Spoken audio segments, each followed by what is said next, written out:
He inherited everything his father fought his entire life to achieve: peace, recognition, a home. But fate has no mercy for anyone, least of all the son of the most legendary Hokage that Konoha has ever seen. A mysterious mark carved into the palm of his hand, a curse known as karma.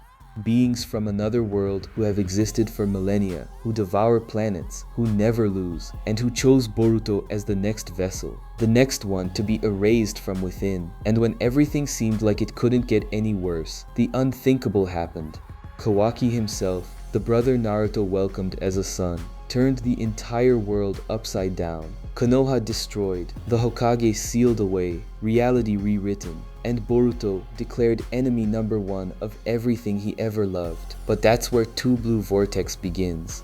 And this is where the story gets truly heavy. That annoying, impulsive kid who just wanted to prove he was more than the last name he carried, gone. What came back after 3 years is a ninja who makes veterans step back, who carries a power that defies everything known about chakra, about the Otsutsuki, about the limits of what a human being can become. Kawaki controls the world. The world believes him. But Boruto knows a truth that could bring all of it crashing down, and he's willing to carry that weight alone if he has to. Two boys, two opposing destinies, and a confrontation that will redefine what it means to be a ninja. Stay until the end, because you won't want to miss a single detail of this story. And if this content keeps you hooked, hit the like button and subscribe to the channel. We've got a whole lot more to show you. Check out now the full breakdown of Boruto, covering both Boruto Naruto Next Generations and Boruto Two Blue Vortex, where Boruto is older, more powerful, and the ninja world has changed completely. The anime's first scene had a significant impact on many of us, anime fans. In the future, Konoha is completely destroyed, and we see Boruto confronting a boy close to his age, who we later discover to be Kawaki. They engage in a short dialogue, where the protagonist says, "Things have gone too far." In response, Kawaki says he will send Boruto to the same place he sent the 7th Hokage, and that the golden age is over. Before they resume fighting, Naruto's son says he won't let that happen because he is a shinobi. After this scene, the story truly began. Boruto appeared alongside Shikadai, Temari, and Shikamaru's son, eating sandwiches on a train. At one point, he noticed the boy being harassed by others on the street and decided to help him. After the situation, they became friends and talked a lot. The boy introduced himself as Denki Kaminairimon and reported that he was being forced to enter the ninja academy. With this, Boruto encouraged him to confront his father. The next day, something unusual happened. While looking at his new friend from afar, Boruto awakened an ocular power that had never been introduced before. The Jogan, only one eye, allowed the blonde boy to see Denki's chakra aura. And as he followed the boy, he also noticed that the bullies from the day before was setting up an ambush, which consisted of diverting the train from its usual path to cause an accident. Realizing the situation, the protagonist ended up helping Denki again and prevented the plan from being completed. In return, the train ended up hitting the Hokage monument, specifically Naruto's face. This earned him a 2-week warning. As a result, Hinata had to study with her son during this time so he wouldn't miss what was being taught in class. After his detention period ended, Boruto was placed in Shino Aburami's class and introduced himself to his classmate, who didn't have a very good impression of him, thinking he would receive special treatment for being the 7th Hokage's son. During the break, however, his classmate's perception began to change. Boruto met Iwabi Yuino in the classroom, and both decided to fight each other, keeping in mind that the rules were created by Iwabi. We then saw that the blonde boy was practically winning, which impressed everyone watching. In fact, many saw that Boruto truly had a talent for becoming a great shinobi, somewhat disassociating himself from the image of being privileged or the Hokage's son. A few days later, they saw how much damage Boruto caused to the village trying to save Denki from the bullies. Because of this, Shino decided that the students should repair the Hokage monument. Early in the morning, on his way to the site with Shikadai and Inojin, Sai and Ino's son, Metal Lee, Rock Lee's son, appeared but was not acting habitually. Shortly after, the blonde boy noticed through his Jogan that the same dark aura that circulated around Denki earlier was now on Lee. With that, the three devised a plan to prevent the dark aura from prevailing over Lee and it worked. But it didn't stop there. Other similar situations happened shortly after. During the summoning class, Boruto tried to use the jutsu during the race promoted by Shino, and a very strange creature, which could even be compared to a beast, appeared. Before it could cause more damage, Konohamaru arrived and defeated the monster with a Rasengan. Around the same time, Mitsuki, Orochimaru's son, entered the Ninja Academy. At the welcome party for new students, including Mitsuki, the students faced a possessed civil constructor. Then Boruto, the newcomer, and Shikadai were invited to meet their sensei in the forest. Everyone suspected something was wrong until Shino appeared to attack them. With that, they devised a plan to prevent their sensei from being overcome by something evil. And it worked. However, in the midst of the fight, Mitsuki ended up drowning, and Boruto jumped into the water to save him, but also ended up failing. Since Shino was back to normal, he saved the two students. Later, he had decided to resign from his position, but was invited by the students to remain as the Ninja Academy sensei. Well, after all these events, Boruto and Shikadai reunited and said they would like to find out what was behind all this, why only the blonde boy could see the dark aura around people. Soon after, they re-encountered Mitsuki and saw Sarada Uchiha, Sasuke and Sakura's daughter, Chocho Ekimichi, Choji and Kuri's daughter, and Sumire, confronting a boy from another class who asked the latter out, but the girl ended up refusing. The next day, several strange messages were left on the board, all addressed to Sumire. Everyone in the class decided to protect her, but they were separated, and the boy, who had previously declared his feelings for Sumire, kidnapped her. We discovered that the character's name is Magira, and soon after Chocho managed to reach him, she asked him to stop what he was doing. The student indeed gave up, and Boruto noticed that the dark aura which was hovering around Magire was leaving. That night, Boruto dreamed of Toneri Otsutsuki, who warned him about the imminent danger in Konoha, and that the boy's eye was the key to ending it. Upon waking up, the blonde boy was very happy and began to act differently. When questioned by his family about his behavior, he claimed he had awakened the Byakugan. His parents found it very strange and decided to go to Hiyashiyuga to be sure. Upon arriving at his grandfather's house, Boruto and Himawari were very well received. Afterwards, Naruto talked to his father-in-law about the possibility of his son awakening the Byakugan. Hiyashi thought it was too early for that, so he decided to fight his own grandson. However, Hanabi Hyuga interrupted her father and asked to face her nephew. After they both had a small battle,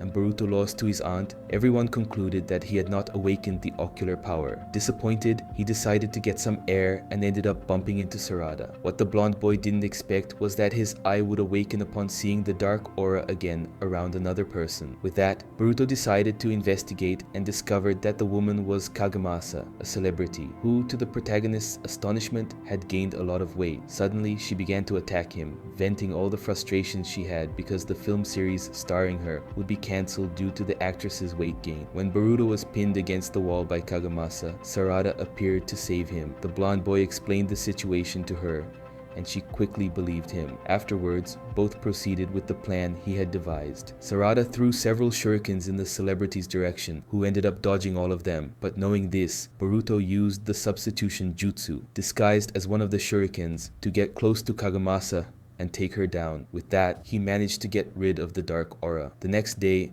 the news broke that Kagemasa was back in shape and would be able to save her film series. Boruto felt proud and said that he was now even more determined to discover the truth about his ocular power. Upon learning that his father had opened an investigation related to the random attack, the blonde boy also decided what the dark aura meant. Along with Shikadai and Mitsuki, the three skipped classes but ended up being discovered, and Hinata became curious about her son, giving him a severe scolding. Soon after, Shino decided to assign the students to other work areas and understand what Boruto's dream as a ninja would be. Seeing that the boy would rather patrol Konoha,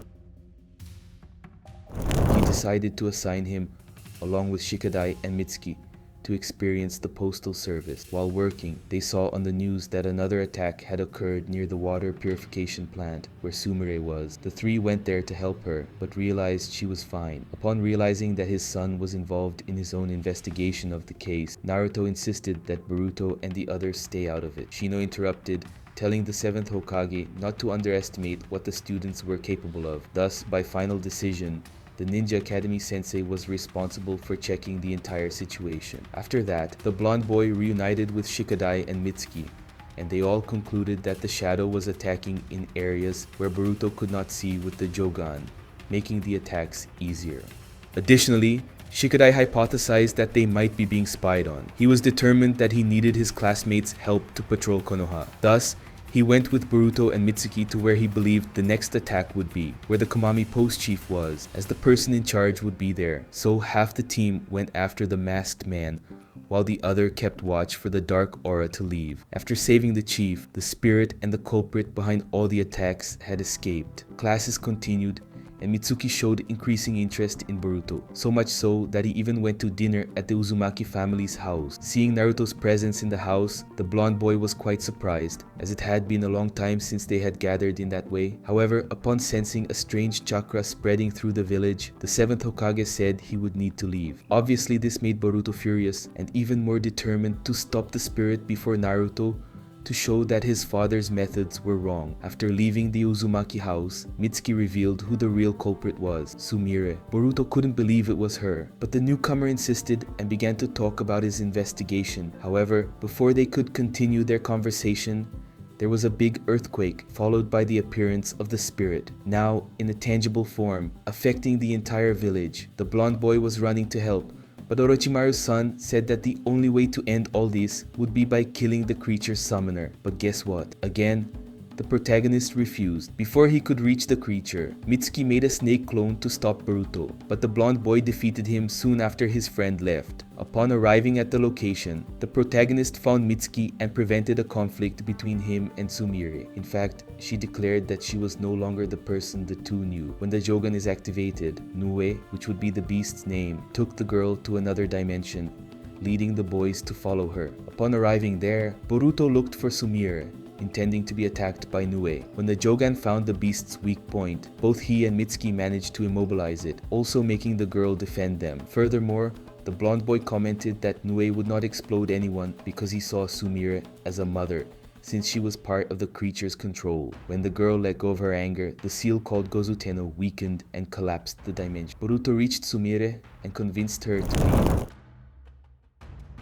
Back in Konoha, Sumire was taken into Sai Yamanaka's custody, but before the girl could leave, Boruto informed her that Nue had survived. Sometime later, the blonde boy began to find it strange that the power in his right eye had completely disappeared, because since the strange cases ended, the ocular power had not manifested itself. But he went to class normally, where Shino decided to change the team. Mitsuki insisted on staying on the same team as Boruto, and both joined Metal League. When rumors about Sumire's situation began to surface, Boruto went to talk to his father about it. Naruto insisted that even though he didn't have an absolute say in the case, he promised his son that he would help the girl. The next day, during the flag capturing activity that Shino had proposed, Boruto and Mitsuki's teamwork allowed them to win. And soon after, to everyone's delight, Sumire was back in class. Upon returning home, Boruto saw that Himawari was sick and began to take care of his sister. However, he ended up getting into a small argument with his father, and both were kicked out of the house by Hinata, who was very angry about the situation. Thus, Naruto decided to buy dinner at the same place that had fed him for years, Ichiraku Ramen. There he told his son several stories he had experienced, and that, in fact, was where he had his first date with his mother years ago. The next day, Ninja Academy classes were suspended due to a meeting between the Kages. Thus, Boruto tried to talk to his classmates to help him with a prank that he thought would be successful. Since no one accepted, he decided to disfigure his father's face on the Hokage monument alone. He was soon stopped by Naruto, who arrived in time and ordered his son to clean it. The blonde boy asked them to do it together, but the 7th Hokage said he needed to take care of Konoha in general and could not pay attention to that kind of behavior. In addition, he asked Boruto to try to understand the consequences due to his father's position. Later, Hinata sent her son to deliver a packed lunch to Naruto. However, when the protagonist arrived at the location, he realized that the 7th Hokage was no longer there and became even more upset. While trying to control himself, Boruto met Sarada and Chocho along the way, and the Uchiha insisted on delivering the lunch in his place. Although the blonde boy was reluctant, he saw that it was important to Sarada and allowed her to do what she wanted. When she returned, Boruto thanked her for delivering the lunch, while she reciprocated by saying that going there was important for her to decide what she would do when she grew up. Then, the blonde boy asked what it was, and Sarada replied that she dreamed of becoming Hokage. At that moment, Boruto scoffed at her. After all, he continued to suffer the consequences of his father's job and did not know how to deal with constant absences, especially during family moments. After some time, Boruto was appointed class leader for the field trip to the Land of Water, which greatly irritated him. When they arrived in Kirigakure, they were greeted by the village guide, Kagura Karatachi. Upon introducing himself personally to the blonde boy, Kagura escorted the class to the village.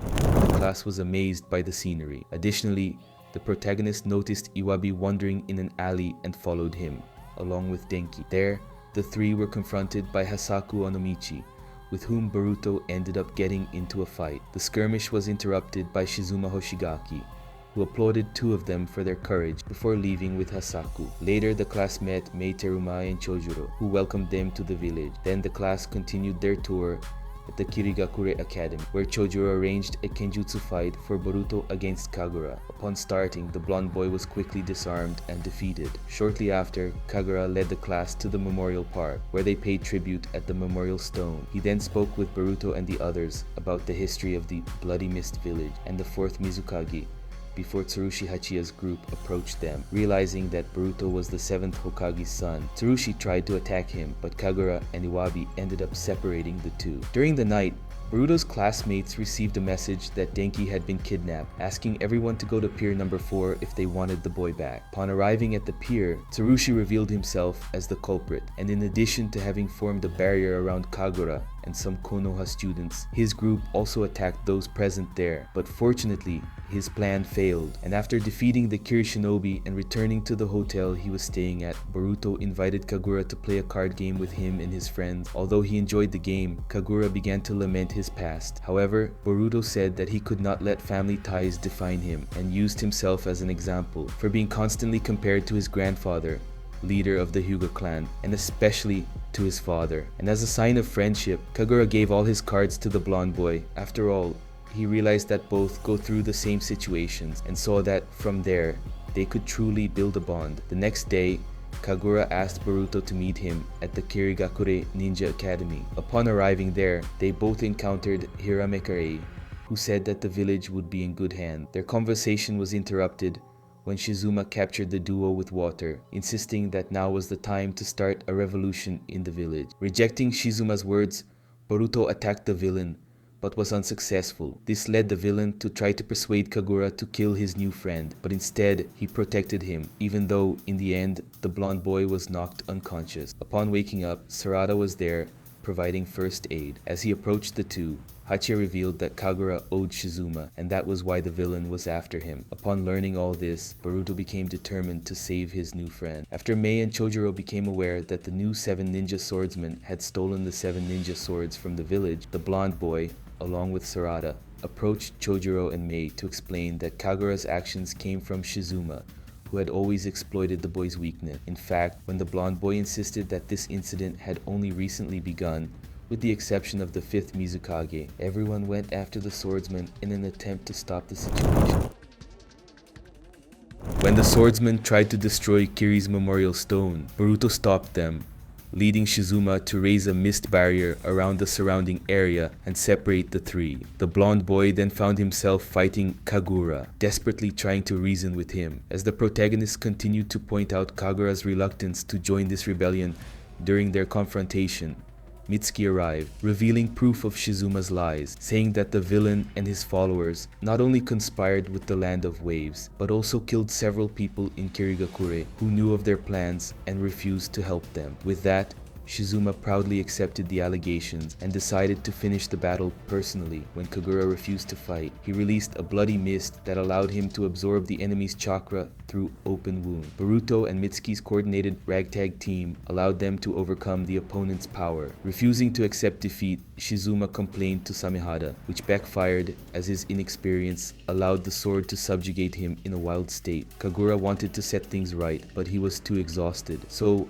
Boruto joined him, and together they were able to defeat the villain. Afterwards, the Konoha ninjas rushed back to the hotel due to the curfew. After all that happened, the class left Kiri by boat, leading Boruto to wonder why Kagura didn't see them off. Upon returning to Konoha, Hinata reminded her son that he hadn't brought back a souvenir for Himawari as he had promised. Unable to tell his sister the truth, the blonde boy lied and said that he had lost the Kirigakure water cinnamon sweet and that he had even searched the village. But upon recovering them, he received a letter from Kagura explaining the whole situation. And when he realized his friend's audacity in confronting his own mistake, since Boruto himself makes many mistakes, he decided to gift him the souvenir he had saved for Himawari. Upon hearing this, the youngest accepted. After some time, the class began to prepare for graduation, and Boruto was interviewed by Shino about his goals as a future ninja. However, he admitted that he had never really considered what he wanted. Later, the blonde boy was greeted by a freelance reporter named Sukeya, who said he was doing an article about the graduating students. While helping the older ninja interview the other students, Boruto was impressed to see that most of them had already outlined their own dreams and goals, whether as a shinobi or in various different fields of work. Boruto admitted to Sukeya that initially he said becoming a ninja was just to prove himself better than his father, but on the other hand, he had no goal. Sukeya assured him that there is no shame in going through a period of unconcern, but one should always plan ahead if they want to grow as people. Inspired by the man's words, the blonde boy decided that his immediate goal was to ensure that he and his friends remained close. During the Genin exams, Boruto easily passed the written test. During the practical and final test, the class was taken to the training ground. There, everyone had to face Shino, Anko Mitarashi, Konohamaru, and Kakashi Hatake for 24 hours. When the exam began, Boruto preferred to stay with his friends as they worked to bypass the first teachers and reach Kakashi. Confronting the sixth Hokage, the blonde boy was quickly defeated. Hatake tried to teach him about his lack of resolve and how his influence over others led the entire class to become unmotivated and ignorant about what it means to become a ninja, before revealing that, in fact, he was Sukeya. While Boruto continued to fight free from the 6th place, the rest of the class provided enough distraction for him to escape. Later, while Wasabi treated his wounds, Boruto said he was moved by Kakashi's words and apologized to everyone for being a bad influence. However, his friends said that the 6th Hokage was wrong, as the blonde boy helped his friends face their fears and believed that they could go far. When they said they would make Kakashi realize he was wrong, the Ninja Academy students realized the true objective of the test. Thus, they devised a plan to capture the bell. With success in the first part of the exam, they went to face Kakashi, who continued to belittle Boruto. The boy refused to give up and joined his classmates to confront him. The 6th Hokage easily repelled the attacks, noting that they were still too scattered, but was then caught by a group, the light string formation. When Boruto fought him to get the bell, time finally ran out. Despite the plan failing, Kakashi passed all the students, noting that they achieved the true objective of the test, teamwork and loyalty. Shino then revealed that everyone's headbands were, in fact, Konoha forehead protectors, proof of their full status. Soon after, Boruto was assigned to Team 3, along with Mitsuki and Sarada, with Konohamaru as their leader and new sensei. But before forming a new team, they discussed whether they really wanted that to be the name, and then came an important decision. They asked the Hokage if the team could be Team 7 instead of Team 3. With a smile on his face, Naruto granted it, and another generation of Team 7 was created. With the team formed, Naruto granted the new Team 7 their first mission, helping the Green Mountains against Bandit. Upon arriving there, they discovered that the thieves were actually ninjas, which led Konohamaru to question whether they should continue the mission, as it was too difficult for a genin to face trained shinobi. While the sensei discussed the matter with Kiri, who was one of the local heads, the village was attacked by Ishimaru, leading Boruto to charge at him, but the boy was soon pulled away from the man by the teacher, and both retreated. Kiri explained that the shinobi were attacking the village to convince it to hand them over to the village bridge. During the night, Team 7 discovered that several others were being controlled by Genjutsu and subdued them. Upon discovering that Kiri was kidnapped during the incident, the team reunited and devised a plan to rescue her, and in the end, everything worked out. After completing everything, they returned to Konoha. Upon arriving there, Boruto met some of his friends and commented on the last mission he had done, and showed off for having faced a shinobi, even though he was still a genin. Continuing with their missions, Boruto convinced the terrorists to give up while completing the proposed mission. In the meantime, they discovered that the Konoha bank vault had been robbed, and probably the man was a distraction for the crime to happen. Furthermore, Sarada deduced that everything was carried out with ice style. And upon meeting Katasuke Tono, who works for the village's scientific team, the blonde boy also concluded that the vault's goods were being sold. Thus, disguised as Mitsuki, Boruto went to meet the thief and pretended to be interested in the stolen jewel. But unfortunately, his plans failed, as the man noticed Boruto trying to apprehend him. Thus, Team 7 followed the thief to a village, where he said he had already sold the stolen gold and used the money to repair the village's water distribution system. Before retreating, the thief explained that the group he belonged to was noble in its actions, unlike the rich who profited from the poor, leading the protagonist to wonder who was really wrong. After all, the reasons were quite plausible, as the thefts throughout Konoha by the Byakuya gang became increasingly continuous. Team 7 and other genin teams were assigned to help stop the thieves only when accompanied by a higher-ranking shinobi. During the afternoon, Boruto found Shikadai playing shogi with Ryogi and showed his friend the limited edition game that Katasuke gave him. Questioning whether the two had met before, Ryogi suggested it was someone else before leaving. Shortly after, Boruto and Shikadai were confronted by a member of the Byakuya gang who was being pursued by Temari, who asked for their help. The blonde boy used clones to attack, followed by his friend's mother, who quickly repelled the thief, resulting in their escape. When the villagers began to accuse the Kaminarimon company of corrupt action, Boruto suspected that the Byakuya were behind it. Thus, the genin were given assignments on how to deal with the protesters before leaving. While Team 7 was positioning themselves, the blonde boy noticed Team 10's formation and went to investigate the matter, knowing that the Ninjutsu Research Center was the Byakuga gang's true target. With that, the two, along with Chocho and Inojin, ran to the location where they discovered that the thieves had stolen Katasuke's tool. Immediately after, they ended up splitting up to face their opponents. However, Boruto was caught in a genjutsu and thought his friend was one of the thieves. The two ended up fighting until Shikadai dispelled the illusion. Thus, they were able to fight the real enemies, Shikadai vs Ryogi and the blonde boy against Geiko, who, even trying to escape, was captured by Naruto. In this way, the Hokage-san managed to return the stolen tool to Katasuke. A few days later, Team 7 was assigned to another mission, and in it, Konohamaru tested new equipment called Kote, which was capable of making a person perform any type of ninjutsu effortlessly and perfectly. Boruto was very intrigued by the device used by his sensei, and later, when reporting to Naruto about the earlier mission, the blonde boy said he could have done everything himself. His son's remark led the 7th Hokage to emphasize the importance of teamwork. Well, we know the protagonist didn't like it at all. After all, he complained to his father that they didn't spend enough time together for that kind of demand. To avoid continuing the discussion, he just decided to remind him that it was Himawari's birthday, hoping that Naruto wouldn't disappoint his daughter. Soon after, Sarada and Mitsuki accompanied Boruto to a restaurant, intending to inform him about the Chunin exam. The boy didn't want to know about it, only to play with Shikadai and Inojin, who, incidentally, decided not to continue, as the blonde boy was using a hacked game. To return to the topic, Sarada said that the Hokage would watch the performances of those who passed to the final phase of the exam, and in this way, she managed to convince her friend to participate. On his way home, Boruto met his mother and sister and decided to accompany them. Upon arriving, they ran into Naruto waiting for them. Until then, everything was going well at Himawari's birthday, but as he carried the cake to the table, the Hokage disappeared, and they concluded that it was, in fact, just a shadow clone. With that, in addition to the fallen cake, we also see the blonde boy quite upset with his father's attitude towards the family. However,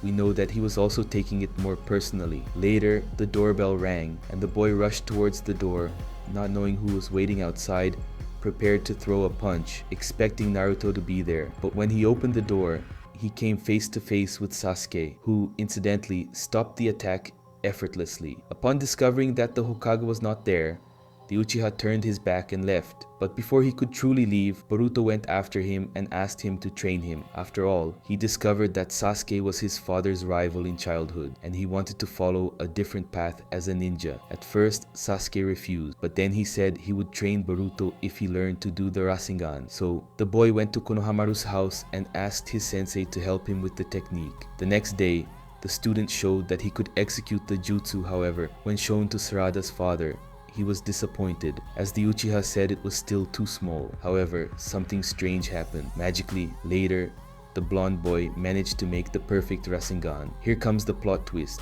In reality, Boruto had used the Kote to execute the technique. Sasuke quickly realized but decided he wouldn't say anything and agreed to train the boy. Then the two sat by the campfire, and the Uchiha said that Naruto had small weaknesses, but nothing prevented him from becoming Hokage. None of this was enough for the blonde boy, who decided to continue training. Under Sasuke's guidance, the boy gradually evolved, but still, it didn't seem to be enough. After all, he wanted to stand out in the Chunin exam. With that, he ended up taking a very dangerous measure. He asked Katasuke to authorize the use of the coat, but for those who don't know, devices like this are prohibited from being used during the tests. It was a crucial rule, in fact. Well, then we arrive at the day of the Chunin exam. In the first stage of the test, Team 7 managed to pass. In fact, it was thanks to his teammates that Boruto got rid of some traps. Upon arriving home, he received an email from his father congratulating him for making it to the second phase, and this upset him. The next morning, everyone went to take the second phase of the test. The blonde boy used the ninja tool to combine water and lightning jutsus to stop the enemy. With that, everyone went to the final.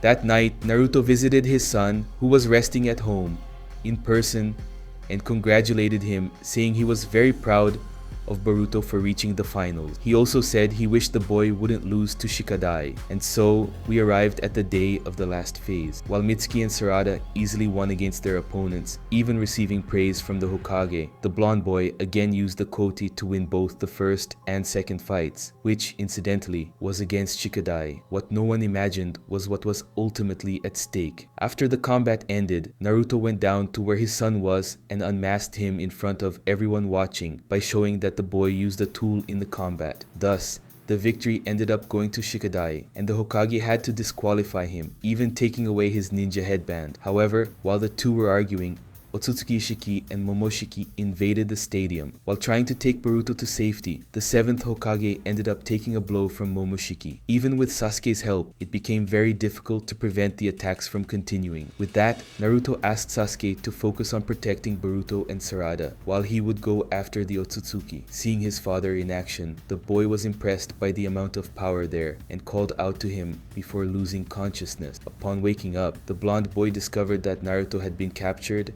and that Hinata was hospitalized after saving him. Soon after, Sasuke arrived at the hospital and invited his student to go with him and the other Kages to rescue the 7th Hokage.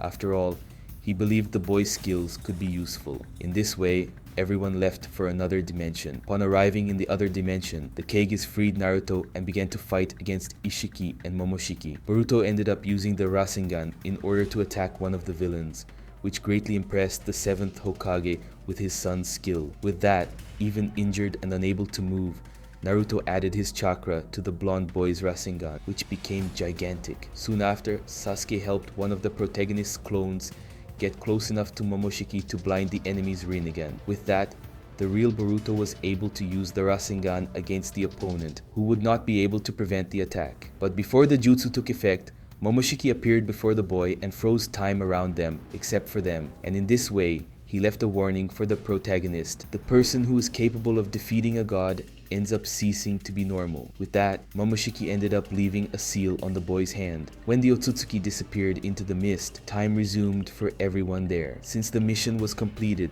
the Kages, along with Sasuke and Boruto, returned to Konoha, being received by the Uzumaki and Uchiha families. After this event, we see a slightly more mature Boruto, even with small action. Besides stopping playing hacked video games, he no longer felt contempt for his father's profession. He also decided to support Sarada in her dream of becoming Hokage, saying that he would be her right-hand man in the future. The girl was completely speechless. After all, the blonde boy had previously scoffed at it. Thus, it is clear that the boy decided to support his friend in the same way Sasuke supported Naruto years ago. A few days passed, and Konoha decided to promote an annual holiday, Father and Son Day. Boruto wasn't very interested. After all, his relationship with his father remained strained. With that, he watched some competitions happening at the location, including a food competition where Choji and Chocho were participating. Upon realizing that the promoters were sabotaging the trials so that the Akimichi wouldn't win the prize, the blonde boy intervened to ensure everything remained fair. Later, he discovered that Sasuke was in the village and didn't want to continue training with Sarada so that she could spend the day with her father. Then, he learned that Sasuke was embarrassing Sarada by making attempts at closeness between the two. With that, he advised her that they didn't really know each other, but that nothing prevented them from spending the time they had together. Boruto's words worked, as Sarada had an incredible day with her father, and after thanking her teammate, the Uchiha said that the blonde boy should follow his own advice regarding Naruto, who, incidentally, spent the entire holiday with Himawari, providing wonderful moments. That night, however, upon arriving home, Boruto received a customized shuriken as a gift from his father. He was quite surprised by this and asked Naruto if he would like to spend the rest of the holiday training together. Obviously, the 7th Hokage accepted immediately. After all, he really wanted to connect in some way with his son, and so it was. The two spent the rest of the night fighting each other. As time passed, the Genin continued to receive more missions. In fact, Team 7 received a joint mission with Team 10, formed by the new Inoshikacho generation, to protect two actors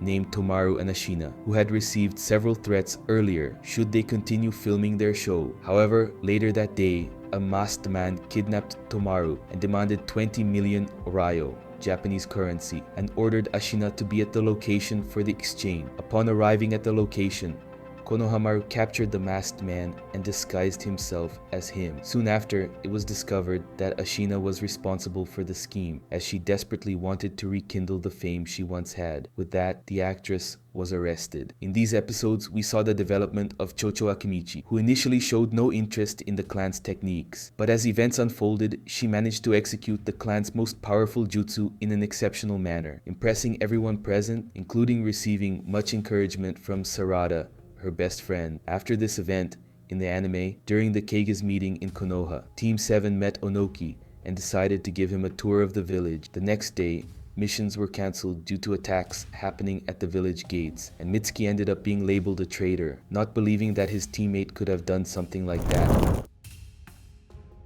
Boruto went to the place where everything had happened and ended up finding one of his friend's snakes, which revealed that all actions happened by the boy's own will. Although the village was closed, Boruto and Sarada decided to go to Orochimaru's lab in search of answers. Upon arriving there, the boy showed the Sannin the snake his friend left behind, hoping to catch any subliminal messages, which ended up not working. With that, the snake uncle said it would be better if they consulted the sage of the White Sea. On the way, the two were blocked by Team 10 and Moegi, and were even subdued by the other Genin. But when Shikadai learned about the snake Mitsuki left behind, he decided to help, and even convinced his two teammates to do the same. Upon arriving at the said gorge, quite foggy by the way, three women orchestrated tests for Boruto to enter Ruchi Cave. Having passed with the group, everyone entered and found Hakuja Sennin, who agreed to analyze the snake if the Genin brought the reverse scale of Garaga, which they agreed to. Soon after, the group was attacked by Garaga, causing Aoda to come to Sarada's aid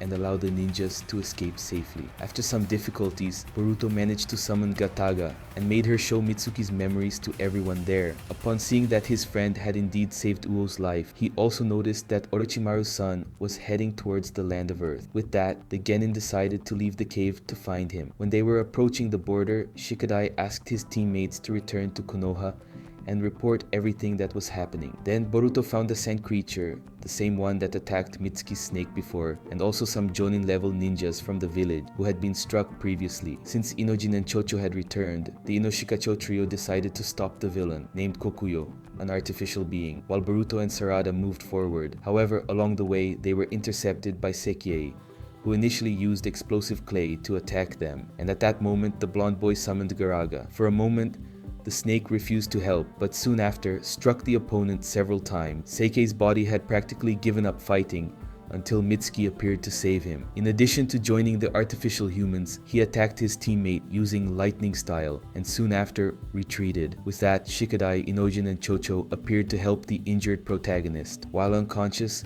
Boruto dreamed of the village, and it seemed like Mitsuki had never left. However, everything was interrupted by Garaga, who scoffed at the blonde boy for failing to retrieve Mitsuki. Even with shame at himself for this, in addition to the snake's insults, the boy seemed even more determined to bring his friend home. Upon waking up, he saw that Inojin had befriended a small creature named Akuta, and the genin decided to venture into Iwagakure and look for Onoki.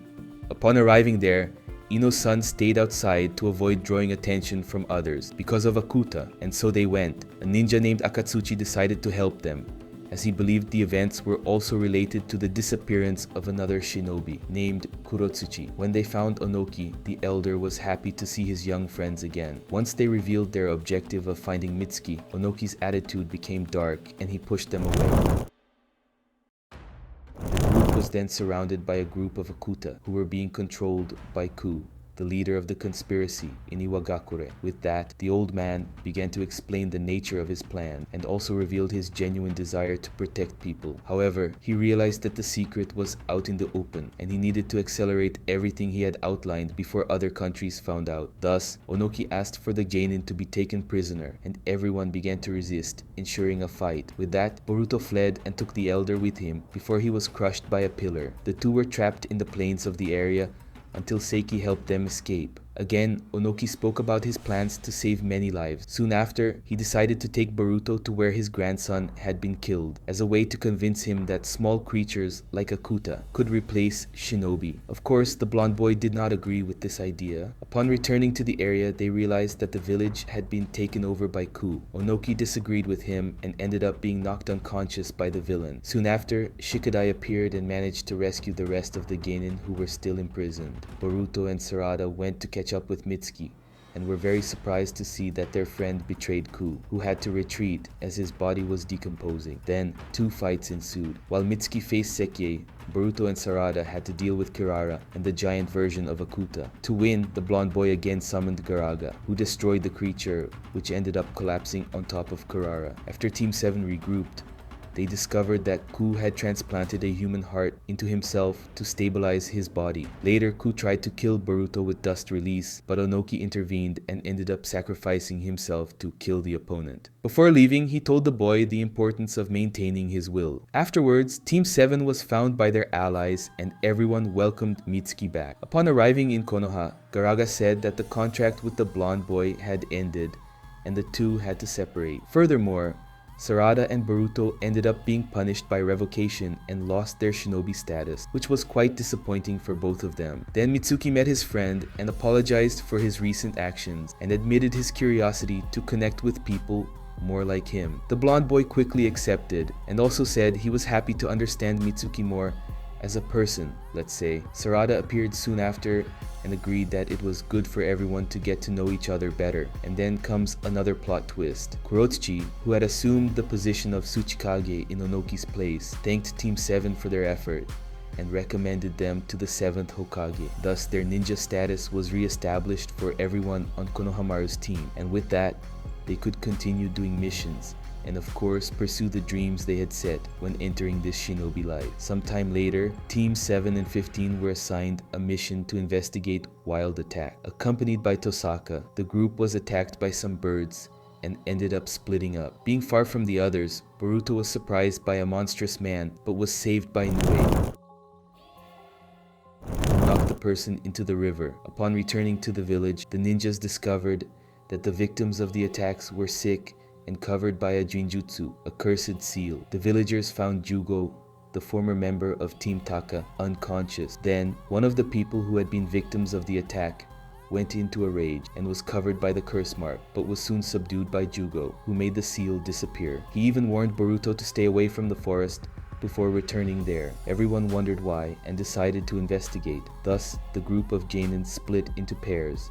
Upon arriving at a cave, Boruto and Sarada find Jugo transforming into a monster. Soon after, Konohamaru appeared and stopped him with the Rasengan, pulling him out of the blood network. After the former member of Team Taka left, everyone ran after him and found him unconscious on the ground with an injection device next to him. Seconds later, the Konoha ninjas were almost attacked by another bird, but Jugo managed to remove the cursed seal from the animal before the blonde boy could strike it. Back in the village, Team 7, along with Tosaka, was tasked with monitoring Jugo and searching for more injections that suppressed the manifestation of the cursed seal. In the days that followed, the team continued to work on the birds, and Boruto even spotted a goose among them. On the third day, everyone woke up to the sound of birds, and Tosaka claimed that the animals had been infected and fled. It is worth remembering that as they applied the injections, Jugo became immune until they no longer had any effect. After they all mysteriously disappeared, he went to attack Konoha, but before he was harmed, some researchers from the Land of Rivers knocked him down with a tranquilizer and arrested him. After leaving the village, Team 7 found Sumire unconscious as the girl had been knocked out by Suigetsu, who claimed to be acting in self-defense. Upon learning that he and Karin were looking for Jugo, Boruto explained that the former member of Team Taka had been apprehended by the fishermen. Soon after, Sumire woke up and explained that two assailants who had kidnapped Wasabi Zuno and Namida Suzumeno had special necklaces that allowed them to use Cursed Seal. Furthermore, they concluded that since the two were with the researchers, the outbreak started with them first. With that, there was a divergence of opinion. While Suigetsu insisted on merely attacking the enemies and forcefully taking Jugo back, Karin reminded him that such reckless actions could negatively reflect on Orochimaru's already dubious truce with the world. In the end, the group decided to split up to handle different parts of the rescue. Suigetsu joined Boruto, and both found Tosaka, who explained the situation and led them to where Jugo was being held. But then comes the plot twist. He was allied with the researchers and operating the curse marks on people, and ended up tranquilizing the duo. After Tosaka exposed everything, Boruto felt guilty about how he treated Jugo, who ended up breaking free from his restraints and told the blonde boy to run. The enemy still tried to hit him,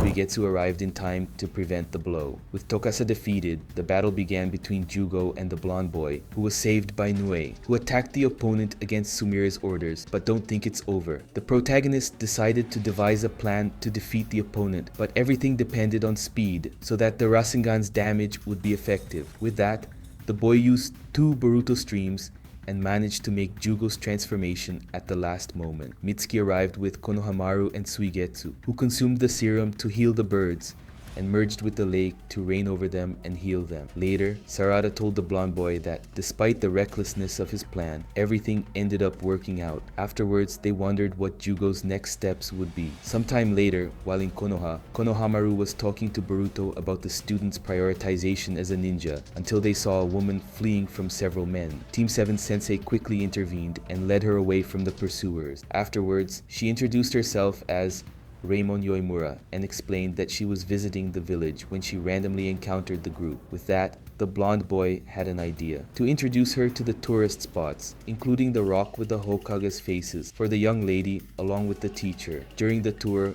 Konohamaru and Raymond began to develop an attraction to each other. Later, it was revealed that she was a noble who was fleeing from bodyguards and had the responsibility to return. The next day, after Sarada and Chocho pointed out the sensei's growing feeling, Boruto suggested to the teacher that they return the young lady's borrowed handkerchief as an excuse to see her again. Upon arriving at her mansion, the two were surprised to see Raymond preparing for a ceremony, and even more so to see the way she was treating them, demanding never to see them again. But all this had a reason. Soon after, the two were approached by her fiancé, named Kankitsu, asking Konohamaru and Boruto to leave the place. Upon returning, they found a lost girl, took her home, and deduced that something was wrong. Thus, they decided to go to Raymond's house to talk.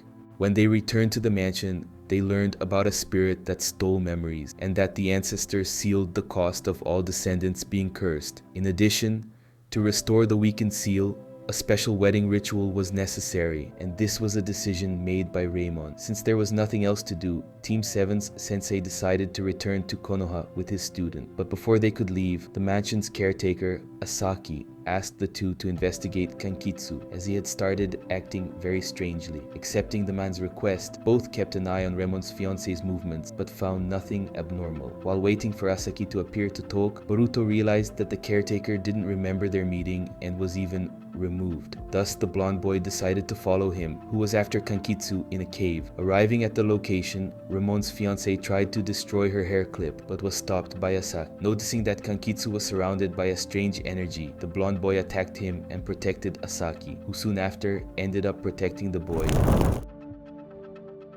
and fainted. Then, Boruto was hit by Remon's fiancé and ended up losing his memories. When he returned to the village, he was surprised to learn that Konohamaru had been placed under house arrest after invading a nearby village. After experiencing new things, the protagonist finally managed to recover all his memories and went to his sensei to report that Kankitsu was responsible for all this. Despite being under house arrest, Konohamaru went with his student to resolve the situation. Upon arriving there, Kankitsu was possessed and destroyed the seal to free Soma. Even though she was unable to defeat the demon, Raymond sealed it within herself, which cost her all her memories. When everything was over, Team 7's sensei left her in her fiancé's care. Boruto insisted that the teacher confess his feelings for her, but unfortunately, it didn't work out. For a period, the Konoha ninjas were given time off from mission. With that, the Uzumakis were preparing for a camping trip with Hinata's family. However, Boruto was quite discouraged as he wanted to resume training with Sasuke. Observing the Uchiha's hawk in the sky heading towards the Hokage's office, he decided to go to the location stealthily. Upon arriving there, he overheard a conversation between Naruto and Sasuke and discovered that his mentor would be going to the Land of Wind. With that, the blonde boy lied to his family, saying he had been assigned a mission, and soon after took a train to that place. When he arrived in the Land of Wind, he saw Sasuke and Gaara fighting Urashiki, and soon after, his mentor being sent to another dimension. After some time, the Kazekage managed to temporarily seal the Otsutsuki, who was aiming to steal Shukaku's chakra. Then, the One Tail sealed itself inside the teapot so that no one could sense it. In addition, Gaara decided to entrust Boruto with the mission of escorting the tailed beast, along with Kankuro and Shinki, to Konoha. Along the way, the three were intercepted by Urashiki's puppet, and the Kazekage's brother decided to face the threat alone, while the other two continued forward. Upon hearing an explosion from where Kankuro was, Boruto wanted to go back and help him, but Shinki insisted they should move forward. The blonde boy refused. After all, the Kazekage's brother had helped him before and decided to go to the location alone. On the way, he found Temari and Shikadai telling them what had happened. Thus, the three found a clue, a hole being dug as a way to escape the explosion, leading them to Konoha to catch up with Shinki. Arriving there, they discovered that the boy was facing a damaged puppet. While Temari and Shikadai held the puppet, Boruto helped Shinki and Shukaku protect themselves before going back to defeat the puppet. Afterwards, it was decided that the blonde boy would continue with Shinki, while Temari took care of the injuries with Shikadai, in addition to resuming the search for Kankuro. And knowing that Urashiki could escape, intercepting them again, they decided to devise a plan. The protagonist would distract the Otsutsuki with a clone, posing as Gaara's son and carrying an empty teapot. Meanwhile, the real Shinki would proceed with Shukaku. During the time he distracted Urashiki for a period of time, the enemy soon realized the truth and decided to take Boruto hostage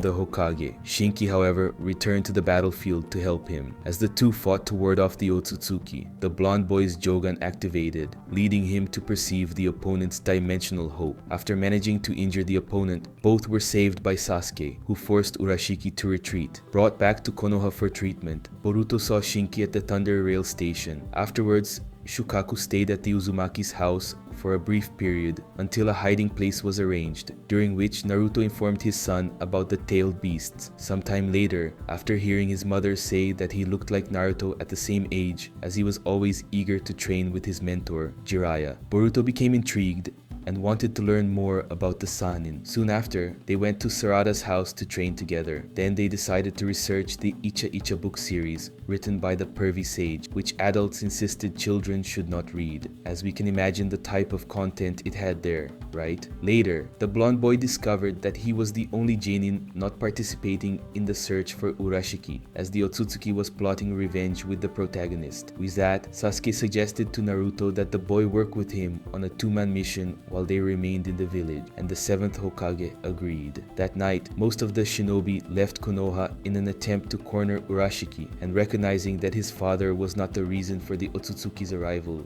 he deduced that the enemy was after a newly discovered artifact with the clan's symbol. This hunch led the blonde boy along with Sasuke to find out if Urashiki was activating the artifact to create a portal. Yes, so much so that the Uchiha managed to separate the Otsutsuki from the object before being transported alongside the protagonist far away. Arriving in Konoha, they discovered they had traveled 20 years back in time, right after Tsunade became Hokage. Furthermore, upon realizing that Urashiki's objective was to steal Naruto's chakra as a child, Sasuke asked the artifact about the enemy, who explained due to the Uchiha's interference, the Otsutsuki would not arrive in this time period for a few days. Therefore, the two needed to have as little interaction with the past as possible to avoid risking severe changes in the timeline. Following Karasugi's advice, both decided to disguise themselves, and soon after, they ended up bumping into Naruto and Jiraiya. When Tsunade arrived, they claimed to be traveling artists. With that, the Hokage ordered Naruto and Jiraiya to keep an eye on the duo, and soon after,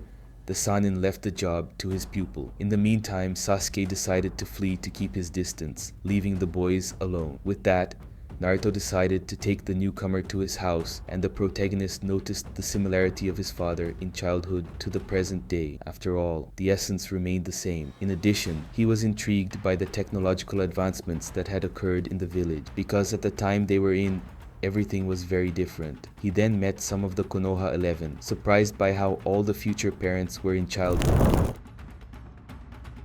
especially his mother. Later, Naruto was tasked with cleaning the hot spring as punishment for his and Jiraiya's commotion the other day. Boruto and the other genin helped. In the days that passed, the blonde boy deduced the truth about Sasuke's past. His absence at the time was because he had left the village. Upon confronting him, the Uchiha admitted embarrassingly that at that time, he only thought of revenge. The next day, Urashiki arrived and found Naruto, but Boruto and Sasuke were there at the same location to protect him. But before they could take any action, the Otsutsuki managed to capture the boy and trapped them, along with Jiraiya, in rubble. Thus, the Uchiha told the Sannin the truth, that he and Boruto were, in fact, Konoha ninjas who had traveled through time in order to prevent Urashiki from stealing Kurama's chakra. With that, he decided to cooperate with the duo and freed everyone after summoning a giant toad. Soon after, Sasuke managed to locate where Naruto was. Additionally, they discovered that the seal containing Kurama was preventing Urashiki from stealing the Biju's chakra, causing Jiraiya to place a seal on the duo to protect them. Arriving there, Naruto was in version 1 of his transformation due to the Otsutsuki's actions. He even accidentally attacked Boruto while the enemy fled. Only with the passage of time did he regain consciousness. Observing the two genin, Jiraiya insisted that they gather chakra and elaborate a new ninjutsu, but the task was quite difficult for the boys. Upon returning to the village, Boruto met Neji Hyuga, the uncle he had not known, but knew about because of his mother, who always spoke of him. The two talked a lot about Naruto's fights and stories, which made the boy very excited. The next day, the blonde boy reconciled with his future father, and they returned to training to try to execute the task that Jiraiya had given them, until they were again approached by Urashiki, who used several stolen techniques to attack them. And seeing how dangerous everything was, Sasuke threw the enemy and himself into a river so that the boys would escape. While treating Jiraiya's injuries, the group tried to figure out how to deal with Urashiki. Boruto then realized that in the fight, the blood spread on the enemy was drying much faster than his own. After confronting the Otsutsuki again to test the theory, they concluded that the opponent's technique allowed him to go back in time for a few seconds, giving him knowledge about his opponents from his past experiences. With that, Urashiki decided to attack again, but the Sannin invoked the Toadmouth prison, and Naruto made several clones to try to stop him. However, the enemy ended up poisoning himself with the acidic vapors from the large toad's belly before the ninjas, due to temporal regression. Once Jiraiya released the summoning, Boruto and Naruto then advanced to knock out Urashiki with a Rasengan. Still defiant, the enraged Otsutsuki awoke and consumed all the chakra he had accumulated, along with his own eyes. The final result transformed him into a demonic being of immense physical power. The Sannin, along with the other two genin, were quickly overwhelmed by his attacks, even with Sasuke's help. With that, Urashiki began to irritate Naruto to release Kurama's chakra, and with great effort succeeded as he gradually became enraged. But Boruto managed to reach his future father, and together, they were able to perfect the corporate technique they were training. With the combined effort of Jiraiya and Sasuke, the two boys managed to overcome Urashiki's final attack and destroy him. After recovering from the battle, the four said goodbye. Before leaving, the Uchiha had to erase everyone's memory so they wouldn't remember what happened. The duo safely returned to present-day Konoha, now free from the Otsutsuki threat. Additionally, some changes occurred in Konoha. Sumire resigned from the Genin team she was part of to join the ninja weapon kinetic team. Everyone gathered for a farewell party for the former class representative, and more. They also met Sumire's replacement, who would join Team 15, Tsubaki Kurogane, a samurai student from the Land of Iron. A little while later, Boruto had to think of the perfect birthday gift for his grandfather until he decided to take a family photo and said it would be an annual tradition among the Uzumaki Hyuga. Obviously, this pleased Hiyashi very much, as all he wanted was his grandchildren nearby. Without any problems in sight, the Genin returned to receiving missions normally. With that, Boruto was assigned a secret mission at Hozuki Castle to protect the former member of the Mujina bandits, Kokuri, from Tsukiyo, in exchange for information about the negotiations and leadership. In prison, while Sarada posed as a reporter, he and Mitsuki posed as thieves. With the support of the director, Mujo applied a false imprisonment technique to the pair. Inside, both were assigned to share a cell with Kadama, Kamata, and Arai, and the first informed the blonde boy of what he needed to be sent to the medical infirmary where Kokuri resided, consuming a poisonous fruit to be sent to the location. Boruto made contact with Kokuri, and upon returning to prison, discovered that he had been stabbed in the restricted access wing. After the blonde boy was released from the infirmary, he had Mitsuki contact Sarada through a snake so that the director would move Kokuri to his cell in order to protect him. After succeeding, they discovered that one of the prison's special access cards had been missing for 3 days. When the guards began to look for it, Orochimaru's son realized that the card had been stolen by someone who was in the same place. While Boruto was being taken to the medical ward, it was discovered that Arai was the assailant and the prisoner was sent away. Later, Team 7 managed to trick Kokuri into revealing that he had donated money he stole from the Mujina bandits, and this made the blonde boy promise to take him safely to Konoha, but don't think it was easy. After Mujo fell ill, Benga decided to transfer Kokuri to Hozuki Castle too, where he couldn't be. However, they decided that the prisoner would leave the location before the transfer happened. Team 7 decided to sabotage the water line, as they knew the guards needed to use a backup reserve to contain it, all because there was a supply ship that regularly came to the prison, maintaining a Kokuri containment technique. As time passed and there was no sign of Sarada, after all, each one had to perform a part of the mission. Boruto said he trusted her and decided that everyone should move forward with the plan. While Kokuri remained worried about the Uchiha not having given any news, the blonde boy remained firm that everything was fine. When they were on their way to the water tank, the group was attacked by animals indicated by Benga, which Mitsuki managed to defeat. However, the tank was drained by Benga, who, along with the summon he had made, was able to reach them. Sarada arrived just in time to save them, and also brought information she had obtained from Kedama. Outside, Boruto and the others were attacked by Mujin's second-in-command, Tsukiyo. Using his set of shadow manipulation techniques, he was able to pressure the blonde boy.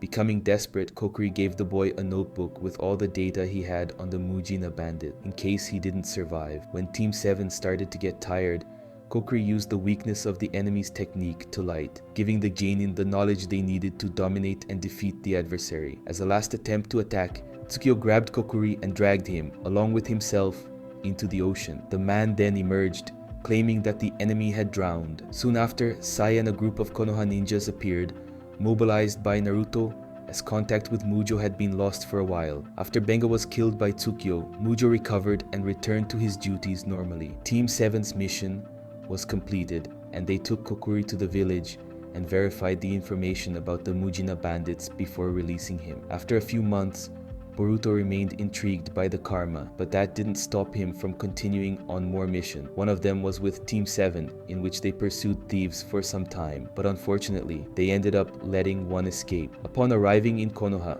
Lee said that Konohamaru wanted to see the blonde boy at the Hokage building. The sensei assigned him to another mission, but this time, alone, protect Tento Madoka for the next few days. Initially, he showed some ninjutsu to the little boy, who made a point of showing off his collection of shinobi cards. In fact, the protagonist noticed that Tento had the only card, a rare one at that was missing for his collection to be complete. With that, Tento offered the card to Boruto, but in return, he wanted the blonde boy to teach him ninjutsu. A deal was made, and he demonstrated how to use shuriken jutsu, but Tento quickly became discouraged for not even being able to throw a shuriken correctly, and so the little boy explained that he wanted to become a ninja so that his father would notice him. In this way, the genin said that he had already done several things to impress Naruto, but reinforced that most of them cannot be bought. Then, he continued to encourage the boy to work on it. Sometime later, it worked. Tento improved the technique until he hit the target. Proud of himself for the success, Boruto encouraged him to keep practicing to find his own path. Later, the blonde boy gave Tento the 7th Hokage card that was missing from his collection. After the 3 days of bodyguard duty passed, Tento asked if he could visit him again, and the Uzumaki agreed.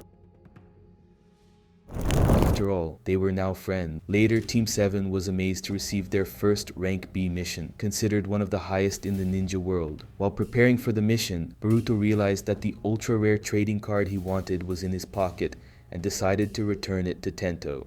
Upon arriving at the boy's room, he heard that Tento had been kidnapped by the Mujina bandits and was determined to save his new friend. In fact, he asked Sarada to inform the rest of the team that he could not embark on the mission with them as he needed to resolve a personal problem. Quickly, the blonde boy found Tento before Shoujoji could eat his brain. In an attempt to defeat the enemy with Rasengan, the karma spread through the protagonist's body to the point of paralyzing him. At that exact moment, the opponent became scared and feared that Boruto was part of a certain organization. Even though the blonde boy insisted he was not part of such a thing, Shoujoji resumed the attack, but was soon knocked out by Mitsuki and Sarada. Realizing that his teammates had abandoned the Rank B mission to help him, Boruto apologized when the mark retreated to his palm and the pain subsided. Later, Team 7 was reprimanded by Konohamaru as they abandoned the initial mission, and the sensei also said he would punish them for it. Furthermore, when Tento prepared to leave the village, Boruto returned the rare card to him, insisting that he should get one for himself. Over time, Boruto grew quite impatient with the karma, and also with Kara, a dangerous organization he had recently discovered. Realizing that the student was not well, Sasuke approached him and advised him to wear a glove to keep the mark hidden and not attract attention all the time. Later, Team 7 was tasked with working with Mujino to find Anato, a missing researcher in the Land of Valley. After meeting the man's wife and learning about the village's large medical company, they were able to discover his team's last known location. There, they were intercepted by Victor and his guards, who were also looking for Anato. Joining forces, Team 7 found the man, whose body had been altered to a malleable state, which attacked them without thinking. Unable to contain him, Victor's men subdued him. As the mission was technically completed, everyone returned to Konoha. On the way, Mitsuki fell ill, and his body began to acquire the same characteristics as the researcher. With that, Mugino took them to Yubina, who stated that during the fight against Anato, Orochimaru's son was infected with Hashirama cells. Then, the doctor informed them of a rumor that the black market in the Land of Silence was selling the cell. Leaving Mitsuki to recover, the shinobi decided to infiltrate Curtain Village to gather more information and find the item. Upon arriving there, they learned that a worker from Victor's company came weeks ago with the Hashirama cell, before suddenly disappearing. They also heard rumors that a man was in the area with connections to the Hashirama cell. Additionally, they discovered that a Nukenin named Kirasi had an affinity for medical ninjutsu. Thus, Boruto restrained him, and Konohamaru disguised himself as him. Along with the blonde boy, who was his assistant, they went to meet a butler who had also been infected, as a test to see Kirasi's ability. After the man collapsed, Konohamaru reluctantly used the antibodies Yubina acquired from Mitsuki to heal him. Deceived, he revealed himself to be Sakuya's butler. She wished to use the Hashirama cell on herself under the misguided illusion that it would allow her to live forever and furthermore, restore her former youth and beauty. However, upon finding Sakuya's quarters, he discovered that the woman had been murdered. A group of ninjas revealed that they had stolen the cell and framed Boruto for her death as they retreated from the castle. When Boruto and Konohamaru joined Sarada and Mugino, everyone in the city began to hunt them down, hoping to get a reward for capturing the blonde boy. When cornered, they were helped by a boy named Katara, who led them through a clandestine network that the city's children used for themselves. At the base, Team 7 found Mitsuki, who had already fully recovered. In addition, his antibodies helped cure a girl named Kona, who reciprocated by taking him into the city. In fact, it was the children's network that quickly found the murderers. Once outside the country's borders, the trio pursued their targets, but were attacked by Kumo ninjas, Omoi, Kakui, and Marui, who believed the genin were involved with Sakuya's death and the theft of Hashirama's cells and decided to interrogate them. However, Konohamaru and Mugino quickly returned and clarified the situation. After reaching an understanding, the groups decided to work together and go after the true culprit. On the way, however, they were intercepted by Deepa. Thus, the Kumo shinobi decided to confront him, while Team 7 moved forward with Mugino. On the way, they found one of the thieves, named Yuga, who was determined to complete the mission of delivering Hashirama's cell to his lands. With that, he ended up using a self-sacrifice technique in which everyone was trapped inside a barrier with a demon. While Boruto tried to defeat the creature, Konohamaru and Mugino struggled to break the barrier, but their attempts were in vain. Therefore, they decided to change tactics, and it worked. Mugino contained the enemy, letting him absorb his chakra for long enough until the blonde boy, alongside his sensei, destroyed the demon with Rasengan. Soon after, Mugino needed to recover, which didn't take long, and the team went back to tracking the bandits. It wasn't long before they found the rest, but were tricked by Hiruga, who also launched a self-sacrifice technique which produced a restricting mud to catch them. While being dragged underground, Boruto tried to reason with the opponent, telling him not to sacrifice himself so recklessly. Hiruga, however, rejected the appeal, seeing the blonde boy as a spoiled brat from a great country, while the land of Haze was impoverished. But something unusual happened. Omoi arrived, clearly beaten, at the scene, suddenly claiming that Deepa had killed his allies and that he was on his way to the land of Haze with the Hashirama cell. Worried about his brother, Hiruga cancelled the technique and ran off. Although Omoi could not join the new allies, he warned them that Deepa was apparently immune to all forms of attack. Everyone followed Hiruga, who found Asaka, his older brother. First, he had to convince them that it was indeed him, and then warned them about the new threat that was on its way. But before any truce could happen, Deepa arrived and quickly took down all the thieves. Furious at the situation, Boruto decided to attack the enemy with a kunai, but the man suffered no pain or injury. Then, the villain explained that he is able to manipulate all the carbon around him, including in his own body, to become invulnerable. Sometime later, Victor arrived, revealing himself to be Deepa's ally, both being members of Kara. With that, Victor decided to separate the older ninjas from the younger ones, who had to face Deepa. Due to the relentless barrage of carbon projectiles and the enemy's impermeable body, Boruto was quickly overwhelmed. He even launched a Rasengan in a kind of all or nothing, but it didn't work. Then, he and Sarada were knocked out, and it was up to Mitsuki to resolve the situation. And so, we see Orochimaru's son use Sage Mode to save his friends and escape. Due to the severity of Boruto and Sarada's injuries, Mitsuki decided to take them to Yubina, who managed to stabilize their health. Soon after,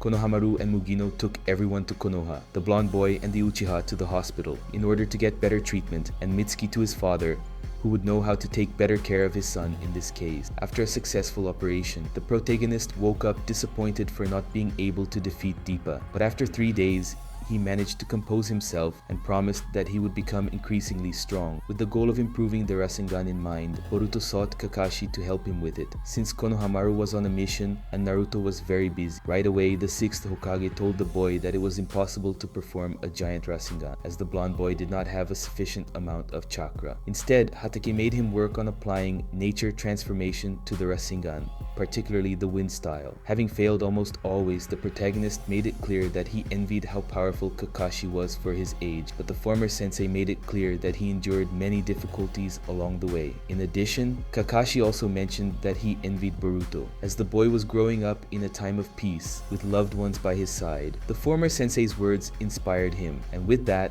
the blonde boy decided to create a shadow clone to apply nature transformation to the Rasengan, managing to use the wind style Rasengan, greatly impressing the 6th Hokage. But despite the success, the protagonist realized that the increased strength was still not enough to defeat Deepa. However, he did not give up and continued training, even after Hatake had said that Naruto's son had reached his chakra level limit. Later, Boruto met Shikadai, and the two talked about Deepa, After all, the Inoshikacho trio had also faced him. While the blonde boy was very irritated by everything that had happened, his friend said he was worried, as it seemed that the enemy was becoming a kind of obsession. But soon after, the protagonist made it clear that he did not see the villain as a wounded ego, but rather a barrier to evolving as a ninja. Realizing that Boruto was being sincere, Team 10 decided to help him with his training. The first part would be to fix the Rasengan at a single point to improve its penetrating power. When the day ended, not much progress had been made. With that, Shikadai and Boruto began to discuss the unique nature of Deepa's power, which involved the arrangement and pressure of carbon molecules. This suddenly gave the blonde boy inspiration, who the next day managed to obliterate a huge stone with the Rasengan. He told Kakashi, who decided to put him to the test, the boy would have to face Shoujoji in a police facility, believing that the convict would be the perfect opponent to test Naruto's son. At first, both their abilities matched quite well. However, the headwinds proved too powerful, even against the protagonist's wind style, Rasengan. Deciding he had no choice, Boruto used the new compressed Rasengan. He was able to overcome Shoujoji's defenses and defeated him quickly. While Kakashi praised him for presenting the alternative plan of condensing the jutsu instead of expanding it, the blonde boy fainted due to the hours of training that finally caught up to him. Later, while recovering in the hospital, the boy was congratulated by the 6th Hokage, who also warned of the dangers of the new technique. It is worth remembering that the compressed Rasengan can cause great strain on the arm and is not a jutsu to be used frequently. Even accepting Kakashi's words, Boruto remained determined to improve the Rasengan. And after being discharged from the hospital, he met Sarada, who was doing very well training with her parent. The two felt they had already reached a higher level in terms of skills and decided it was the perfect time to return to the Land of Valleys to return Anado's ring to Miya. As they had already obtained the Hokage's approval, they left for the location. Arriving there, they immediately met Miya and returned the ring to her. In addition, they discovered that Anato was killed by enemies trying to steal his research. This information was passed on by Victor. Realizing that Victor was using Anato for his own gain, Boruto decided to reveal the truth about the villain's objectives, despite Sarada's protest. Suddenly, there was an earthquake coming from the company's main building, and the duo went to investigate. There, they found Konohamaru struggling to defend himself from a cruel divine tree which had been recreated. While Boruto and Sarada helped him, he said that the tree had not been seen since the 4th Great Ninja War. Soon after, Victor approached them, explaining that he took fragments of the dead divine tree after the war ended, nurturing them with Hashirama cells and various test subjects. Furthermore, he was also very happy to see the people of the Land of Valleys being consumed by the tree to produce chakra fruit. Victor collapsed to the ground around Boruto and Sarada, sending them to the floor below. There, they were approached by Deepa. The two were determined to defeat the villain once and for all. At first, it was difficult because despite having improved their own abilities, the enemy continued with infallible carbon powers. With that, the blonde boy noticed that the only hope was to use the compressed Rasengan, but he needed time to form it. Thus, the Uchiha tried to distract the opponent, which did not last long. Suddenly, Mitsuki appeared 100% recovered and saved his friend once again. With Team 7 reunited, Boruto tried to use the technique again, but unfortunately, the attack was repelled by Deepa. But not all was lost. The protagonist did not accept that he was losing, tried again to attack him with Rasengan. Only this time, Sarada and Mitsuki donated their own chakra to perform the technique, and it worked. The power was so great that it broke through Deepa's defense and defeated him. In addition, Orochimaru destroyed the divine tree and defeated Victor, and Miya promised to testify against the company. Another victory for Team 7.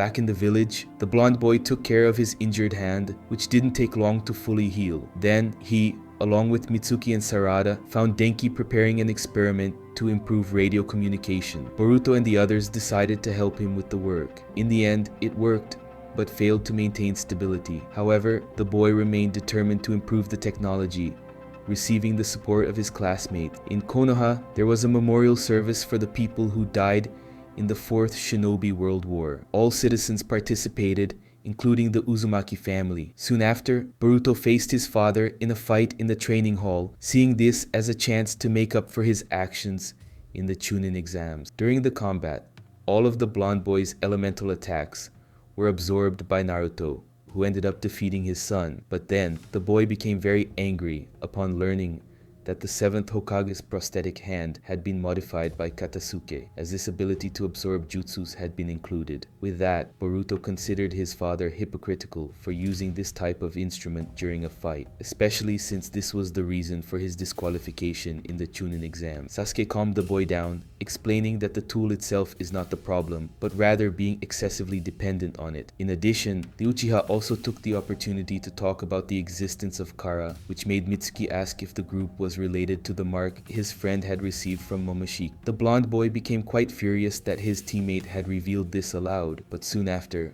Naruto admitted that Sasuke had already told him everything. In fact, this was one of the reasons why the 7th Hokage approved the development of this advanced weaponry. After Katasuke recovered the prototype, Naruto assigned Team 7 a rank C mission to escort the lead scientist back to the lab in Ryutan City. As Boruto stormed out of the room, his father asked the rest of the team to keep an eye on him in case anything happened with his mark. Mitsuki then talked to his friend, convincing him to overcome his anger and join the others on the mission. Traveling by train to the location, the group met Ao, who lectured the boy about ninja scientific tool. The blonde boy ended up changing his view on the subject, respecting the man. When they arrived at their final destination, they unexpectedly met Sumire, and soon after, managed to complete half of the mission involving ninja scientific tool test. Boruto was greeted by Chamaru, who was very happy to see him. But the blonde boy was quite surprised by the dog's prosthetic paw, which led Akira Inuzuka to explain that it was thanks to Katasuke that she and the animal could walk again. Kunoichi also revealed that it was through this that she found a new passion, science. Seeing that Katasuke truly enjoyed helping the citizens of Konoha, the protagonist decided to put aside the anger he had towards the scientist. At one point, Team 7 received a call from the 7th Hokage, noting that Konohamaru and Mugino had disappeared during a nearby mission, and tasked them with looking for the duo. Accompanied by Katasuke, the team found the sensei's last known location. As they investigated, they were attacked by autonomous puppet. With that, the scientist ended up dominating the situation and gave the rest a chance to destroy them all. In addition, Chumaru was following Konohamaru's scent, and they discovered that he and Mugino were in a cave. Shortly after, they encountered Ao, who attacked the group and stole one of Katasuke's gauntlet, used to absorb blows, including Boruto's Rasengan. But suddenly, Mugino held the opponent while the cave collapsed on top of them. Everyone managed to save themselves except Mugino, who sacrificed himself for the good of the team. However, the enemy survived and the group had to retreat immediately. With that, everyone devised a plan to defeat him. When they found him again, Team 7 began a counterattack, in which the blonde boy tricked Ao into taking his extreme chakra draining blade, weakening him. Then, Boruto approached the opponent and spoke the same words that Ao had said earlier. While Konohamaru congratulated the team, the blonde boy realized that Ao began to panic to the point of using water style as a way to protect the boy. Suddenly, a giant toad appeared right where the protagonist was, leading him to question why the opponent had saved his life. Soon after, a man who was on top of the animal, introduced himself as Kojikashin, another member of the Kara organization, and erected pillars around everyone to contain them with Fuinjutsu. After freeing himself from the technique, Konohamaru decided to face the man alone, and to everyone's surprise, both used Rasengan during the fight. This led Boruto to think they had found another user of the technique. But after cancelling each other's jutsu, Team 7 Sensei was consumed by Koji's flames, resulting in the blonde boy's unconscious activation of karma, which then absorbed the Fuinjutsu and the flame. When questioned about the activation, the boy ended up fainting. With that, the new enemy became very interested in the power and retreated. Since the enemy had left the scene, Sarada helped Boruto walk, during which the group found authentic puppets similar to those they had seen before, destroyed at a reasonable distance from the rest, followed by an unconscious boy who also had a karma, who we later came to know as Kawaki. While examining the boy's body, Boruto's karma activated, and then Kawaki's. The blonde boy asked if both were feeling the same sensation. Upon regaining consciousness, Kawaki questioned whether the Konoha ninjas belonged to the Kara organization. Meanwhile, Koji and Delta, who was also part of it,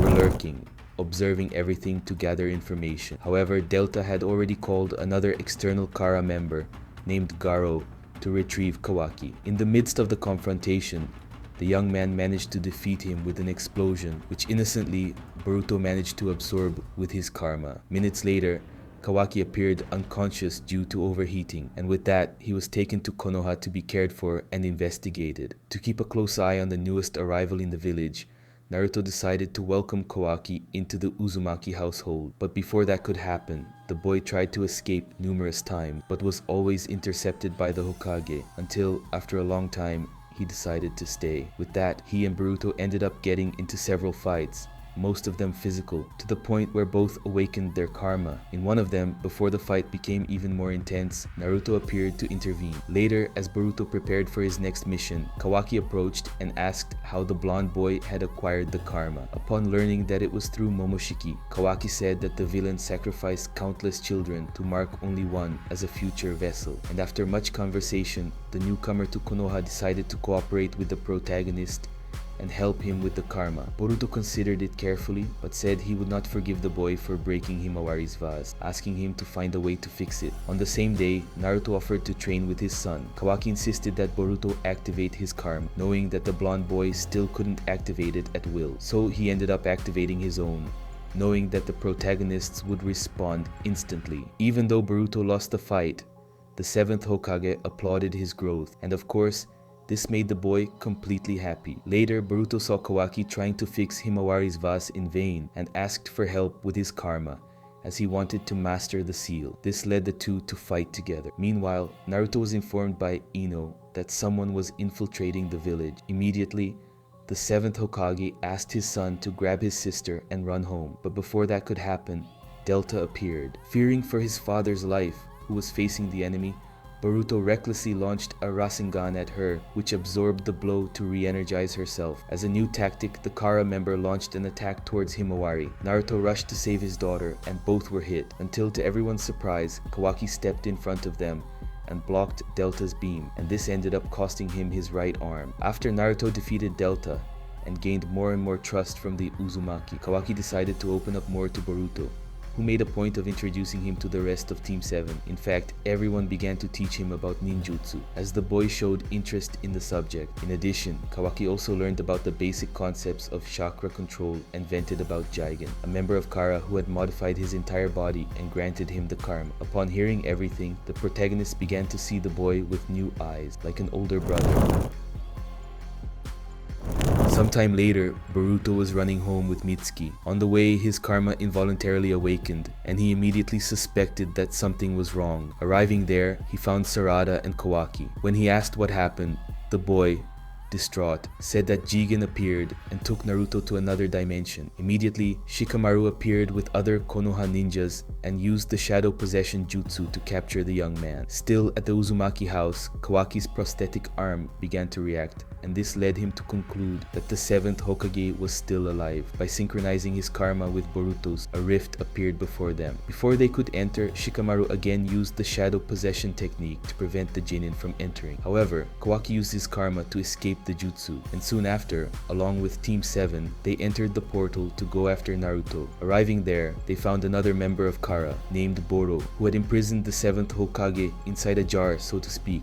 Even with several blows from the ninjas, Boro resisted them all, as he had an incredible and fast regeneration ability. In addition, he exposed Kawaki and Team 7 to a black cloud, which depleted all their strength. Soon after, Mitsuki and Sarada managed to analyze, each in their own way, Boro's mist. Concluding that it was viral, everyone decided to name the Uchiha as the team captain. Then, they devised a plan to defeat the enemy. First, they counterattacked, and as soon as Boruto got an opening, she used the Chidori to hit a part of the opponent's body that contained a core. Kawaki had even warned her about it before. However, something unexpected happened. Even without the core, the Kara member regenerated. With that, Boro ended up striking Mitsuki, Kawaki, and grabbed Sarada with a giant hand, until something unusual happened. Boruto's karma evolved even further, to the point where it was no longer him there, but Momoshiki's will and personality. The villain, displaying great power and using the blonde boy's body, destroyed Boro with a giant Rasengan. Soon after, the mark began to recede little by little, and the Otsutsuki warned the boy that it wasn't his time to lose everything yet. Upon disappearing completely, the protagonist fell straight to the ground. But Mitsuki used his arm-stretching ability to rescue his friend. With that, Team 7 and Kawaki removed Naruto from the pot he was in and returned to Konoha. Upon arriving at the village, everyone was taken to the hospital for treatment. The Uzumakis were very happy to see that Naruto was recovering completely. Later, Team 7, along with Kawaki, met with Konoha officials to discuss the recent events. They discovered that Kara had a tentacle stored in another dimension. In addition, Kawaki revealed that each member of the organization had their body modified with advanced ninja tools, which allowed them to perform remarkable abilities without needing to use ninjutsu. Amado, another member of Kara, was taken for interrogation, as he had asked to stay in Konoha. Boruto watched everything, learning more about the Otsutsuki clan, the karma, and the threat Momoshiki currently posed to him. And then came another unexpected event. During the interrogation, Amado's glasses suddenly projected a fight between Koji and the weakened Jigen. Everyone watched the battle, and consequently, Jigen's death triggered the disappearance of Kawaki's mark, surprising everyone present. Since no one understood what it meant, Amado explained, the disappearance of Kawaki's mark meant that Ishiki Otsutsuki had been resurrected through Jigen's body. However, his revival was not yet stable, and for that reason, he would come after Kawaki again to place the mark on the boy once more. With that, Boruto insisted on fighting alongside his father and Sasuke, but both refused. But before they could reach a solution, they were informed that the villain had arrived in Konoha. At the time of the battle, Ishiki's power began to overwhelm Naruto and destroy the village. Sasuke threw his sword towards the villain, but soon after, we saw that it was actually Boruto in disguise. The blonde boy opened a portal and transported himself along with the enemy to another dimension. Naruto and Sasuke followed closely behind. Everyone began to fight the Otsutsuki, who grabbed the blonde boy and informed him that his karma was 80% complete. But before he could continue, the Uchiha saved his pupil by swapping places with him through the Rinnegan. However, Ishiki trapped him with iron bars and tried to crush him with giant cube, attempting to kill the opponent. However, Boruto arrived in time and jumped in the way. Ishiki saw the boy step in and hesitated. Thus, the protagonist concluded that the enemy could not kill him. With that, Boruto threatened to kill himself with a kunai. But what he didn't expect was that the opponent would shrink the weapon and capture him through a power. Then, he explained that when the blonde boy became 100% an Otsutsuki, he would be fed to the 10 tails to nourish the divine tree. Suddenly, something different emerged from the sky and hit the villain with brutal force. And thus, we see that it is Naruto, using his newest power, Baryon mode. Boruto tried to watch his father's fight against the Otsutsuki, but he fainted soon after. In addition, Kawaki was teleported by the villain through the karma. After an extraordinary battle, and with the effort of Naruto and Kawaki, Ishiki eventually died, but while the battle was happening, Momoshiki took over the blonde boy's body, and just when they thought everything was over, the other Otsutsuki managed, with a kunai, to impale Sasuke's Rinnegan. With that, they had to face the villain. Throughout the confrontation, Kawaki and Sasuke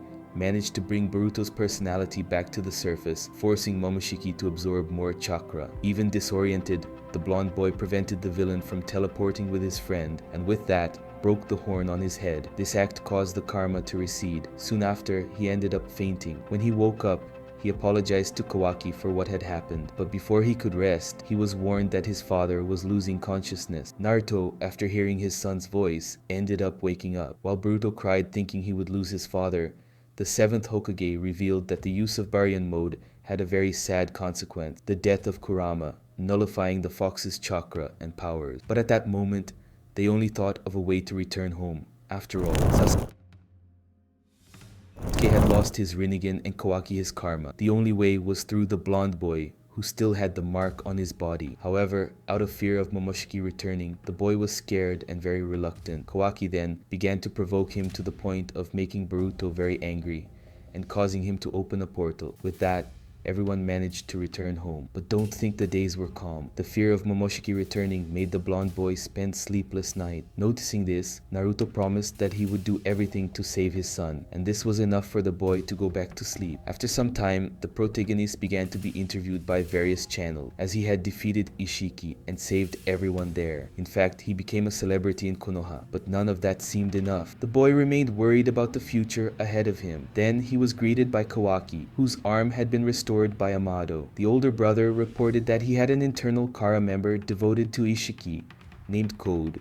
who failed to become a vessel. Despite the failure, Code obtained a white karma, which made him stronger than Delta and Boro, for example. Thus, Kawaki suggested that Boruto create his own karma and thereby replace Code. Thus, the internal Kara member would become Momoshiki's new vessel, and he would be safe. Later that same day, Naruto went to his son and handed him some medicines that could slow down his karma. Quickly, being quite excited about this possibility, the blonde boy swallowed one, even without knowing the side effects the medicine could bring. With that, the 7th Hokage decided to reprimand him. A few days later, Team 7 decided to retake the Chunin exam. After passing the written exam, the three were sent to the second stage in the Forest of Death. The goal was to find an injured officer, navigating through some traps and within a time limit. Although Boruto managed to find the ally in time, he ended up falling into Kaito Kawanami's trap, who ended up taking the person for himself. However, Kaito ended up getting injured, and the blonde boy decided to save him too, and for that, he needed the help of a clone. However, the clone carrying Kaito could not leave the forest in time, leaving the boy behind. Boruto managed to get out, but he had also already exceeded the set limit. However, due to his performance, which was also being evaluated, Moegi and Sai decided to pass him. Thus, Team 7 proceeded to the third stage. At the end of the exams, they needed to face another genin to achieve a higher position as a ninja. The next day, however, while on their way to the arena, Boruto and Mitsuki were stopped by Himawari, who, along with her friends, saw some very suspicious men at the train station. Then, they saw that they were kidnapping Amado.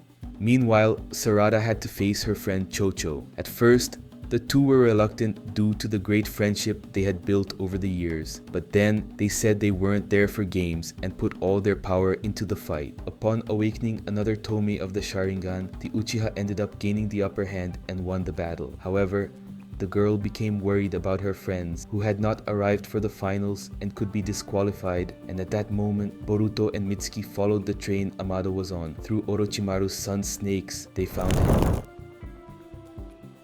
In the warehouse, Amado's kidnappers revealed themselves to be from another village and wanted to recruit him, making a very attractive offer, even involving money. Boruto and Mitsuki waited to see what the answer would be, and were relieved to hear Amado severely refuse the offer, and even state that he would never ally himself with people who sought power in that manner. As the answer was not the right one, the kidnappers decided to take him by force until the genin moved to save him. Soon after, the two blew up the place with a kunai and a paper bomb with the enemies inside. Amado thanked them and also reminded them about the final. They ran to the location, but it didn't do much good. Sarada informed them, very angrily, that the two had been disqualified. Upon learning that the previous fight would have been between them, Boruto and Mitsuki were quite curious what the result would be. As they had already lost the opportunity to become Chunin, both watched the last battle and congratulated Sarada and the others for being promoted. At night, however, both returned to the battlefield to face each other. Soon after, they learned that with Sarada's promotion, Konohamaru would no longer be Team 7's captain. But when they were going to discuss this with their sensei, they discovered that he was left behind as a prisoner from the last mission. Thus, they were sent to where the teacher was. When they arrived,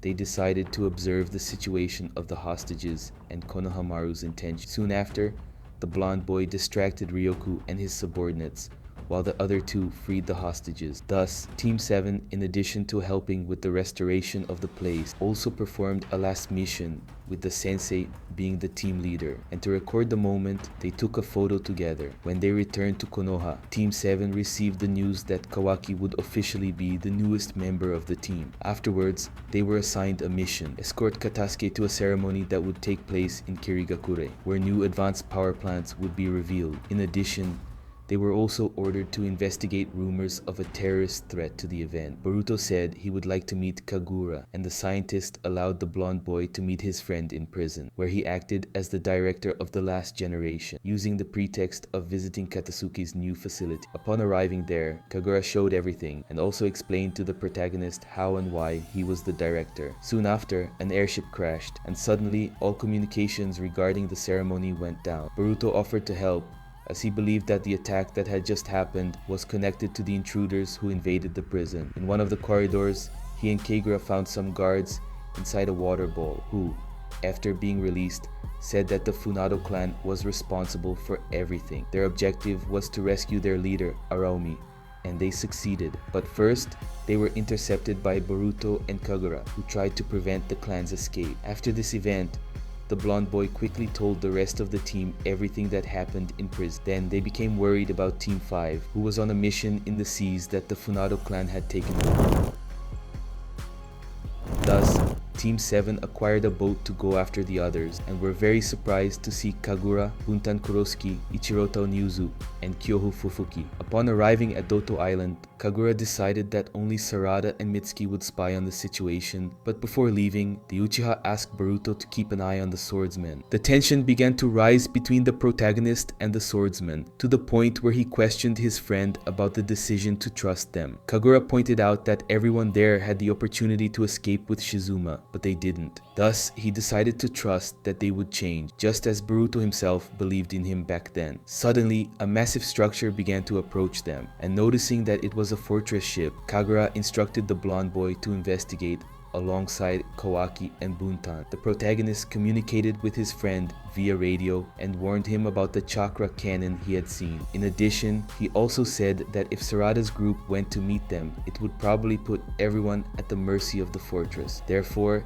he decided that they themselves would have to destroy the cannon. For this to happen, they placed Taiki's boat as a distraction for the weapon and joined the other group. But before they could continue, they were attacked by Tema. One of Kyoho's blows inspired Boruto to use the maintenance crane. Buntan assisted him, holding the guards long enough for the blonde boy to handle it correctly. Thus, he aimed the cannons towards the fortress while they fired. Everyone escaped in a lifeboat, and then they were rescued by Sarada's group. The next morning in Kiri, Taiki was killed. Suspicion immediately fell on Kyoho as he was caught cleaning his own blood-soaked sword. Boruto preferred to trust Kagura's judgment and the swordsman's innocence. A witness came forward accusing Kyoho, but Kawaki didn't feel convinced. Suspicious, he set a trap by faking the supposed murderer's death and ended up exposing another person, Koba Soza, a pirate who belonged to the Funato clan, who was hiding in the body of one of the refugees. Boruto and Mitsuki attacked him with kunai that had lightning release and pursued him to the engine room, where the villain ended up killing himself and damaging the engine. As the ship was stranded in the middle of the ocean, the blonde boy ended up suffering from severe heat stroke to the point of fainting and falling into the sea, but was saved by someone unknown with fish hand. Upon waking up,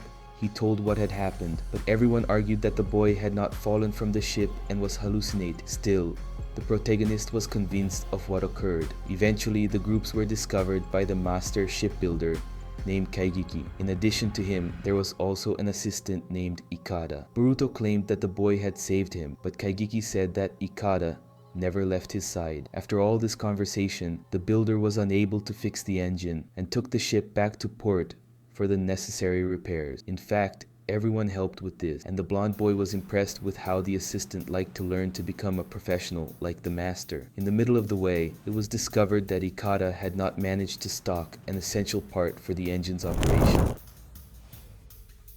Thus, he and Boruto went to retrieve it in the mini-boat made by the assistant. During the journey, the two faced a terrible storm and saw a man drowning. Although he hesitated at first, Ikada dived to save him and thus revealed his fish hand. Then, he revealed to Boruto that he had been the one to save the blonde boy before. As the protagonist was not affected by the other's condition, he promised that he would never tell anyone what happened. After recovering the part, both returned to base. Later, Team 7 discussed how to proceed. Due to the original mission they had received from the Hokage, Boruto decided to help Kagura and decided to walk while his teammates returned to their lodgings. Upon noticing an unusual black mist, the blonde boy made clones as a precaution, but was soon attacked by Saren, who decided not to explain why she was doing this and ended up paralyzing his arm. Then, Kagura arrived, preventing his friend from taking another shot, and explained the girl's fighting style. The two decided to collaborate with each other and found the opponent's location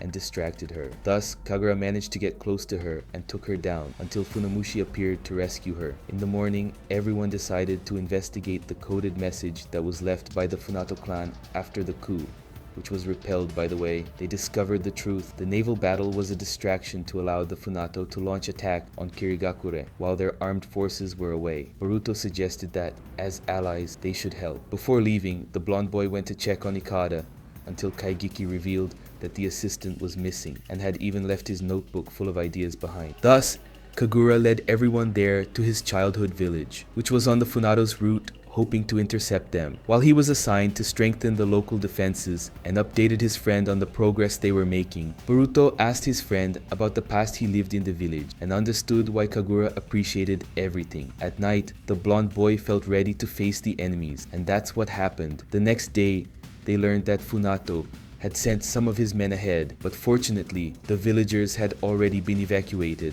The only problem was that 3 children were missing, and one of them was wearing Kawaki's headband. Therefore, the protagonist joined Kagura to rescue them before they ended up crossing paths with the Funato. Upon returning, they discovered that Heibi had abandoned the group soon after Kagura removed the cursed seal from the swordsman. Then, the group finished preparing the traps in the ravine.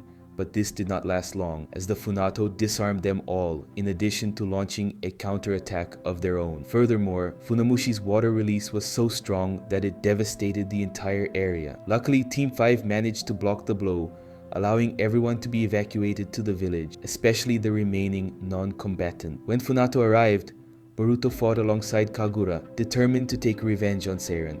But don't think it was easy, for Funamushi drained blood from his men to use a completely powerful jutsu. Soon after, he took Kagura hostage, as the young man was clearly very weakened. This caused everyone to stop fighting and watch in shock as Funamushi stabbed him in the chest.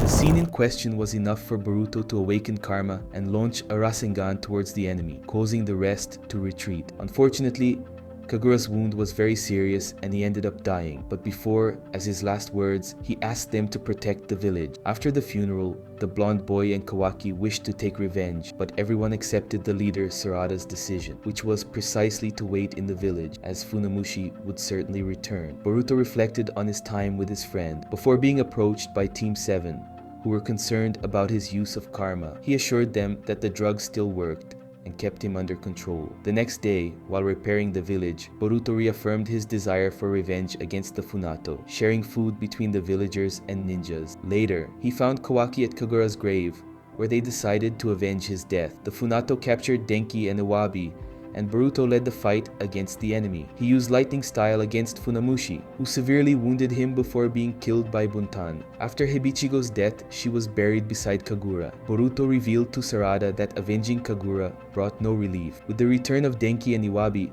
it was discovered that Ikada, Seiren's brother, had joined the Funato to attack Kirigakure. Boruto, Sarada, and Mitsuki decided to stop the war and save Ikada. After tense negotiations, Boruto offered his life as a sacrifice. However, Ikada gave up the war and reconciled with Boruto. With the end of the conflict, Team 7 returned to Konoha, where Boruto and Kawaki made peace. Naruto informed Boruto about Ikada's light punishment, and the team moved on to new missions. Boruto went on vacation with his family and had adventures at the academy, where Kawaki was on a disguised mission. He also faced challenges at the school festival and in new investigations with Sasuke. Alongside his friends, Boruto continued to grow as a shinobi, dealing with conflicts and challenges in search of a better future. When Sasuke and Maruto returned, Boruto reported Suzura's situation, but Sasuke refused to intervene, despite his opinions on Paradise. The next day, believing Yuki would be sold to a taxidermist, Boruto protected Suzura, who was trying to escape with Yuki. Mozu threatened to arrest Boruto if he returned to Paradise, but Sasuke exchanged his hawk for Yuki. Returning, Boruto consoled Suzura, while Sasuke freed the animal. Suzura confronted her mother and became Maruto's apprentice. Sasuke instructed Boruto to return alone to avoid political implications, while he searched for Code, the last Kara-inner. On the way back, Boruto was captured along with other passengers. Uga, the culprit, revealed that she was testing the ability to avoid death. In the first experiment, Boruto saved some captives, but others died, and he confronted Rokuro for selfish attitude. In the second test, involving candles connected to the participants' lives, Boruto led the group, uniting the candles to save most of them. After that, they faced Rokuro, who sacrificed allies to survive. Boruto kept his focus on cooperation and overcoming challenges.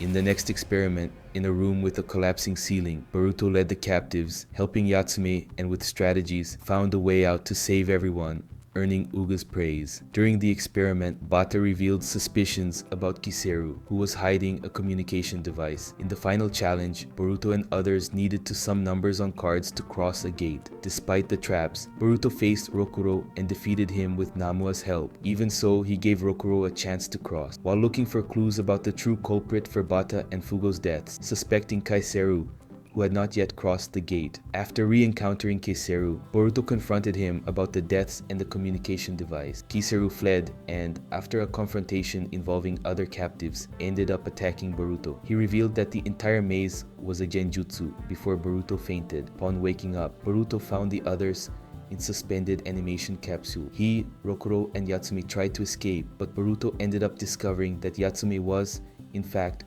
Uga, the creator of the experiment. Boruto refused to abandon or kill her, which led her to free everyone from the genjutsu. After that, Boruto contacted his team and reunited with Sarada and Mitsuki. Uga, inspired by Boruto, promised to meet him again. A week later, while taking Amado's medicine to suppress the Otsutsuki transformation, Boruto gave his forehead protector to Kawaki as encouragement. Later, he realized he was the only one capable of tracking Kawaki after his escape from Konoha. Upon finding him, he prevented Code from taking him. Although Code was superior, Boruto managed to use karma to fight on equal terms, but ended up succumbing, allowing Momoshiki to take control of his body. Momoshiki faced Code, Naruto, and Shikamaru until Kawaki, with a new karma, absorbed an attack and fought him, determined to kill Boruto if necessary. Boruto awakened and encouraged Kawaki to attack him, resulting in a fatal blow. However, Momoshiki saved Boruto, replacing part of the remaining karma data with Boruto's own, which healed him but made him completely an Otsutsuki. Momoshiki warned that Boruto could now be sacrificed for the divine tree, and that his first warning about the future was still to come. Back in Konoha, Boruto and Kawaki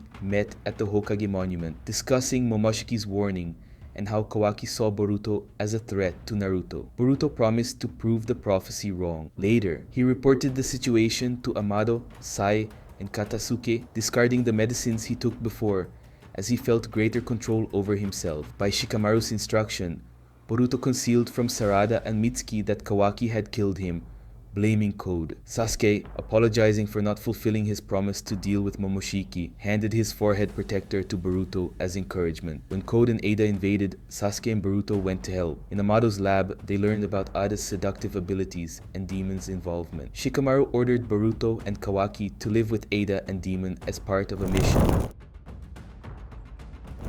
which caused friction. Boruto soon met Demon, who easily defeated him to assert himself. During a meeting, Amado explained Ada and Demon's abilities, revealing their origins linked to Shibai Otsutsuki. Boruto realized that his mind was connected to Momoshiki's, which allowed both to hear each other's thought. He had visions of Konoha fighting Kawaki, raising doubts about the future.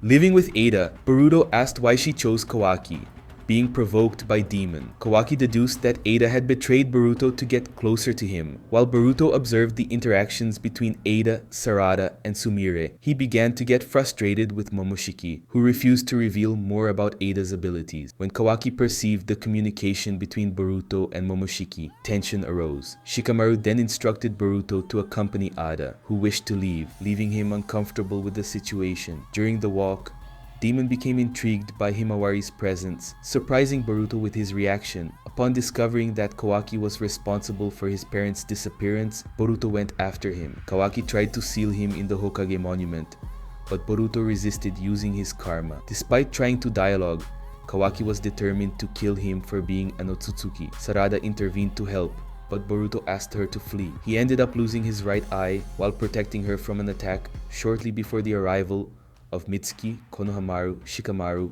and Sasuke. During the fight, Momoshiki took control of Boruto, allowing Kawaki to escape by absorbing Shikamaru's jutsu. Regaining control, Boruto was provoked by Momoshiki about his lost eye, who stated that the prophesied future was beginning. Confused by Mitsuki, who attacked him with Sage Mode, Boruto realized that something was wrong. Momoshiki revealed that Ada had swapped Boruto and Kawaki's past in everyone's mind, leaving him as the villain in the village's eyes. Team 10 ambushed Boruto, accusing him of betrayal, but he resisted Momoshiki's offer to take control to fight. Sasuke rescued him, explaining that although he remembered his history with Kawaki, there were inconsistencies such as Boruto's forehead protector and Momoshiki's presence. Sasuke trusted Sarada, who believed in Boruto and encouraged the young man to move forward. Ada and Demon found Boruto and apologized for the situation. Impressed by his calmness, Ada realized that he had developed empathy for Kawaki and praised his determination to turn the conflict into a sibling dispute. She promised not to seek him out until he decided to return to Konoha. Before leaving,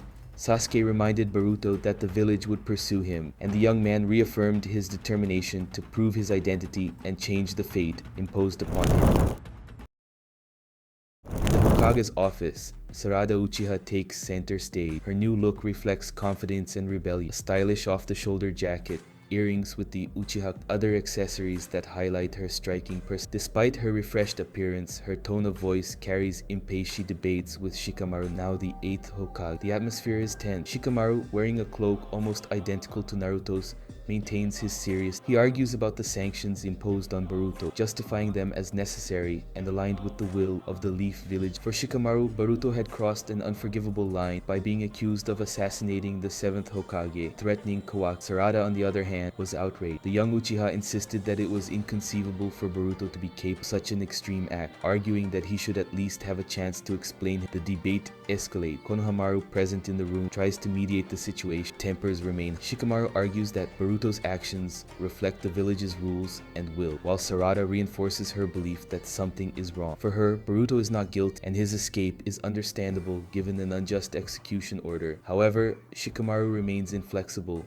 ending the discussion, insisting that Sarada must return to her mission. Frustrated, the young woman makes her indignation clear, comparing Boruto's situation to that of her father, Sasuke. As Sarada leaves, she reminds Shikamaru that Naruto, the 7th Hokage, brought Sasuke back to the village, even after his crime. With that, Sasuke was not only accepted again, but also became one of Konoha's greatest allies. Before leaving, Sarada firmly declares that Naruto is her example, not Shikamaru. The scene shifts to the Daikokuten dimension, where Naruto and Hinata remain trapped and wearing the same. The gloomy environment contrasts with the figure of Kawaki, who appears in silence, observing the couple from afar. His new look is simpler compared to Boruto. Longer hair, introspective expression reveals the complexity of his thought. Back in the village, Sarada walks beside Sumi. Their conversation reveals the challenges they both face. Sarada reflects on her impulsive behavior during the confrontation with Shik, but Sumire reassures her. Omnipotent and incomprehensible and immensely powerful ability alters people's perception. For everyone in the village, Kawaki is now the 7th Hokage's legitimate son, while Boruto has traitor. Sarada questions the inconsistencies of this narrative. How could Kawaki be altered by Kara if he was born and raised in the village? And what happened to Momoshi? However, these doubts are slowly being erased by the molds everyone perceives. Sarada and Sumire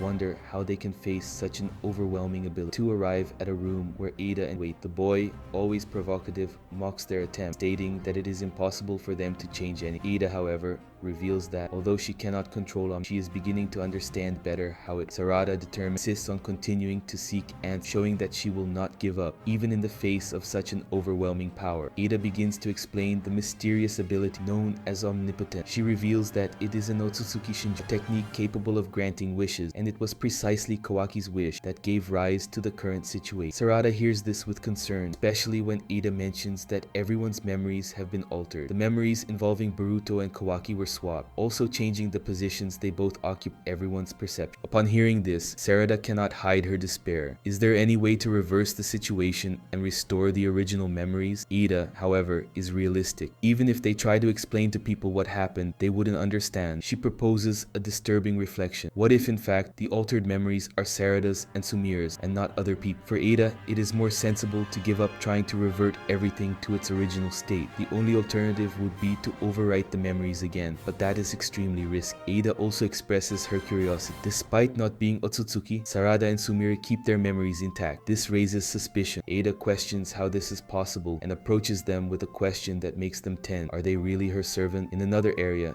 Himawari was involved in intense combat training with Chuchu. The fight was dynamic and full of skill. Himawari started with a powerful kick, which was blocked by Chuchu, but she quickly retaliated with shurikens thrown into the air. Chuchu used her partial expansion jutsu to dodge counterattack by transforming into a spinning ball. Although Himawari was agile, Chuchu managed to immobilize her with an expansion of her hand. While Himawari was on the ground, Shikadai appeared to offer words of encouragement. He praised the young girls, highlighting her potential as Kawaki's younger. Inojin and Chuchu also congratulated her, highlighting the impact of her initial kick. Himawari, even exhausted, thanked them, still determined to improve her skill. Himawari, sitting after training, was questioned by Inojin about her motivation for wanting to become stronger. After hesitating, she reluctantly admitted that she wanted to be useful to Boruto. Her companions reacted with surprise, considering his negative reputation in the village. Himawari, however, stated that Boruto, before her own eyes, had risked his life to protect both her and Naruto. The young girl also expressed her belief that her father was still alive, contradicting the official version. Meanwhile, Kawaki was busy locating and reducing the claw marks left by Code around the village. He used the power of Daikokuten to eliminate them, preventing them from being used against Konoha. During the process, he discovered a mark on the body of a ninja who had not noticed his presence. This visibly irritated him, and he demanded that Shikamaru gather all the ninjas involved in the search to check for other. Despite the effort, Kawaki showed growing frustration with Code's threat, who seemed to always be one step ahead. It wasn't long before the situation got out of control. A ninja named felt something strange, from which a mini-tailed beast created from the claw marks emerged. The creature attacked violently, spreading chaos and putting the village on high alert. Reports quickly reached the sensory tracking division, indicating that similar attacks were occurring in other parts of Shikamaru, acting as Hokage, ordered civilians to seek shelter and available ninjas to focus on containing the incident. In the midst of the confusion, Kawaki intervened to save a woman attacked by a mini-tailed. He used his modified arm to repel the creature with a powerful blow, while ordering her to flee and follow the shinobi's instructions. However, the attacks did not cease, and the village continued to be gripped by panic. In the middle of the turmoil, Sarada appeared on. With a precise blow, she eliminated one of the mini-tailed, quickly assessed the situation. Observing the creatures, he realized that they were able to move between locations using their own claw marks as transportation. However, before she could formulate a plan, two more creatures emerged from a defeated mini-tailed beast. From the back of one of them, Code appeared. Code, with his carefree posture, revealed himself before Sarada, provoking her while announcing his object: find Boruto. Sarada, surprised, confronted, determined to protect the village and uncover what Code was really planning. Tension in Konoha continued to grow as Sarada tried to convince Code that Boruto had not been in the village for years. However, Code's insistence revealed his impatience. After 2 years of fruitless searching, he had given up looking for Boruto directly and decided to use the young ninja's former companion to lure him out. Without ceremony, he demanded that Sarada call Boruto, believing that he would appear if he heard her voice. Before Sarada could react, Code was suddenly hit by a violent kick to the face. When he recovered, he saw Boruto standing in front of him, wielding his sword and staring at him with a serious and challenging expression. Boruto's appearance was so unexpected that it left Sarada speechless. Code, furious, tried to attack using his modified arms, but Boruto dodged with agility, showing the evolution of his ability. At that moment, Kawaki felt Boruto's presence and the village's sensors confirmed his arrival. Meanwhile, in the sensory tracking division, the news of Boruto's return caused an uproar. Shikamaru, surprised, ordered the ninjas to remain focused, containing Code and his claw mark creature, while carefully observing Boruto try to understand his intent. At the same time,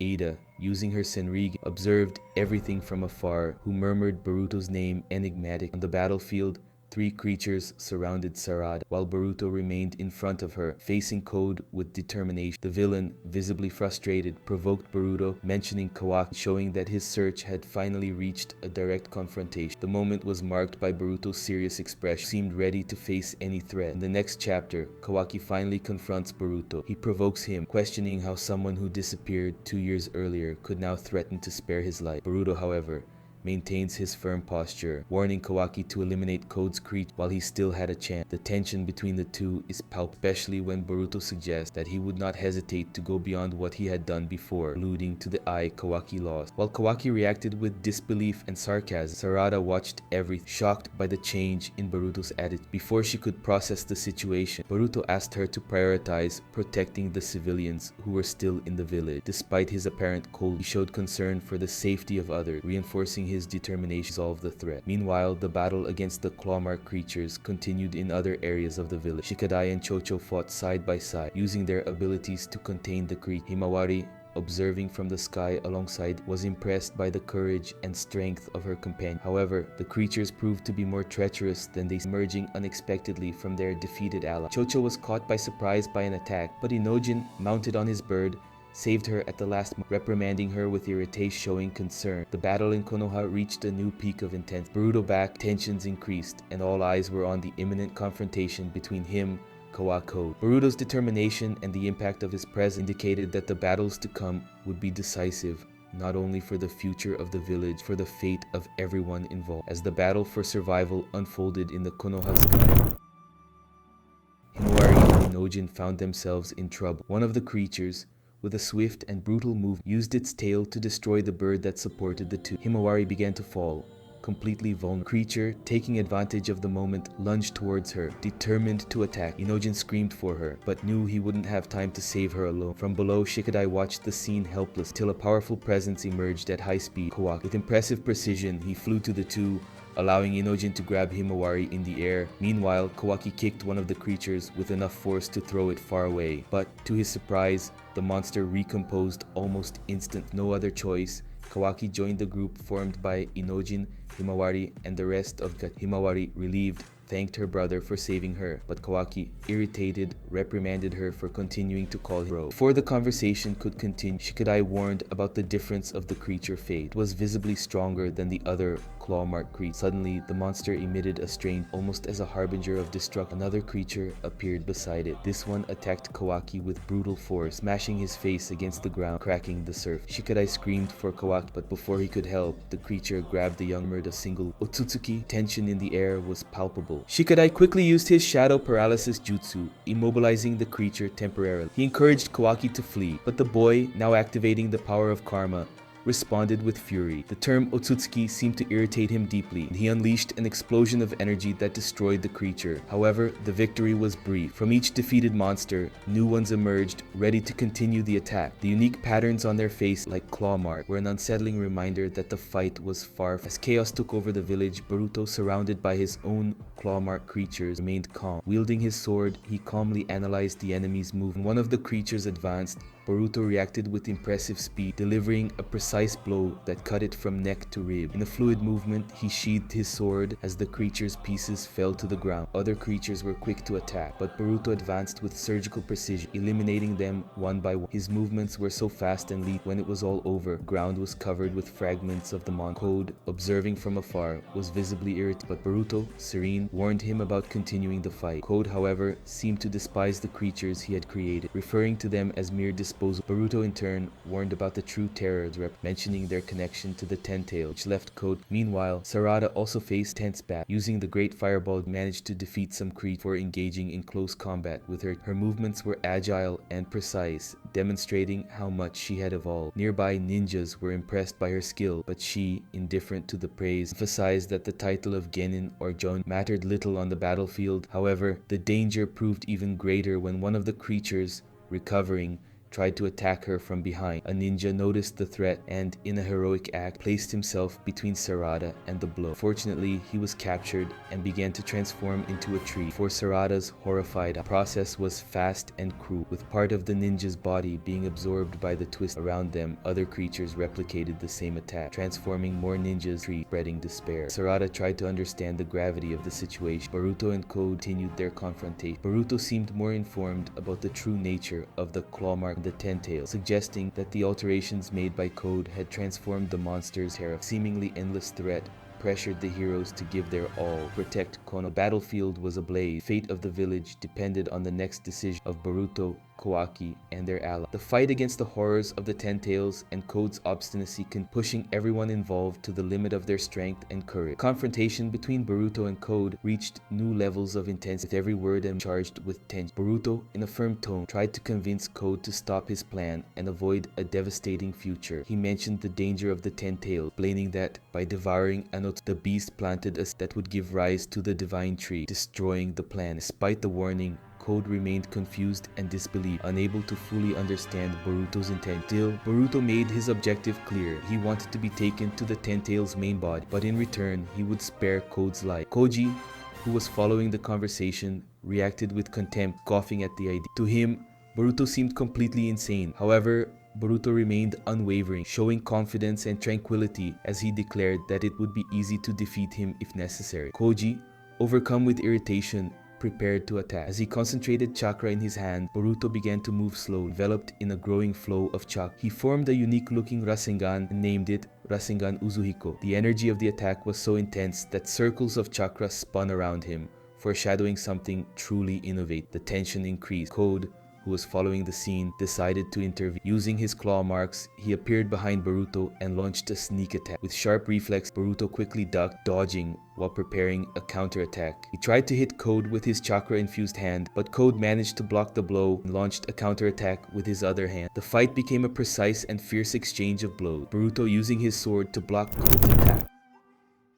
Despite Code's confidence, Boruto remained calm. He commented on how easily he could defeat his opponent, which irritated Code even more. Suddenly, the chakra around Boruto began to expand, enveloping Code like an invisible prison. Code tried to understand what was happening, but his confidence soon gave way to concern. He felt the chakra trapping his movements and questioned, surprised, what Boruto had done. Boruto, without hesitation, gave his last warning. He demanded that Code guide him to the Ten Tails, or else he would not hesitate to finish him off right there. Code, still despising the threat, challenged Boruto to try to defeat him. In a quick movement, he launched a fierce attack, but Boruto dodged with ease, always keeping out of reach. Code, increasingly frustrated, realized that Boruto was on a different level. His movements were precise, almost superhuman, and his ability to avoid attacks bordered on the impossible. Boruto, taking advantage of an opening, approached Code at high speed and delivered a direct blow to his stomach with the Rasengan Uzuhi. The force of the impact was overwhelming, and the chakra around the attack seemed amplified by an unusual end. Code was thrown violently, screaming in pain as his body was sent flying. Even trying to recover, he could not stand properly, staggering due to the massive damage received. Meanwhile, elsewhere, Ida followed everything with her son, observing the events from afar. Intrigued, she commented on Boruto's technique, finding it surprisingly simple at first glance, but Demon beside her perceived something much deeper. He revealed that Boruto's Rasengan Uzuhiko used the planet's own rotation as the basis for its power, becoming an attack of unimaginable proportion. Ada,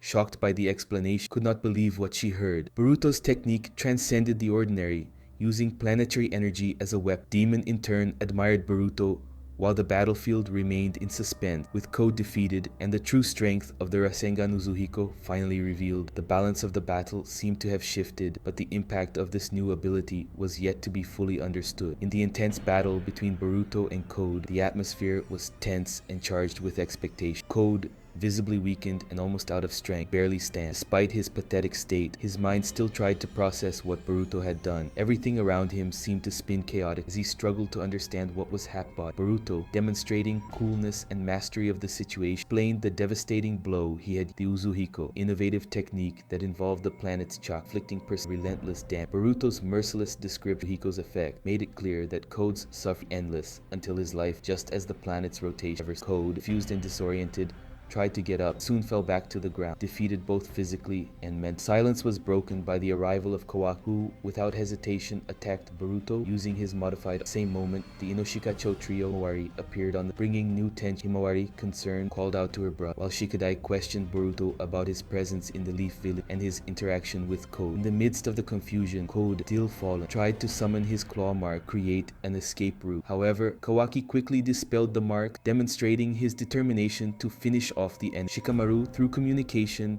instructed Kawaki not to miss the chance to eliminate Code, but Boruto intervened, warning of the danger of provoking. The tension between the two adoptive brothers was palpable, with Kawaki clearly showing his hostility towards Boruto. Suddenly, a mini-Jubi emerged from one of Code's marks and attacked Kawaki. However, with quick reflexes, Kawaki used his modified arm to impale the creature. The victory was brief. Code took advantage of the moment to teleport through the remaining mark. Escaping this, frustration took over the group, especially Shikamaru, who ordered the immediate elimination of all claw marks in the village to prevent new attacks. Meanwhile, Himawari tried to approach Boruto, but Kawaki reprimanded her, insisting that she stay out of that dangerous situation. The atmosphere became even more tense when Kawaki confronted Boruto directly, sarcastically mentioning the time that had passed since they last saw each other. Boruto in turn responded calmly, relieved to see Himawari safe, but making it clear that he was not willing to give in to Kawaki's hostility. Before the confrontation between them could intensify, a small toad appeared on Boruto's collar, bringing crucial information. The infiltration into Code's base had been successful. Although the Ten Tails had not yet been located, the news indicated that the fight was far from over. With the fate of the planet at stake and tensions between allies building, the battle was just beginning to reveal its deeper development. In the dimension where Code kept the Ten Tails, the scene was desolate. Code, wounded and staggering, observed the titanic creature, now reduced to an inert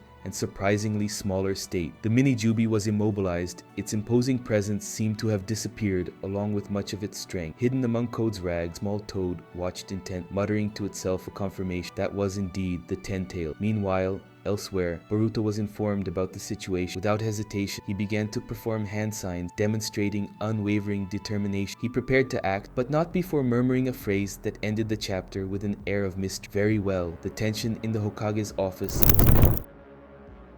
Before Boruto disappeared, it seemed that he had exchanged information with someone. Shikamaru, with his strategist's posture, pondered the possibility of there being a spy among the detection. If that were the case, he was determined to discover the truth. The investigation was already underway. Sarada entered the room with firm step, her expression overflowing with determination. She directly challenged Shikamaru's suspicion, stating that Boruto's act clear. He faced Koji and forced him to reach something evident from the interaction. Although confident, the young woman could not avoid a verbal confrontation, insisted on reminding her that Boruto represented an inevitable threat. Sarada, indignant, retorted with fervor, highlighting that she herself possessed power, was determined to use it to destroy them. The conversation reached an impasse. Kamaru, more serious, redirected the focus to the events involving Code and the mysterious transformation. Sought answers about the nature of the phenomenon, but Sarada only confirmed that the victims were still alive, suggesting that perhaps there was a way to save Boruto. According to her, seemed to know more than he let on. As Shikamaru reflected on Boruto's purpose, the scene shifted to Code, faced the mysterious Shinju in the dimension where the Ten Tails was confined. Each of them had a peculiar appearance. One resembled Boogie, another Moegi, while a third had impressively similar features to Sasuke. Code, stunned, murmured the idea of a Shinju with ego, while Boruto prepared to face the creature that resembled Sasuke, wielding his sword with determination. The confrontation was brutal. The Shinju, with fast and precise movements, attacked Boruto with frighteningly familiar techniques, including a jutsu that resembled the Chidori. Boruto managed to defend himself, using his hand enveloped in lightning-style chakra. But the battle intense. Another Shin with an arm that transformed into a tried to trap Earth-style. Despite his resist, Boruto began to be overwhelmed. Observing from a distance, Koji seemed oblivious to the imminent danger. He saw the Shinju as a convenient solution to his own problem, while Code took advantage of the confusion to escape, disappearing with his claw mark. Boruto,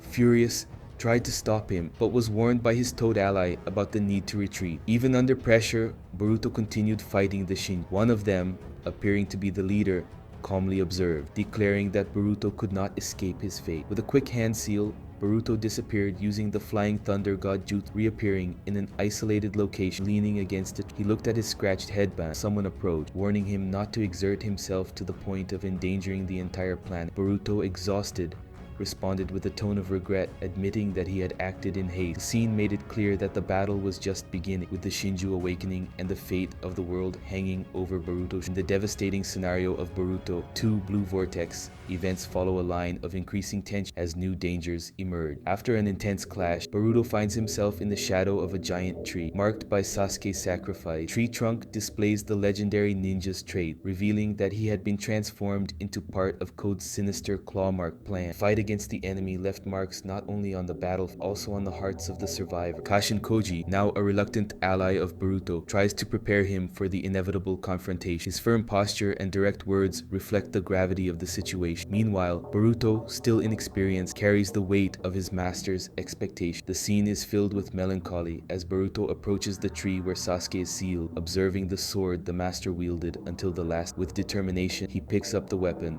promising to carry Sasuke's legacy while keeping his words in silence. In the future, Boruto appears with a transformed appearance. His eyes, once full of uncertainty, now emanate a maturity forged by battle. Konoha, the atmosphere is one of despair and indignation. Konohamaru, alongside the Inoshikacho trio, observes the devastating effects of the Ten Tails. One of the trees displays Moi, transformed as part of the cruel plant, while her figure is replicated. Shinju, the expressions of hatred and determination grew, reflect the promise of revenge and rest. The Shinju, revealed as representations of the sealed victim, possess their own. One of them, resembling Mogi, provokes the group, while another, identified as the leader, reflects an instinctive desire to devour Naruto. This declaration shows that the enemy's objective is not limited to Boruto and Kawaki, but also to the legacy of the 7th Hokage himself. The narrative culminates in an emotional dilemma. Fight to save those who were sealed and prevent the Shinju from advancing their. Boruto, now with Sasuke's sword in hand, the weight of Konoha's expectation, walks towards a new battle. Fate of his friend, his village, very essence as a ninja, are at stake. Ada, with the aid of her Senrigan, carefully observed a disturbing disturbing. The figure of Matsuri,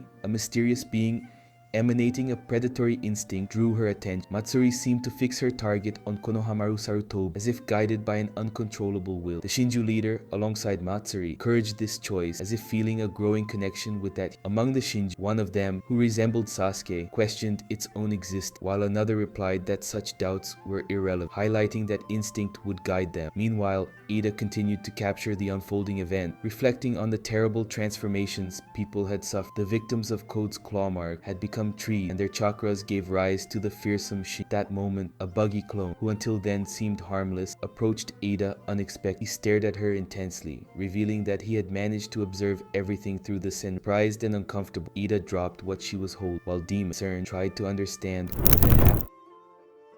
The narrative then shifts to Konoha, where Sarada, Sumire, and Amado were in a technological equipment. Sumire seemed suspicious, observing Amado carefully. Conversation quickly became tense when Sumire brought up Boruto's return after 3 years of absence. Despite having protected the village from a Koji ambush, Boruto was still fugitive. Amado, in a cold, confirmed that Boruto had pursued the enemy leader, some considered inevitable. Sumire, however, did not hold back and questioned Amado's intention, especially about his desire to bring his daughter, Akebi, back to life. Karma. Amado explained that the only way to revive someone was through karma restoration, and that he had implanted his daughter's data into Boruto's regenerated karma. He also revealed that Kawaki possessed a special karma, the result of his experiment. The conversation revealed disturbing about Amado's motivation surrounding Boruto's and Kawaki's body. Sumire processed all this. I monitored the situation from a distance, reporting the details. Tension increased. Sarada and Sumire discussed the implications of Amado's altered memory, seemed to contradict the evidence self had presented. The final scene was melancholic, full of photo of the Uzumaki family rested in a frame, shattered glass, representing the devastating impact of recent events and the uncertain future that awaited the character. The tension intensifies as questions of identity, memory, and trust dominate the dialogues between the characters. Sarada reflects on the influence of omnipotence and how the manipulation of memories makes everyone in Konoha accept Kawaki as Naruto's legitimate son, ignoring even concrete evidence. Despite this, Sarada recalls the actions of her father, Sasuke, which were guided by trust in the true Boruto. Boruto appears unexpectedly, interrupting Sarada's and Sumire's reflection. He walks towards the two, declaring that Sasuke trusted him, even doubting his own memory. In a moment of emotion, Sarada runs to hug him, demonstrating her happiness at her friend's return. Sumire watches the scene in silence, while Boruto, touched, returns the hug and acknowledges that he has finally returned home. The chapter ends with a powerful message. The embrace is proof of memories that never change. Boruto is back in his master's name. In chapter 6, titled 3 Years, the focus shifts to Shikamaru, now leading Konoha as interim Hokage. He faces pressure from the village elders, who demand a definitive solution for considered a traitor. Furthermore, they criticized Kawaki's attempted assassination, shook Konoha's reputation, threatened its relationship with the dying. Despite the criticism, Shikamaru remains calm, promises to resolve the situation, postponing formalizing his title. In his office, he receives a visit from who delivers old records at his request. However, Shikamaru discreetly reveals through telepathy that the information sought is part of a secret investigation. He emphasizes that not even the detective Kawaki or Ada should know of his intent, trusting only Ino to help him. Meanwhile, in another part of Konoha, Kawaki questions Ada about the state of the Ten Tails. She confirms that the creature has developed its own consciousness and transformed into something completely new. Ada also explains that Code lost control over the monster, which has now become a threat on Demon. Upon hearing the conversation, reveals that the Ten Tails is after Naruto Uzumaki's life, as well as targeting Ada. The chapter progresses with an atmosphere of mystery and imminent danger, setting the stage for even greater challenges to come. Kawaki was lost in thought, trying to understand why the mysterious monsters targeted the 7th Hokage. Doubt lingered. What was their objective? Demon, always direct and provocative, reminded him of something essential. Only a small group knew the truth about Naruto, him, Ida, Boruto, and Sasuke. But with Boruto and Sasuke's criminal, any statement from them would be ignored. However, if the monsters attacked Konoha in search of Naruto, the carefully constructed lie by Kawaki exposed. Tension grew. Demon made no effort to aid, launching a veiled threat about his indifference Kawaki's life. Ada, on the other hand, tried to soften, but the relationship between the three far from. Kawaki stood up, ignoring Demon's word, and announced his departure. He put on his jacket and determined left the place. On his way out, he crossed paths with Mitsuki, who calmly reaffirmed his mission to monitor Kawaki. The exchange was brief, but charged with tension, Kawaki showing his irritation at Mitsuki's persistence. Meanwhile, Boruto was reunited with Sarada, and the reunion was filled with emotion. Sarada, visibly nervous, was still processing the spontaneous hug she had given. Her thoughts were chaotic, full of doubts and unspoken feelings. Sumire, calmer, took the initiative to start the conversation, expressing her happiness to see Boruto after so long. The atmosphere between the three was a mixture of relief, Boruto showing a warm bond. The relax soon gave way to serious. Boruto revealed that his chakra was hidden, but his presence in Konoha would not go unnoticed for long. He had a purpose in returning. Talk about Sasuke. The news that Sasuke had been absorbed by the Ten Tails shocked Sarada and Sumire. Sarada tried to understand what that meant, while Boruto explained that Sasuke's sacrifice had been necessary to protect him. The pain in Boruto's voice was evident. The weight of his master's loss was severe.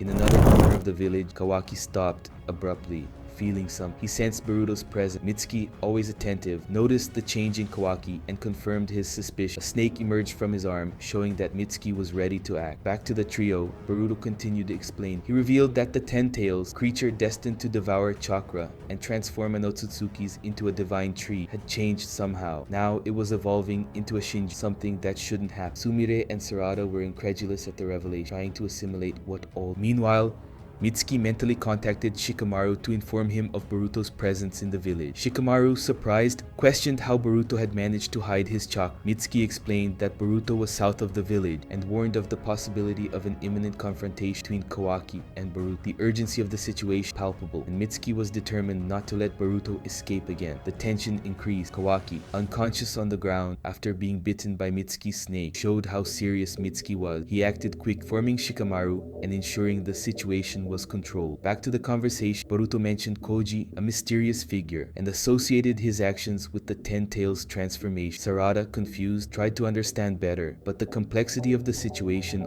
only increased. The scenario was increasingly tense. Boruto's return to the village brought more questions than answers. The atmosphere was charged with tension. Boruto faced a decisive. He explained to Sarada and Sumire the strange evolution of the Ten Tails, which was now transforming into a Shin. Despite not being an Otsutsuki, Boruto suggested that Ishiki's karma in Koji could be the cause of this change. Suddenly, Boruto was surprised by a mental communication. It was Shikamaru using Ino's transmission. He warned him to remain calm and not show any expression. The conversation revealed that the communication was outside the village's sensor record. Clandestine effort by Shikamaru to make contact. Sarada and Sumire called confused. Boruto seemed oblivious, immersed in the mental dialogue. Questioned Shikamaru about trust, but the current interim Hokage warned him about the imminent danger. It was at this moment that Boruto noticed something approach. A gigantic snake emerged, ready to attack him. Quickly, he used the Flying Thunder God Jutsu, teleporting while wielding his sword. Upon turning, Boruto came face to face with Mitsuki, now in his perfect sage, enveloped by a powerful chakra aura. Mitsuki, in a serious tone, stated that he was waiting for Boruto. Sarada tried to intervene, but Mitsuki, overcome by his emotion, asked her not to interfere. Without hesitation, Mitsuki summoned 3 chakra snakes to attack Boruto. Calmly, Boruto activated the light purple electricity jutsu and, with his sword,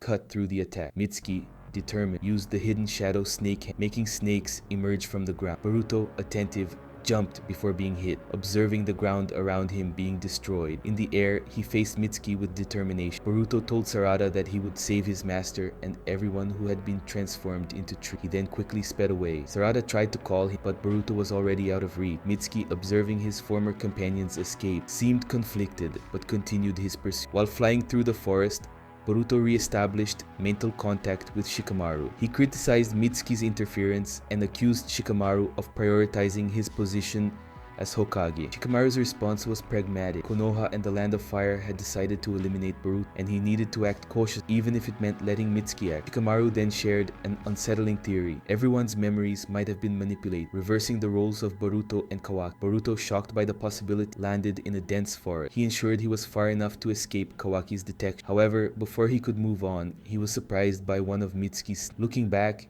he saw his former companion approaching at high speed, still in sage. The atmosphere became even heavier. Boruto prepared for the inevitable confrontation, declaring that it would not be an easy battle. Mitsuki advanced with determination, while Boruto, firm, prepared to face the friend who had now become an adversary. The chapter ended with the clear message: the battle between Boruto and Mitsuki, 2 former allies, was about to begin, and there would be no way to avoid the confrontation. Chapter 6 of Boruto, 2 Blue Vortex, concludes with an intense and emotionally charged confrontation between former allies. The narrative delves into Mitsuki, who, enveloped in conflicting feelings, begins the next arc with a beautifully drawn cloak. The aqua green tone and details reminiscent of snakeskin texture capture Mitsuki's essence presence and his connection to serpentine nature. The chapter's title, The Sun's Whereabouts, reflects Mitsuki's dependence on his moon and the sun that guides him, elements that symbolize his deep emotional connection with Kawaki and Boruto. In an introspective reflection, Mitsuki recognizes that his existence and brilliance depend on another, the sun that illuminates the darkness in which he lived. Kawaki, for Mitsuki, is the reason for his struggle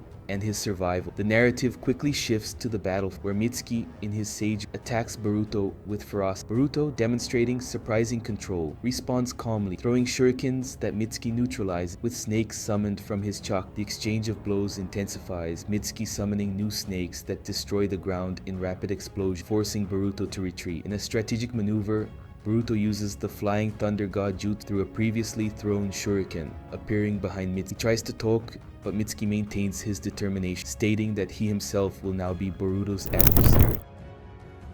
Meanwhile, Shikamaru, observing from a distance, explains the situation. Mitsuki used his snake venom to incapacitate Kawaki, trying to avoid a direct confrontation with Boruto and prevent him from manifesting his Otsutsuki side. The fight, however, seems inevitable. Mitsuki demonstrates his understanding of Boruto's strength, acknowledging that he surpassed Kawaki, even defeated Kodo. Despite this, Mitsuki believes he needs to intervene, even if it costs him his life. His dedication and sacrifice are evident as he summons multiple sages, each accompanied by giants made of chakra, which advance against Boruto at high speed. Boruto, though pressured, maintains his composure. He dodges attacks while the surrounding forest is devastated by the destruction caused by the aerial scene.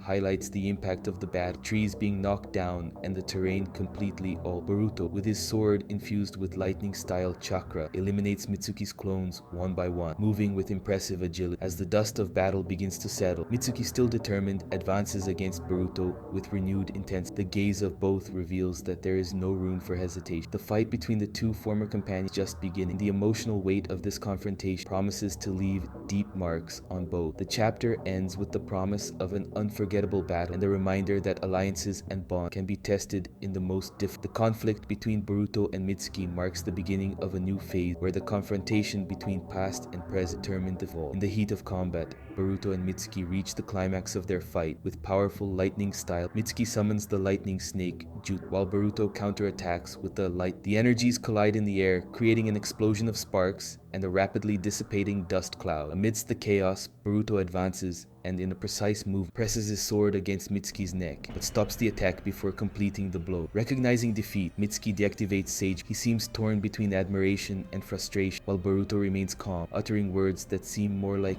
deep reflection provocation. The air feels heavy with the weight of the confrontation, not only physical, but emotional. Boruto observes Mitsuki with an expression that mixes compassion and firmness, mentioning the role Kawaki plays in Mitsuki's heart, like a sun that gives meaning to his existence. Mitsuki's silence is broken by a mixture of incredulity and hesitation. He tries to understand Boruto's word, but seems reluctant to accept what he hears. In an act of desperation, Mitsuki summons a snake that wraps around Boruto, trying to reassert his strength. However, Boruto remains unyielding, continuing to provoke Mitsuki, suggesting that his obsession with Kawaki has blinded him to the light he himself possesses. Mitsuki reflects on these words. Shikamaru, observing from afar, does not hide his astonishment at Boruto's ability to understand his opponent's feelings. Mitsuki finally dispels his summoning and faces Boruto with a mixture of confusion and curiosity. Boruto's revelation that Naruto and Hinata are alive leaves Mitsuki, Shikamaru, and Ino stunned. The idea that their memories were altered by Kawaki's omnipotent ability begins to unfold, bringing more questions than answers. Elsewhere, Ada and Demon find Kawaki unconscious but slowly waking up. The tension increases as Kawaki tries to understand what happened and the role Mitsuki played in his momentary defeat. At the same time, Boruto explains to Shikamaru about the altered memory and suggests that they have had this conversation before, implying that the cycle of events repeats in a mysterious way. The narrative ends in a moment spent, with Shikamaru trying to assimilate Boruto's words and Kawaki regaining consciousness under Ada's watchful eye. The pieces of the puzzle begin to align, but the true meaning of omnipotence and its effects still hangs as an unsettling mystery. The atmosphere was tense, with the fight between Boruto and Mitsuki's stagnant moment of reflection. Boruto, after a quick confrontation, placed his sword against Mitsuki's neck, but stopped before delivering a fatal blow. The air was heavy, as if the combat itself had transformed into a silent dialogue between the souls of the two friends. Mitsuki, recognizing defeat, withdrew his sage mode and observed Boruto with an expression difficult to decipher. Boruto, with an unsettling calm, began to speak about a concept that seemed to be beyond any comprehension: omnipotence. He explained that the distortion of fact caused by Kawaki was an inevitable consequence of this force that altered people's memories, causing the truth to be forgotten over time. Shikamaru's and Ino's minds were attentive, but the concept Boruto seemed to have accepted his part in this distorted plot, and although he recognized that there was no going back, he still believed that the conflict with Kawaki would persist, regardless of the rewritten memory. Shikamaru, always pragmatic, suggested that if he were in Boruto's position, he would make a more drastic decision: kill Kawaki. But Boruto, with a distant expression, replied that although Kawaki wanted his death, he could not simply succumb to violence. He revealed a sense of powerlessness by admitting that no matter what he did, history would always Boruto's words were laden with a silent despair, as if the very weight of his decisions was something he could not avoid. Silence hung for a moment until Shikamaru, with a certain concern, said that if omnipotence was indeed affecting everything, Boruto was. Even so, he knew he couldn't simply reveal this to everyone. The world would continue to persist. Boruto would have to move forward, carrying the burden of this global. Meanwhile, elsewhere, Jura reflected on the world and the books he read. His thoughts were immersed in philosophical doubt, questioning the meaning and the emptiness of answers. He wondered if, upon finding Naruto Uzumaki, he would finally reach the truth he so desired. Jura was beginning to act, searching for answers that were hidden, as if destiny itself was guiding. Chapter continued with an abrupt transition to a new scene where Boruto, with renewed confidence, stated that he was Mitsuki's son. His words, charged with a symbolic light, deeply touched the heart of his former teammate, who began to understand the depth of those words. Ada, observing the scene, reflected on the intensity of seeing something insane and beautiful at the same. Kawaki, who had joined Delta, seemed indifferent to what was happening. He didn't care what Ada thought, but was determined to follow her orders. Meanwhile, Demon remained silent, observing everything with a slight expression of indifference. Ada, for her part, was more attentive, noticing that Boruto and his allies were moving away, heading towards the forest where the final confrontation might occur. Delta and Kawaki flew quickly towards the location indicated by Ada. During the flight, Delta made a joke about Ada's relationship with Kawaki, suggesting that the situation could become even more complicated. But Kawaki, with characteristic cold, stated that once everything was resolved, he would handle the situation. The scene then shifted to the forest, where Boruto and Shikamaru continued to discuss the imminent threat Kawaki posed. Boruto explained that Kawaki, now self-aware, beginning to transform into something much more dangerous, an entity capable of consuming planetary life. Shikamaru, alarmed, asked if the planet was already doomed, but Boruto reassured him, saying it wasn't the end yet, but if both of them were consumed by this power, the planet would succumb to the transformation process, generating the chakra fruit and dooming Earth. Boruto's words were clear, but the tension in the air was palpable. The future seemed uncertain,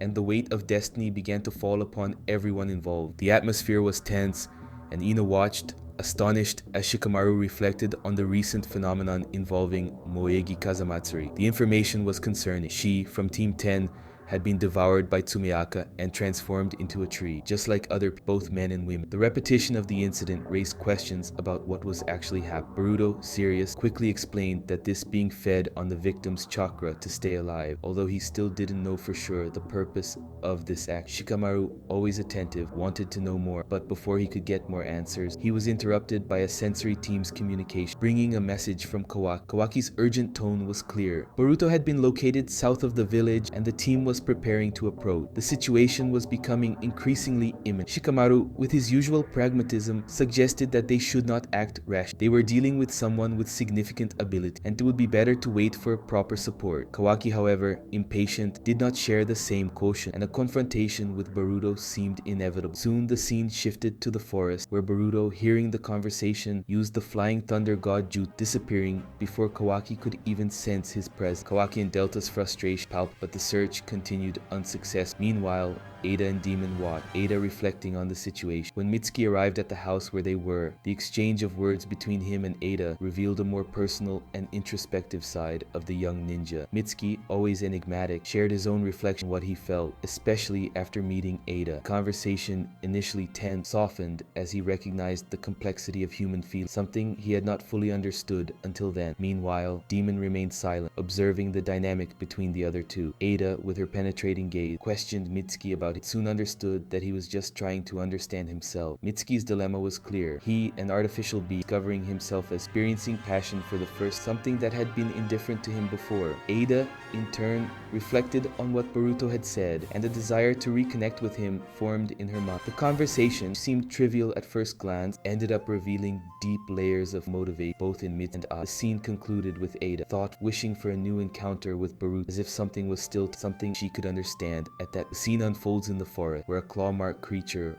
runs, leaving a trail of destruction wherever it goes. Jura and Hidari, two mysterious individuals, are in full communication, preparing for an Jura, with a cold calm, positions himself strategically, using a cube to observe the environment around. He seems confident, giving instructions for Hidari to continue in the correct direction. Soon, both move quickly, appearing at the entrance. Meanwhile, elsewhere in the village, Aino questions Shikamaru about the veracity of Boruto. Shikamaru, always serious, responds cautiously, asking that the information be kept confidential, regardless of opinion. Aino's unease is palpable, but she respects Shikamaru's guidance, who is soon interrupted by an urgent communication. Outside, two invaders approach the village, one of them identified as Uchiha Sasuke. The situation begins to intensify as Jura and Hidari advance towards Konoha's gate. Sarada, seeing the invaders approach, murmurs her father's name with concern. Hidari and Jura begin to question the location of Uzumaki Naruto, while a group of ninjas prepares to intercept them, questioning their intention. Kamaru, in response to the threat, follows protocol, ordering the evacuation of the population, while a new communication arrives, now from Ada, who reveals crucial information about the invaders. She identifies them as beings derived from the ten-tailed Jupe, now with self-awareness, hostile. The revelation further increases the tension in the air. The ninjas who tried to stop the invaders are brutally defeated, their lives cut short with the deadly precision of their weapon. Jura, with a look of interest, observes the scene, notices an old bookstore to his left, which he does not hesitate to explore. Hidari, following in his footsteps, continues his search for Uzumaki Naruto, while Jura seems to glimpse something greater on the horizon. The peace that seemed to dominate the city shatters with the arrival of Kawaki, who, determined to confront the invaders, launches a merciless attack on Hidari. Ada quickly arrives to support Kawaki, but both are surprised by Jura's ability, who stops Kawaki with overwhelming force. He deflects his blows with ease,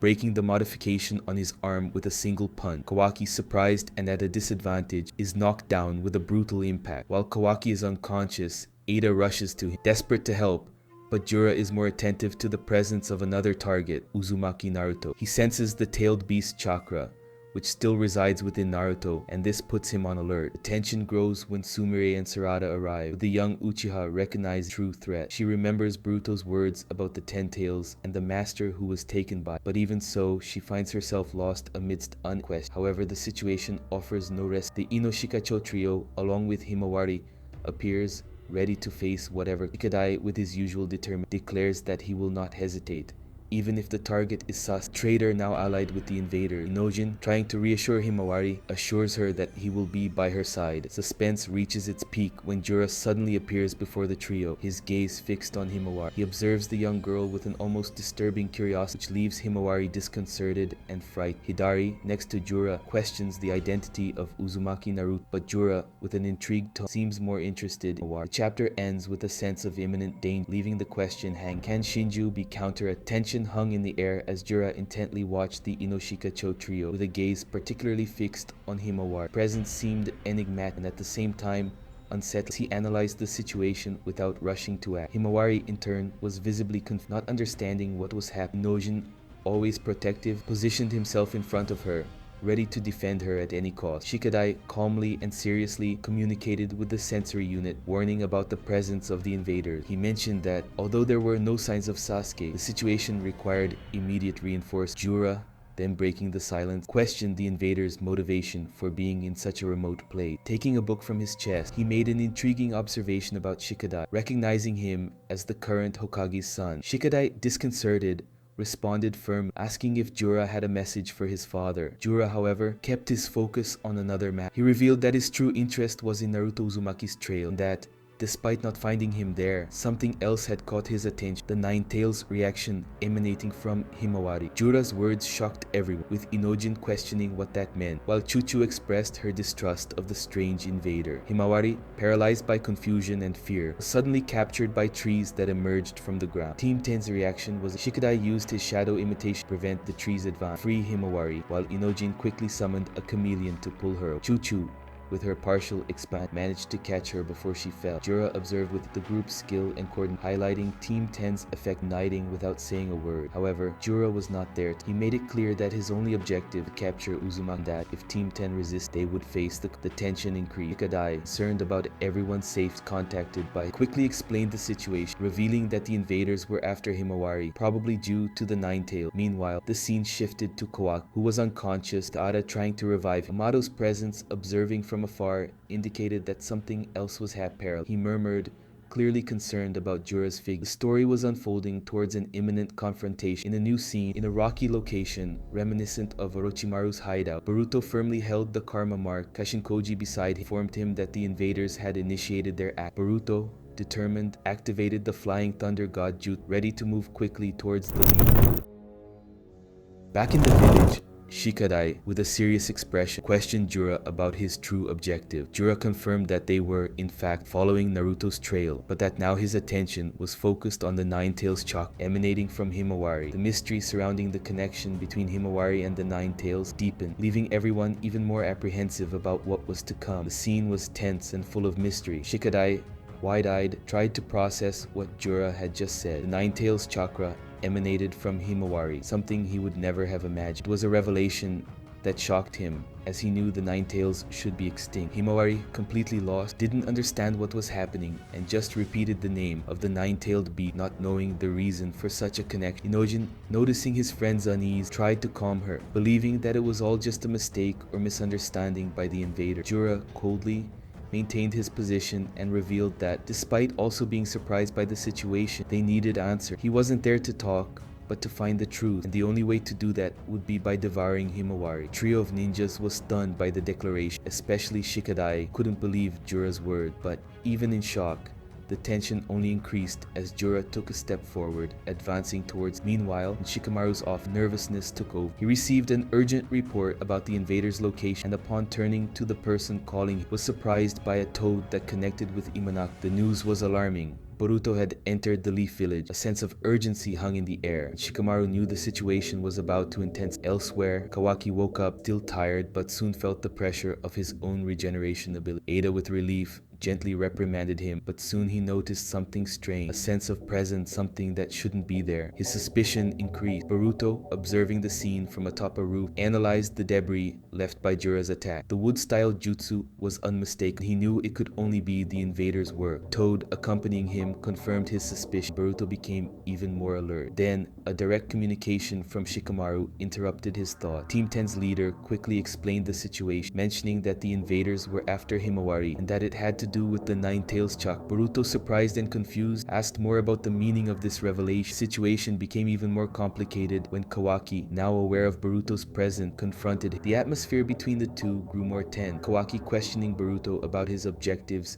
and about the mysterious attacker. Boruto, irritated, tried to warn him about the true danger, but Kawaki, with his usual contempt, accused him of being the Leaf Village's true end. The dialogue between them, charged with resentment and distrust, only increased the feeling that something bigger was at stake. The tension between the two intensified, with Boruto suggesting they go together to face the invader, while Kawaki, furious, showed complete disinterest in cooperate. The threat to the Leaf Village was becoming more and more real, and every move now seemed crucial to everyone's destiny. The battle was in full swing. Kawaki was determined to defeat Boruto. His dojutsu activated, he launched 3 stakes with precision, but Boruto, agile, easily dodges. Kawaki, surprised by Boruto's speed, summons 5 more stakes, but again sees his attempt. Determined to end the confrontation once and for all, Kawaki opts for close combat and modifies his arm to attack. However, Boruto anticipated, hitting Kawaki with a strong punch to the stomach, sending him flying. Pain was immediate, and Kawaki fell to the ground, irritated by the defeat. Boruto, with a disdain, commented on Kawaki's lack of training, provoking further. Ada, observing the scene, expressed her concern, but her attention soon turned to another matter. As Kawaki got up,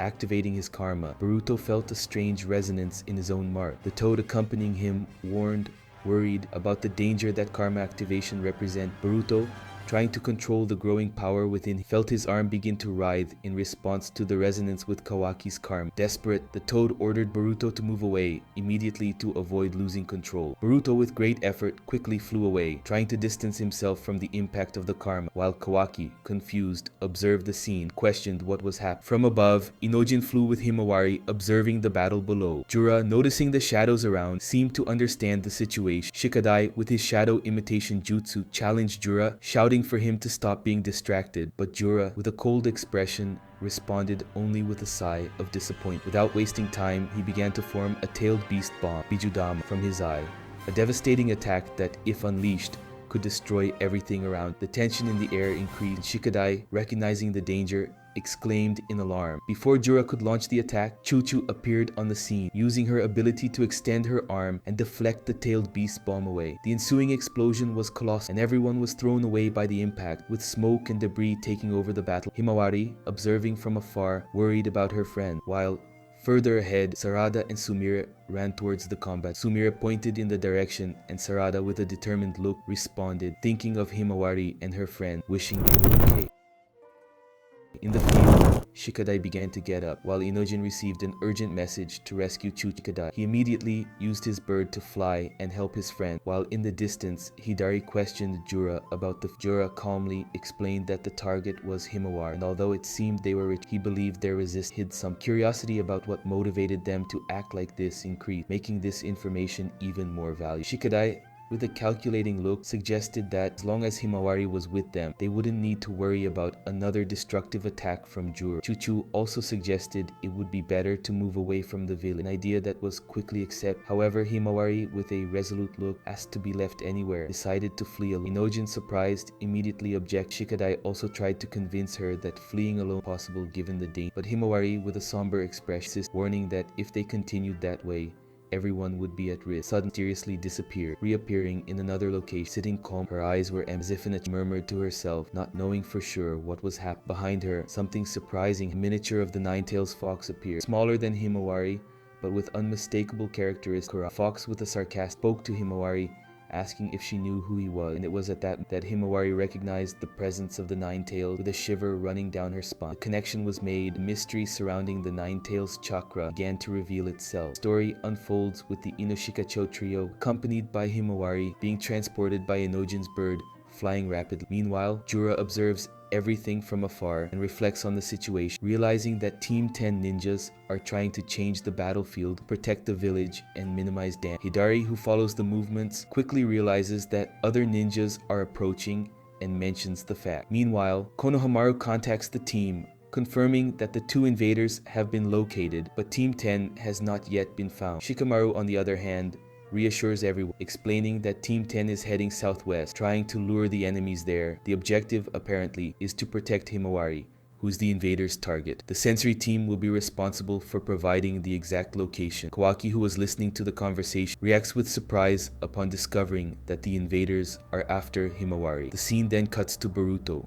who is in a house, hidden on the balcony, trying to control the karma that begins to take over his body. He struggles to remain calm and control the situation, but the toad accompanying him is visibly worried. Meanwhile, Shikamaru gives clear instructions to Kawaki, asking him to go to the location without worrying about Boruto. Seems to be a problem. Kawaki, irritated and impatient, prepares to leave immediately, Ada running after him, demanding that he not leave her behind. Boruto, in turn, focuses on his own problem, trying to maintain control over the karma in his body. Although he seems to have a minor accident, he tries to calm down and convince himself that he won't have problems if he rests for him, while the toad watches in silence, increasingly concerned about the situation. At the same time, Hidari confronts the nearby ninjas and questions Jura about his intention. Jura, with a tone of indifference, responds that his plans are to go after Himawari, and quickly flies away, paying no attention to the others. One of the ninjas, in turn, observes that Jura is fleeing. Konohamaru takes the lead, instructing the team to head southwest, as Jura is clearly going after Himawari. But before they can advance, Hidari suddenly appears in front of Konohamaru and the ninja, blocking the way.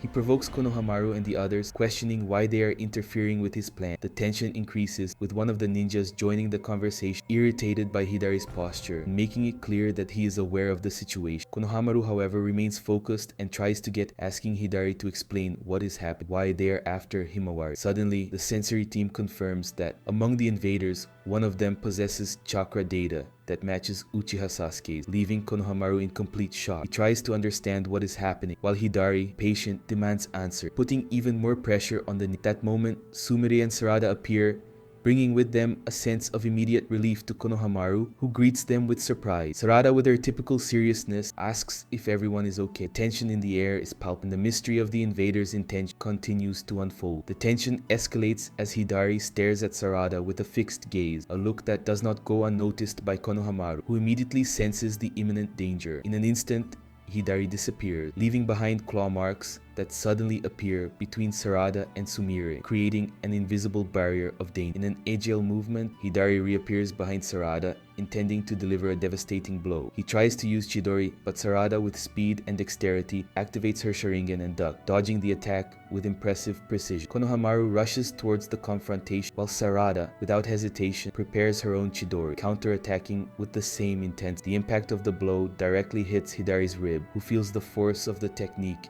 and is thrown to the ground, falling heavily. Sumire approaches cautiously, while Sarada observes Hidari's fall, her expression determined yet thoughtful. The silence that follows is interrupted only by the sound of Hidari still falling, staring at Sarada with a defiant look. Meanwhile, Sarada analyzes the situation carefully. She mentions with a tone of surprise that the technique used by Hidari was a Chidori, exactly like her father. Sumire, still stunned, asks what Hidari is, but Sarada, focused, tries to understand what exactly is happening. The scene then cuts to Himawari, who finds herself in a strange place, surrounded by the tails of an enormous fog. Feeling of uncertainty and confusion overwhelmed, but a familiar voice calms her. Kurama, Nine Tails, introduces himself, explaining that although she knew him as a constant presence beside her father, he is now there, speaking directly to her, but in a peculiar way. They are not in a physical location, but in a mental visualization, conversing only with their conscience. Kurama reveals that although he was the beast inside Naruto during his battle, he has now been reborn in an unexpected way. His death was not definitive, and over time, a fragment of his chakra eventually reconstituted itself, appearing inside Himawari. The explanation is clear. The destiny of the Hyuga and Uzumaki may have influenced this manifestation. Himawari, absorbing the information, responds with confidence, introducing herself as Uzumaki Himawari, accepting the situation with surprising calm. Back on the battlefield, Shikadai and the others try to wake Himawari, but she remains unconscious. The situation becomes even more critical when Chochu spots Jura, who approaches rapidly, flying with impressive. Shikadai quickly alerts the sensory team, asking for reinforcement, while inside Himawari's mind, Kurama encourages her to accept what is happening and move forward. Himawari awakens, now fully aware of her new reality. The concern on her face is evident, and she looks around,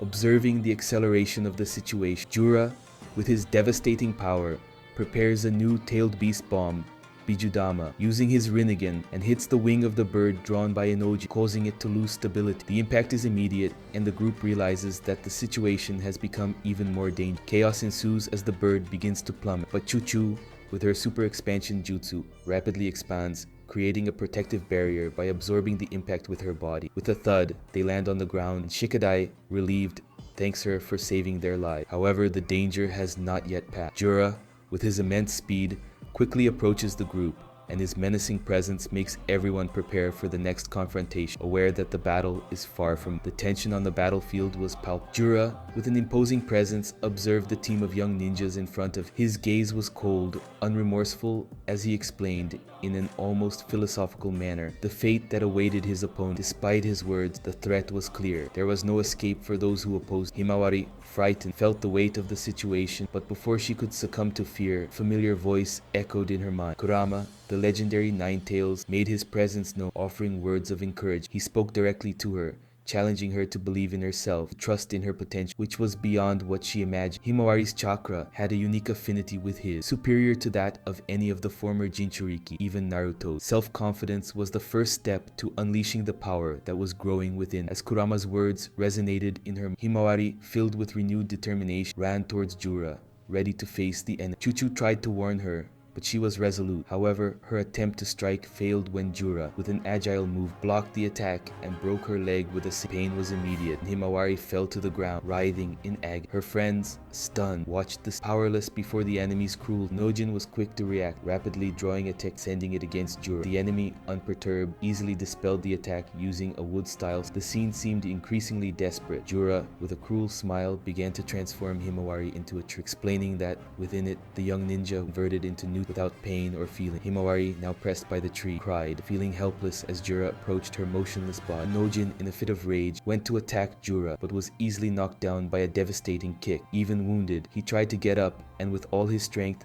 tried to grab Jura's foot, begging him to release Himawari. Jura, with a look of contempt, paled Inojin with a wood-style technique, piercing his body with a piece of wood. The scene was horrifying. Himawari, unable to react, watched the act with horror in her eye. Inojin's body fell lifeless to the ground, and his eyes lost their light. Chuchu's desperate scream echoed across the field as she witnessed her friend's death. Himawari, consumed by sadness, began to cry even more. Feeling helpless and unable to protect those, Jura, seemingly fascinated by Himawari's reaction, commented on what he called aesthetic, as if he was seeing something beyond a simple bat. It was then that something extraordinary happened. An explosion shook the spot where Himawari was trapped, and when the smoke cleared, a surprising sight appeared before everyone's eye. Himawari, now transformed, displayed a radically different appearance. Her hair was divided into 9 parts like tail, and her eyes, ordinary, now glowed with Kurama's power. Her posture had changed. She was wilder, fiercer, as if a new force had been unleashed within her. Himawari, with a serious and determined expression, stared at Jura, her voice filled with a strength she had never demonstrated. Kurama's power pulsed through her, and the transformation was clear. Chuchu and Shikadai, surprised, called her name. Himawari was beyond any doubt or hesitation. She was ready to fight, and Jura, who until then seemed unbeatable, now faced an unexpected force. Jura, with a slight smile of surprise, thought to himself, intrigued by the radical change he had just witnessed. He knew the battle had turned.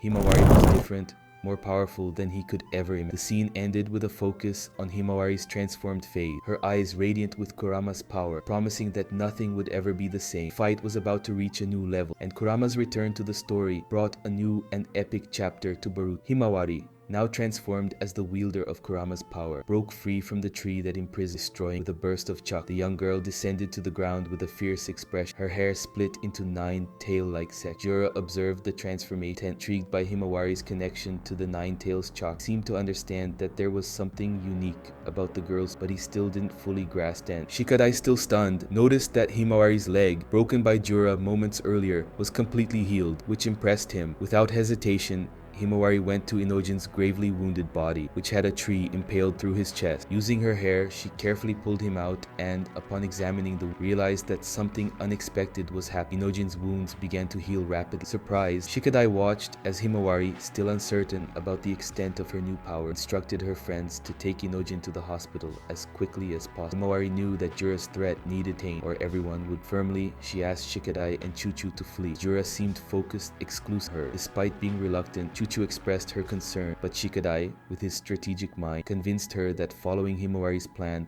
was their only chance of survival. Before leaving, Chuchu extracted a promise from her friend that they would eat pancakes together later. Himawari smiled slightly, saying she loved pancakes. With Inojin being carried by his friends out of the combat, Himawari positioned herself to face Jura, determined, confronted the enemy with her newfound strength, while Jura, intrigued, observed the girl and reflected on the irrational decision made, mentioning how Inojin ignored his warning, suffered the consequences. Speech was interrupted by a furious shout from Himawari, ordering shut up. Without hesitation, she advanced, delivering 2 devastating blows, punch to the stomach and another that sent him flying. Jura quickly recovered, leaping into the air and advancing at high speed towards Himawari. In response, she channeled Kurama's power, forming a small tailed beast bomb, Bijudam, with her tail-shaped hair. Jura, surprised, reacted using his own. The attacks collided in an overwhelming explosion. The impact was so intense that Shikadai and Chuchu from afar momentarily stopped, worried about their friend. From the smoke of the explosion, Himawari emerged unharmed, ready to continue the battle. Jura, impressed,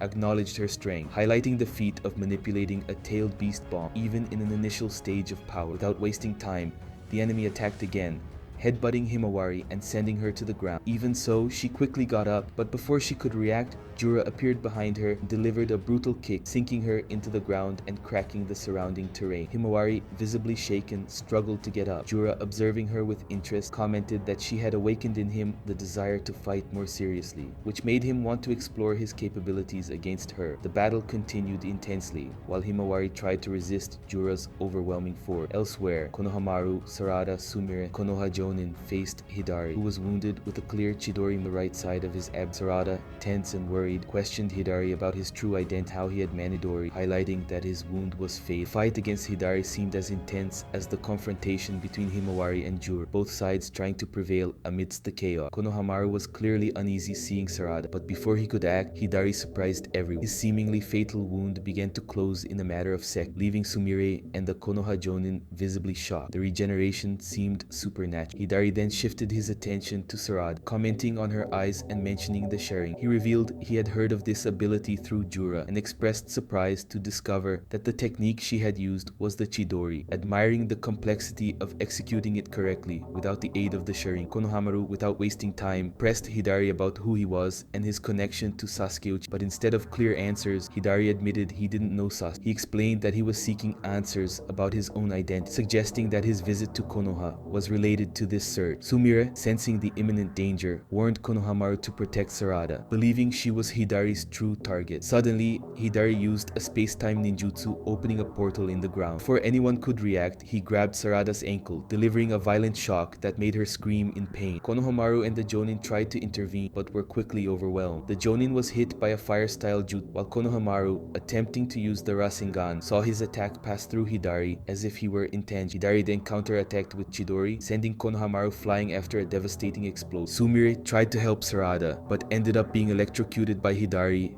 and fell unconscious. Sarada, incapacitated and motionless, watched Hidari slowly approach, while the fight between Jura and Himawari continued elsewhere. Jura, with his overwhelming strength, delivered a powerful blow against Himawari, using the power of his Rinnegan to amplify the impact. Himawari screamed in pain as she tried to recover, but Jura demonstrated total control of the situation. He praised her regenerative ability, comparing them to a Jinchuriki's, but highlighted that they would not be enough to compensate for the constant drain her body was facing. Although Himawari healed her chakra was rapidly depleted. Beside Himawari, Kurama manifested. Recognizing the gravity of the situation, the fox admitted that he underestimated Jura. He warned Himawari that even with all her potential, she could not overcome such a powerful opponent. Meanwhile, elsewhere, Kawaki and Delta advanced towards the battle. Delta questioning Kawaki about his strategy. Determined, Kawaki replied that he would do whatever it took, but did not reveal details.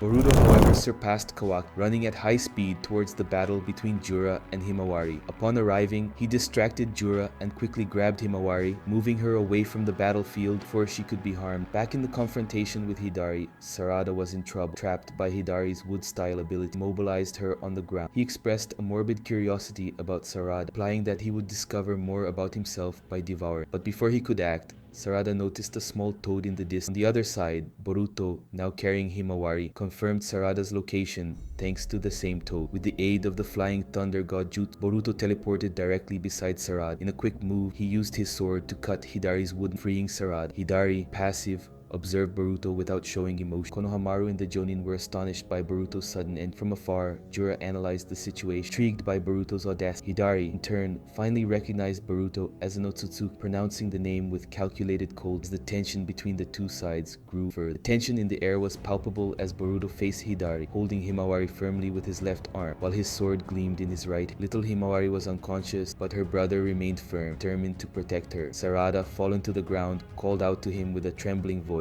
while Sumire, also injured, watched the scene with a mixture of concern and help. Konohamaru was on the verge of despair, his fists clenched as he observed the expressionless Hidari, who seemed oblivious to the tension. Boruto, with a serious expression, ordered Konohamaru to take Himawari to a safe place. Before he could finish the sentence, Hidari advanced with a swift strike, which was immediately blocked by Boruto. With a precise movement, he conjured a wind-style jutsu, creating a powerful gust that forced Hidari. Taking advantage of the opening, Hidari disappeared into a dimensional rift, escaping before Boruto could counterattack. From afar, Delta and Kawaki watched. They hovered in the air. Delta, with an arched eyebrow, asked Kawaki about presence. Kawaki, still analyzing the situation, commented on Boruto, suggesting that he might have used a space-time ninja to get there. Meanwhile, the village's sensory team reported that Boruto had reunited with Konohamaru, Sarada, Himawari and Sumire, Kawaki, attentive, noticed a distant figure. Jura, motionless, as if waiting for the right moment to act. Back on the battlefield, Konohamaru questioned Boruto about his impulsive action, but Sarada interrupted, thanking Boruto for saving her. And Sumire, still visibly concerned, mentioned that Sarada was Hidari's true target. Boruto, serious, explained that Hidari possessed abilities similar to Kashin and asked the sensory team to monitor for any signs of claw marks. Konohamaru, frustrated, tried to understand the situation, but Boruto insisted that the focus should be surviving the image. Suddenly, one of the sensory team ninjas detected a claw mark. Boruto realized that a dimensional rift was beginning to open on the ground. From there, countless shadowy creatures emerged, resembling small-tailed beasts, advanced in swarm. Boruto instructed Sarada to keep the enemies at bay, while he eliminated as many as possible. Konohamaru, cautious, ordered Sumire to move to a safe location. With agile and precise movements, Boruto leaped across the battlefield, using acrobatics to cut the creatures in half. Sarada, in turn, demonstrated her skill by neutralizing an enemy that tried to attack her from behind. However, Hidari emerged again, bypassing Sarada's defense with his intangibility. Transforming his arm into wood, he tried to immobilize her. Boruto, aware of the danger, threw a shuriken to deflect the attack and then hit Hidari in the back of the neck with a rust. The villain, however, regenerated almost and reappeared behind Boruto and Sarada, conjuring new dimensional rift with the power of his Rinnegan. Sarada suggested that Boruto escape by air, but he refused. He needed to keep his feet on the ground to absorb the planet's chakra, his newest rust still in development. Agreeing to buy time, Sarada advanced to face. Hidari tried to attack again. Konohamaru intervened, using a fire-style to block the enemy. Angrily, he demanded that Boruto explain his priority, but Sarada quickly reminded everyone that the combat needed to end as soon as possible. Hidari emerged from another rift, grabbing Sarada with his wooden arm. However, she reacted quickly, using Chidori Nagashi to electrify the enemy and free herself. Taking advantage of the moment, Sarada delivered a taijutsu blow, throwing Hidari in Boruto's direction. Finally activated his enhanced Rasengan. Zuriki, the attack created a small tornado, began to tear Hidari's body apart. Trying to escape one last, Hidari opened another rift. Kawaki appeared, using Boruto to pin him to the ground, destroy him with a devastating explosion. The dust settled. Boruto and the others noticed the presence of a small Rinnegan eye float observing. Boruto immediately questioned Kawaki about what it could be. Kashin appeared, explaining that it was a Togidama, a kind of thorn soul used for surveillance. Confused, Kawaki grabbed Boruto by the collar, demanding answers about how he knew that. Boruto, irritated, warned him to let go, threatening to cut off his arm if necessary. Before the discussion could continue, an unexpected attack pierced Boruto's chest and he fell to the ground, spitting blood. Sarada and Sumire screamed in despair at seeing him gravely injured, while Konohamaru tried to understand what had happened. From afar, Jura, responsible for the attack, coldly commented on the possibility of having missed a vital point. Delta, still observing from above, was impressed by Jura's precision. On the battlefield, Boruto was motionless on the ground, with Sarada by his side trying to process the gravity of the situation. Sarada tries to remember Boruto's words about the spy and realizes she needs to retrieve it before it's too late. However, as she moves to pick up the eye, it's hit by another of Jura's attack, pierces her forearm. Konohamaru's cry of horror echoes as Sarada, while the Rinnegan, floating like a menacing presence, tries. Konohamaru, in a mixture of despair and determination, warns the others about the imminent danger. But it's too late. The eye flies quickly towards Jura, who holds it with a sarcastic smile. Boruto, you already know about the Togidama, don't you? It's even more dangerous than you imagine. Jura provokes. He watches the wounded young man on the ground. He reveals disdainfully that for the Otsutsuki,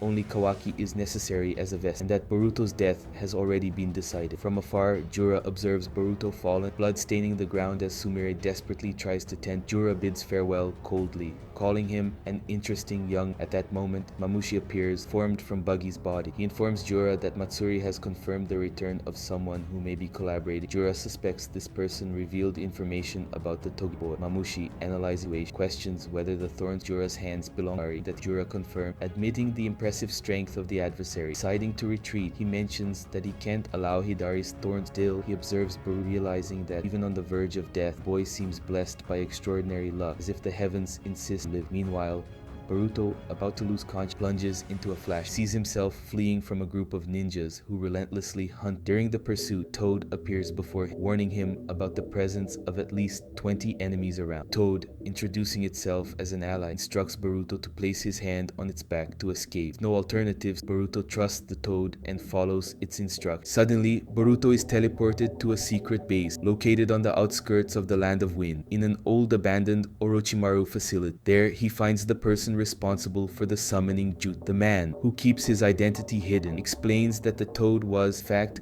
a scientific ninja tool, built to look like a real amphibian, but remotely controlled. Boruto, suspicious, demands to know who he is. The man lifts a partially broken mask, revealing his identity, Kashin Koji. The memory of the ninja who killed Ao and tried to take his and Konohamaru's lives is instant for Boruto. Kashin Koji, with a serious look, asks directly, "Are you truly Uzumaki Boruto?" Question leaves Boruto confused, but Koji insists on the need for an honest answer. Upon mentioning omnipotence, Kashin Koji reveals his suspicion. Boruto is the Ishiki Otsutsuki vessel who escaped the Kara organization. He explains that both he and Amado collaborated in Boruto's escape. Confesses that, although he doesn't fully understand the power of omnipotence, he recognizes its devastating effects on people's memory. According to Koji, the Leaf Village's memories of Boruto and Kawaki were altered, but he was prepared for this possibility from the start. Kashin Koji takes the opportunity to admit his mistake. He apologizes for fighting Boruto in the past, acknowledging that he was wrong. Boruto, understanding the weight of the circumstance, replies that he understands the frustration of not being able to clarify his true position, something he has been intensely living. Finally, Koji reveals more about his purpose. He was created by Amado with the objective of defeating Ishiki and preventing the Divine Tree plan, which threatened to destroy the planet. Even with all the difficulty, Koji states that there is still hope and that somehow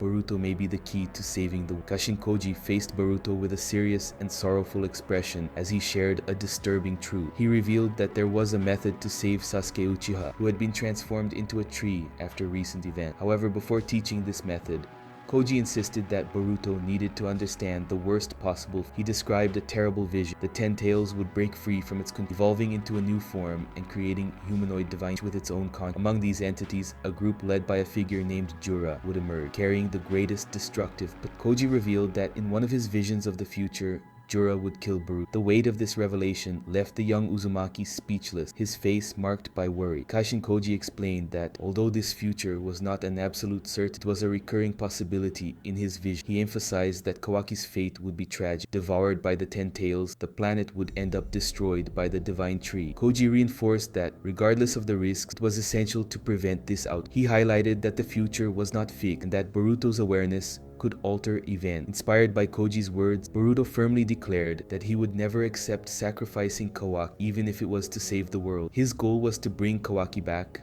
restore his family, protect everyone he loved.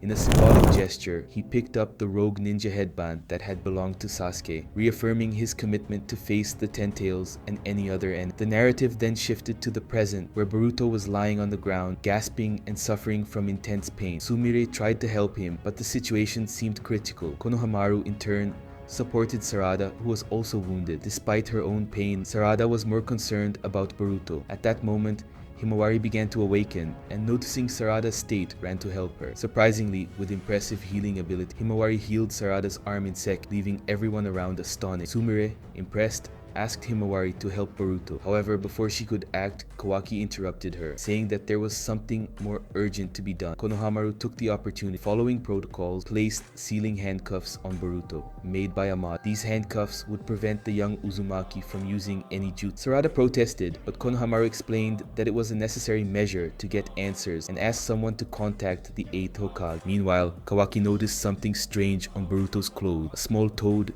clearly a spy linked to Kashin Koji. Without hesitation, Kawaki crushed the toad, making it disappear. When Konohamaru questioned the act, Kawaki responded evasively, leaving the matter open. In his hideout, Kashin Koji felt the destruction of the spy toad and, frustrated, murmured about the growing challenges of his mission. The scene then shifted drastically to an unknown dimension filled with strange trees and dominated by a colossal cube that served as a dimensional pest. From the cube, humanoid figures emerged, products of the Ten Tails evolution. Jura, the leading figure, questioned Hidari about possible problems, but he seemed disoriented, still retaining fragments of his conscience. Matsuri, anxious, awaited what would come from the cube, while Jura ordered her to begin the harvest. Matsuri began to manipulate the wood of the dimension, preparing for some grain. Jura in turn casually mentioned the need to give a name to the new being that was about to emerge. The environment pulsed with an unsettling and foreshadowing the birth of a new threat that could change everyone's destiny. In a silent and oppressive interrogation, Boruto finally regains consciousness. He was handcuffed, and in front of him were Konohamaru and Biko. Konohamaru quickly into his stone caused by Jura's attack has been treated. Boruto tries to free himself from the handcuffs, but Konohamaru explains that these are not ordinary handcuffs. They were made by Amado, a master of scientific ninja tools. He clarifies that regardless of the number of seals Boruto tries to perform, these handcuffs block any, including space-time. Still trying to process the situation, Boruto asks about the state of his friend, the whereabouts of the enemy. Konohamaru replies that the enemies have disappeared without a trace, and their chakra could not be detected. He also informs, with regret, several ninjas died but that the main targets, Sarada and Himawari, were safe, as was the Inoshika-cho trio. Meanwhile, in a nearby medical room, Inojin was being treated by Sakura. He remained unconscious, but Sakura assured him that he would be fine. Despite this, Ino showed visible anxiety, worried about her son's condition. Inojin's friends were also present, relieved to know that his recovery was only a matter of time. Back in the interrogation, the Konoha elders, Shikamaru and Yam, observed every detail through a one-way mirror. Ada also watched from a distance, commenting that the interrogation had begun. Demon, as usual, made joke, provoking Kawaki by insinuating that Boruto could reveal the whole. He mocked Kawaki, reminding him that no one would believe the lie about Boruto having killed Naruto. Kawaki ignored the provocation. Focused, Kawaki finally comments that regardless of what Boruto says, he remains a threat as an Otsutsuki. He believes that Boruto, sooner or later, will lose control and that his elimination will be inevitable. However, before that, Kawaki suggests that valuable information should be extracted to face the new ends. The interrogation continued. Mitsuki observed everything from a balcony with a distant and introspective look. Konohamaru, still shocked, listened attentively as Boruto revealed the truth about the humanoid divine. He explains that the chakra of the people devoured by the Ten-Tailed is reflected in these trees, giving rise to humanoid copies. Hidari, for example, was a copy of Sasuke, Matsuri of Moegi. The most disturbing, however, was that Matsuri had Boruto as her target. Amado, elsewhere in Konoha, clarified that the Ten-Tails seeks to devour Otsutsuki to transform into a divine tree capable of sucking all life from the planet and generating a chakra. He adds that, unlike before, these entities now possess intelligence and act strategically, seeking new knowledge and experience. Boruto reveals that behind all this is a central figure, Jura. Kamaru, upon hearing this name, shows evident unease. Boruto explains that Jura is not just another copy created by the Ten-Tailed. He is in fact the very incarnation of the Ten-Tail's humanoid form. According to Boruto, defeating Jura would be the only way to save the planet. Konohamaru, skeptical, questioned how Boruto could be so sure. Boruto, without going into detail, states that his source of information is reliable, but that he cannot reveal who it is to protect that person. The answer only increases the tension. Konohamaru reacts agitated, accusing Boruto of inventing stories. One of the Konoha elders reinforces the distrust, stating that Boruto is a traitor and that, regardless of the threats, he should be eliminated. Boruto, sarcastic, returns the accusation, reminding them that the same applies to him, since they were only keeping him alive for information. Despite the accusations and hostility, Boruto remains firm, knowing that the fate of the ninja world may depend on what he does next. Shikamaru took a deep breath, the weight of the past few hours etched on his face. He apologized to the elders present, assuring them that the search for Boruto would begin immediately. The elder, in a severe tone, warned that the incident would have serious repercussions and that the feudal lord would certainly not be pleased. Meanwhile, Sarada and Sumire entered the room where Konohamaru was. Curious, they asked about the outcome of the interrogation. Shikamaru's answer caught them by surprise. Boruto had escaped. Sarada was confused, trying to understand how this was possible. Suddenly, a telepathic message reached Shikamaru from it. Was an urgent communication from Kankuro, directly from the hidden sun. Shikamaru requested that the connection be made immediate. When Kankuro's figure appeared, his demeanor reflected the gravity of the situation. Without mincing words, he reported that Gaara had been defeated, as had his adopted son, Shink. Both were trapped in a peculiar state, transformed into, but it seemed they were still alive. Kuro asked the Leaf Village for help, aware that dealing with it alone cost. The narrative shifts to the Shinju base, where the group celebrated the fruits of the recent harvest. A new member, named Ryu, was introduced to the group by Juro. Days earlier, however, an intense battle had occurred in Sunagakure. Matsuri had found Boruto and Kashin Koji in Orochimaru's old hideout, but the situation became complicated when the Sand Village ninjas were involved. Gaara, gravely wounded, was determined to protect Shinki. Despite his debilitated condition, he used a powerful sand sphere to keep the young ones safe from the Shinki insisted on fighting alongside his adoptive father. Gaara ordered him. Matsuri, impatient with the Kazukage's sacrificing posture, tried to convince him to abandon the young, tend to his own injury. However, Gaara remained firm, willing to give his life to ensure their safety. The climax of the battle, Shinki, disobeying Gaara's orders, used his iron sand to free himself from the sand prison and activated the iron sand sealing palm jutsu, safely sealing Gaara before the Shinju could attack. This heroic act saved the Kazukage's life, but exposed Shinki to danger. He ended up being captured by one of the Tsumeyak, while Araya and Yodo tried unsuccessfully to rescue. Even transformed into a tree,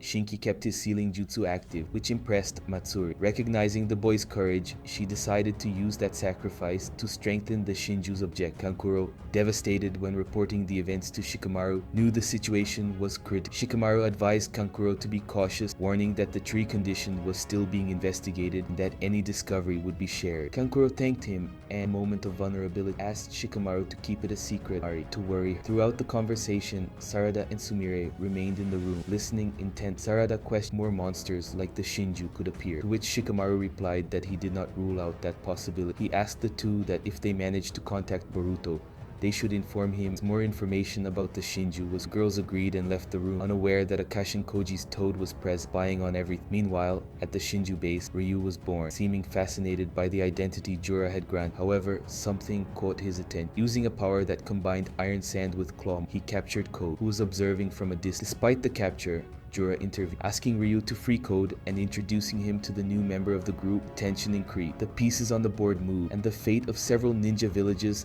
hung by a thread. It said that in the heart of darkness, the debt between monsters and villains is sealed in acts of power and manipulation. Jura, with his imposing presence, faces Code, who questions him with coldness and sarcasm. Aren't you going to hunt the Otsutsuki and devour them, or do you prefer to remain in the shadow of the chaos you yourselves created? Jura, with the calm of one who knows the universe's secret, replies that he's in no hurry. For him, there are many doubts to clarify before proceeding. He mentions that Boruto, though unwelcome by some, is not a concern, as Kawaki is enough to fulfill their ambitious plan. Koji, irritated by Jura's supposed arrogance, retorts. He makes it clear that no one gives him orders. With eyes burning with fury, Koji demands that the Shinju quickly fulfill their role of preparing the chakra fruit, that legendary artifact of concentrated energy, a condensed form of collective human information. Understand. Jura, however, merely smiles enigmatically, unconcerned, as if he already knows the outcome of that story. His curiosity for the fruit's power seemed greater than any urge. When Code, in a fit of irritation and wounded pride, tries to attack Jura with his claw mark, the villain demonstrates the abyss of power between. Without moving a muscle,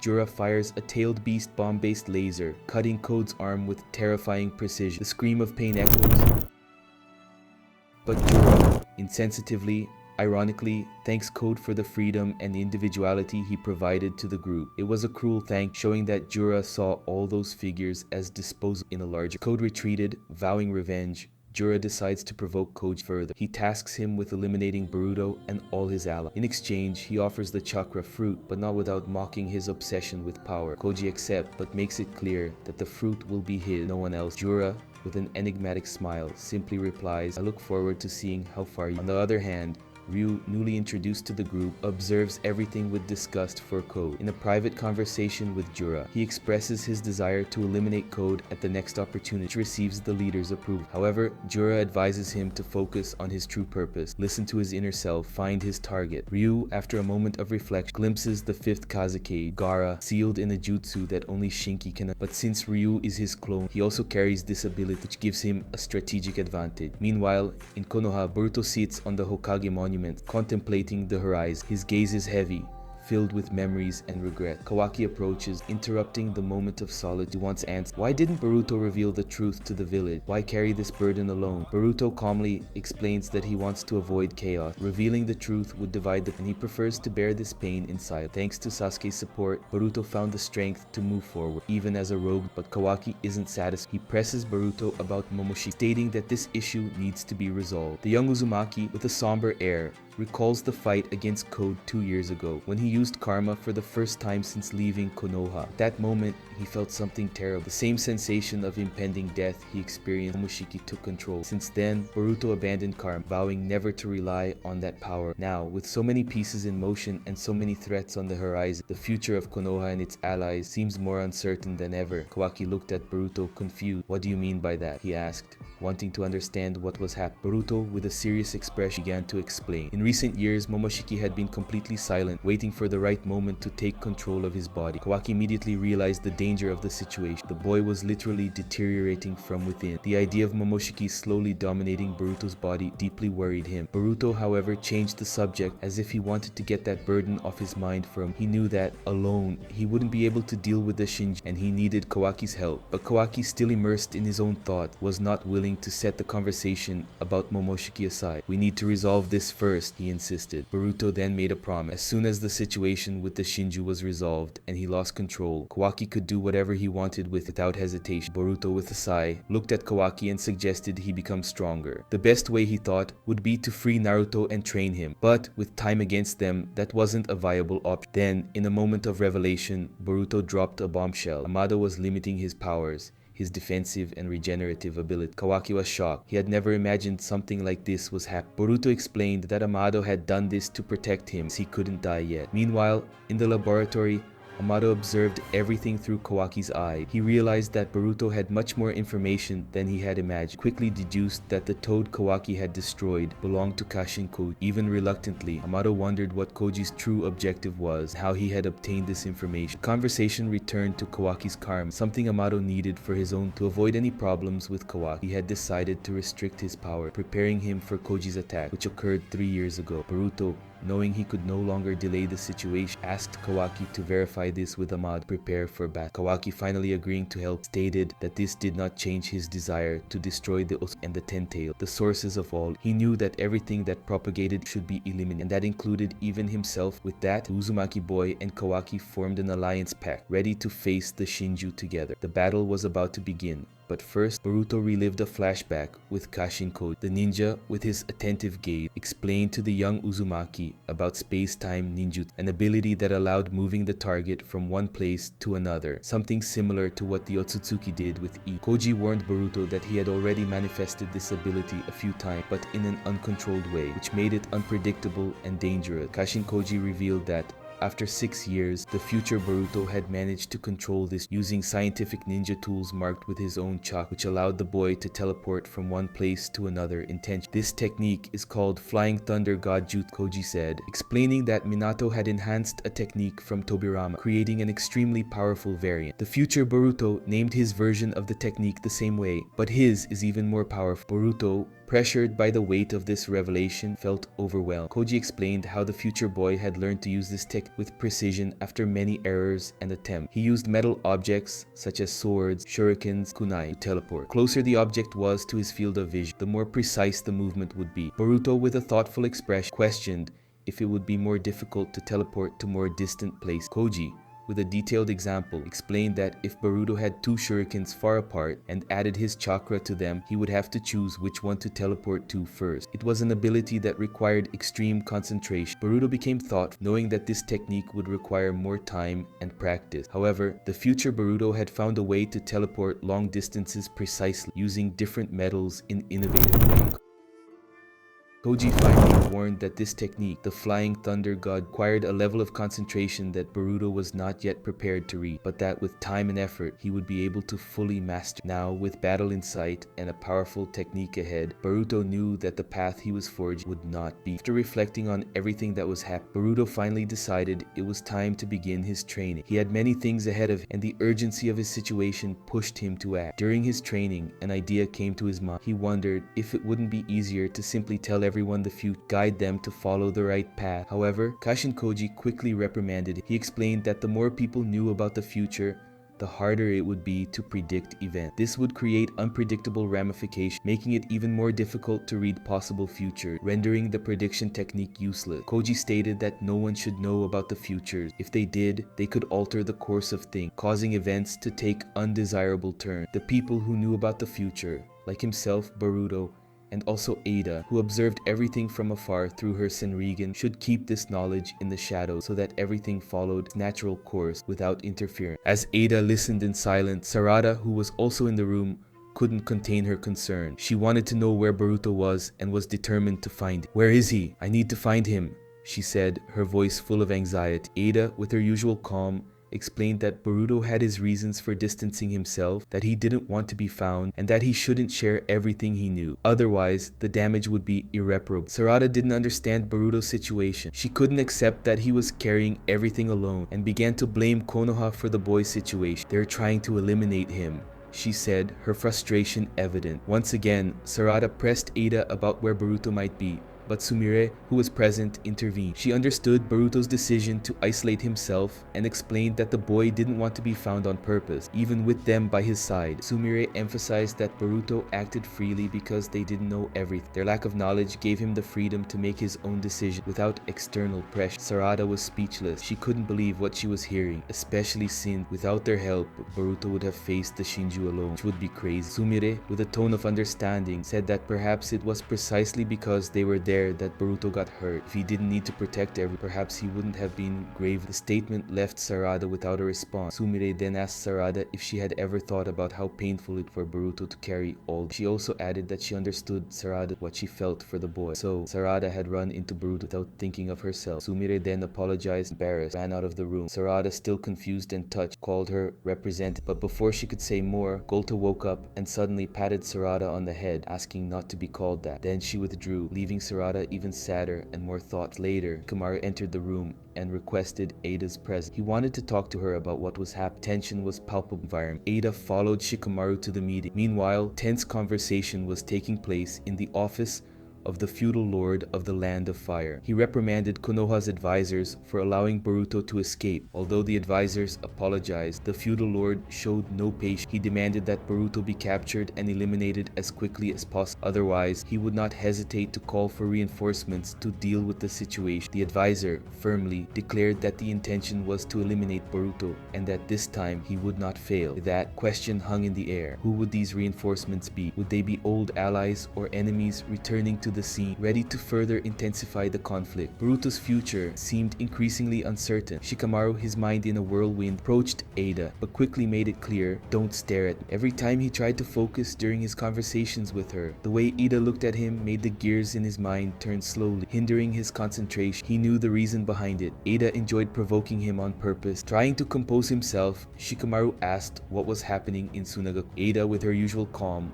began to explain the situation. She said that Shinki had been captured and that a new Shinju had emerged, named Ryu. His target was Gaara, but luckily the Kazekage was protected, sealed for now. However, Ryu had the power to undo that seal and devour his target. This information worried Shikamaru, and he immediately thought of initiating a mission to protect his brother, but Ada interrupted, saying that the threat was already a thing of. She apologized, as although she knew many things, couldn't personally hear the Shinju's conversation. This visibly irritated Shik, but before he could comment, Ada feared that one of the Shinju might stop listening to their conversation, changing the subject. Ada observed that Shikamaru had given up on eliminating Boruto and was using Mithri. Shikamaru, trying to feign ignorance, acted as if he didn't understand, but Ada didn't hesitate to confirm that she knew the situation. She assured him that she wouldn't tell anyone. She knew that if Shikamaru's position were compromised, it would also be it. Ada, even more cautious, reminded him that Kawaki had agreed to help Boruto with the monsters temporarily, asked Shikamaru not to fear. Don't get in their way or you might hinder them, warned. Shikamaru, aware that Boruto had someone behind all this, asked if Kashin Koji was the collaborator. The instant he asked the question, one of Koji's toads appeared, confirming it was him. Koji explained that he would only reveal the essentials to avoid future complications, asked to send Konohamaru, Sarada, and Mitsunagakure, where they would receive help from two local. Kamaru, suspicious, warned that Ryu and Matsuri might appear. Koji already expected. Before saying goodbye, Koji gave one last instruction. Shikamaru should keep Himawari in Konoha as she was now Jura's target. If she left the village, she would be eliminated. If Jura appeared in Konoha, they should treat him as an ordinary person without trying to interfere, because if they did, everyone would be eliminated. If you bump into him, flee immediately. If he decides to attack, the chance of victory is 1 in a million.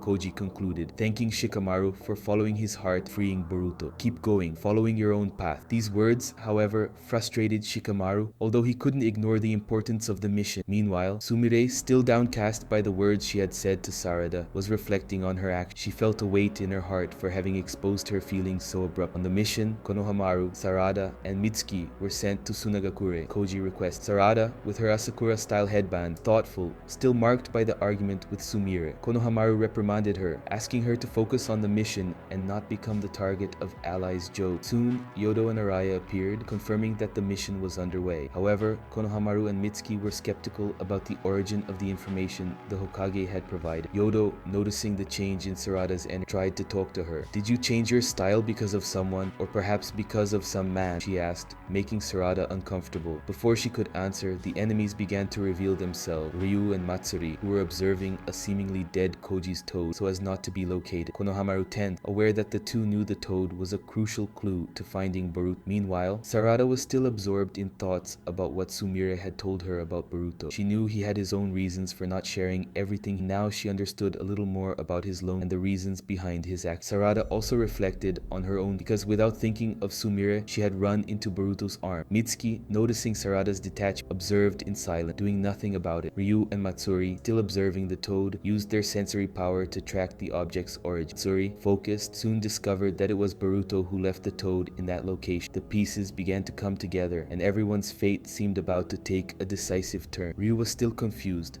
trying to understand how Matsuri knew about the tree, considering there were none in the desert. Oshinju in turn calmly replied, explaining that trees were everywhere, even deep underground, that her sensing was extremely detailed. Matsuri added that she would follow the trails left by the two young Boruto and his ally, using the voices of the tree. The two watched from afar, with Yodo taking note of every caution. Konohamaru, attentive, quickly realized that with Matsuri's sensory power, it would only be a matter of time until they were detected. He knew that his mission was aligned with the information he had received, that the enemies clearly after Boruto, and the tension increased. He decided to act yet. Meanwhile, Sarada seemed lost in her own thought. Konoha, her distraction, she replied yes, that she needed to focus. Yodo, curious, questioned Konoha about. He wanted to know if defeating Ryu, obtaining the thorn, would allow them to return Shinki. Konohamaru confirmed that, based on the information he had, this was possible. The idea of being able to save Shinki gave Yodo a new motivation, but Araya, worried, warned her not to make any mistake. Yodo, determined, replied that she would do whatever it took to save Shinki without hesitation, even if it was considered crazy. The exchange of words between the two continued until Konohamaru, noticing the growing tension,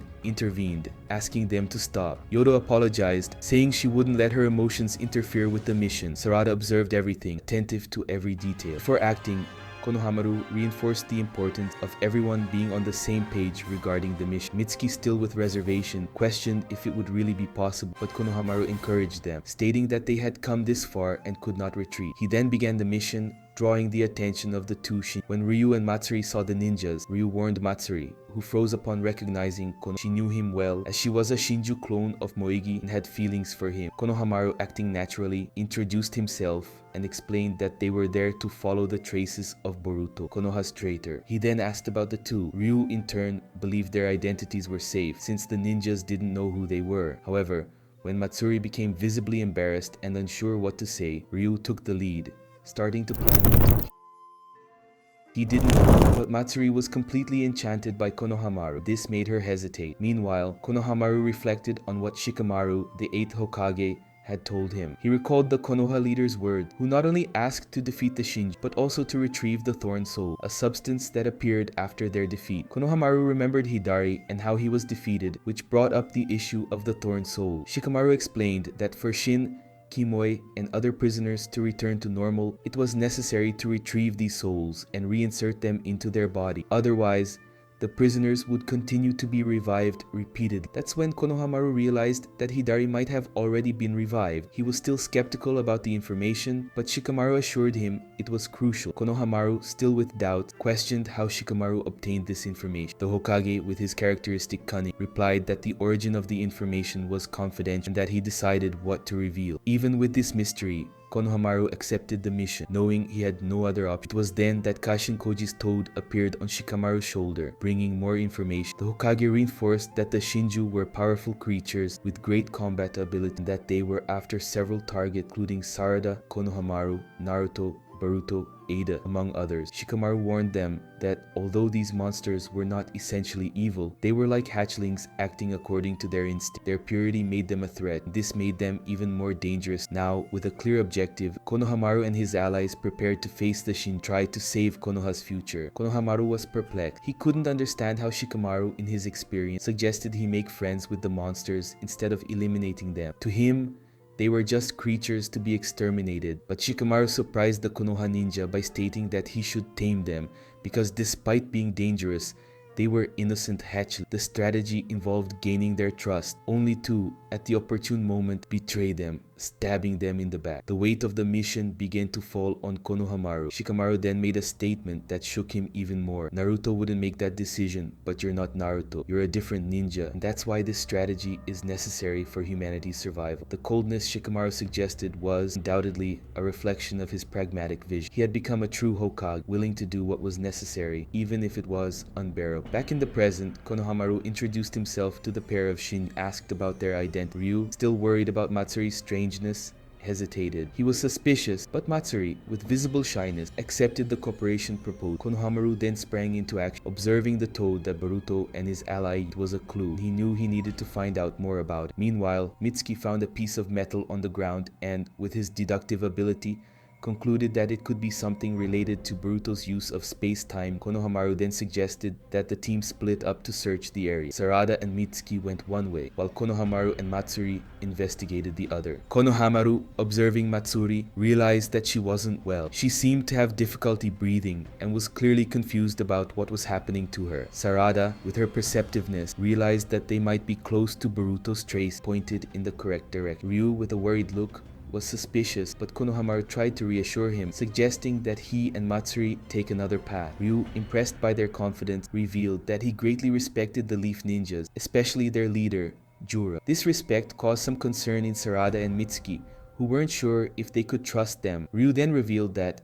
upon seeing Konohamaru and his team, he was ready to eliminate them, but decided to talk a bit, acknowledging that the interaction was worthwhile. Meanwhile, Yoda was completely focused, determined to rescue Shinki, and asked him to wait, promising they would bring him. In the midst of this, Shikamaru reflected on his choice, selecting Konohamaru for this. He knew that Matsuri was in love with, which could be an advantage, as she still didn't fully understand her. This could be something that would work in his favor. Shikamaru, always cold and calculated, warned Konohamaru not to get emotionally involved. He would need to be ruthless, separate the enemies, and take control of the situation. In the present, Konohamaru, worried about Mats, approached her and asked if he was feeling better. She, disconcerted, tried to deny that anything was wrong, but Konohamaru, without hesitation, began to talk about trying to understand what was really happening. Meanwhile, Koji asked Ada to watch what was happening in Sunagakura. She hesitated, still afraid of Mamushi, asked if he was nearby. Koji, always calm, assured her that Mamushi was safely in the hideout and that Ada didn't worry. Beside Koji, Boruto observed the mission attentively. He knew that everything was unfolding, but there was still much. Koji, who was leading the mission, explained that the first step would be to defeat Ryu and then join Konohamaru to eliminate Matsuri. Boruto,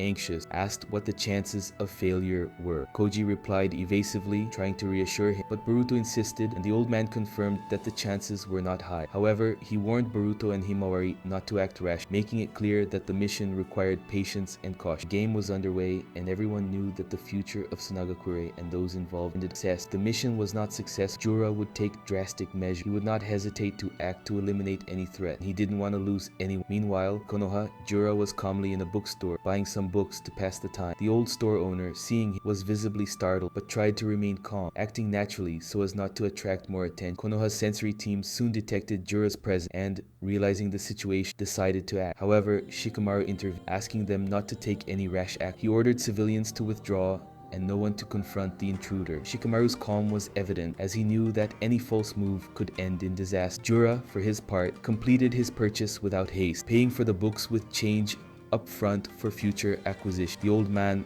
still tense, accepted the payment and awaited the mysterious man's return, not daring to question his presence or intention.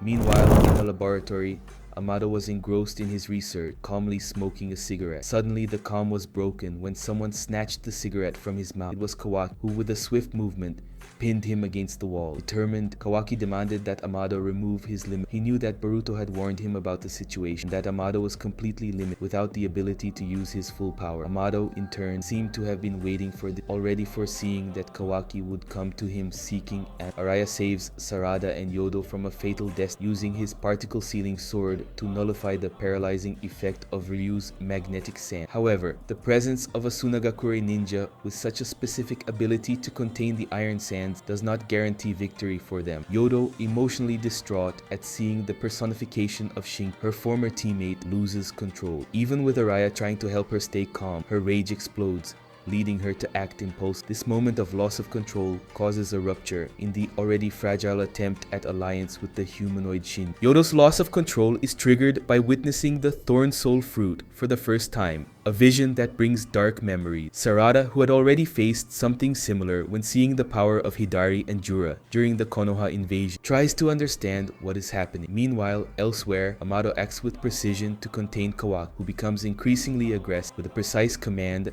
Amado deactivates Kawaki, saying, "Save your grumbling for when you sleep." This mechanism, a result of the advanced technology implanted in Kawaki, proves indispensable, especially considering the unstable behavior he has demonstrated. Sumire, witnessing the event, becomes suspicious. The idea that someone can manipulate Kawaki's component raises concern. If Sumire or another person learns to tamper with these mechanisms, they could deactivate Kawaki's security protocol, making him even more powerful, potentially. The protection measures created by Amado prove effective, but also carry the risk of falling into the wrong hand. As Kawaki balances his strength between defensive and offensive mode, a new vulnerability emerges. In defensive mode, he becomes practically invulnerable, but when adopting an offensive state, parts of his body can be especially when facing enemies as powerful as Jura. This duality between defense and attack reveals the price of his strength. Furthermore, Amado's plans with Karma take a new direction. He intends to transfer Karma to a Delta clone, using the consciousness of his deceased daughter, Akebi. This experiment could lead to the emergence of a new Otsutsuki, something not seen since Kaguya. The possibility of Akebi resurfacing as such a powerful entity promises to further disrupt the balance between Amado and Kawaki. Tension grows,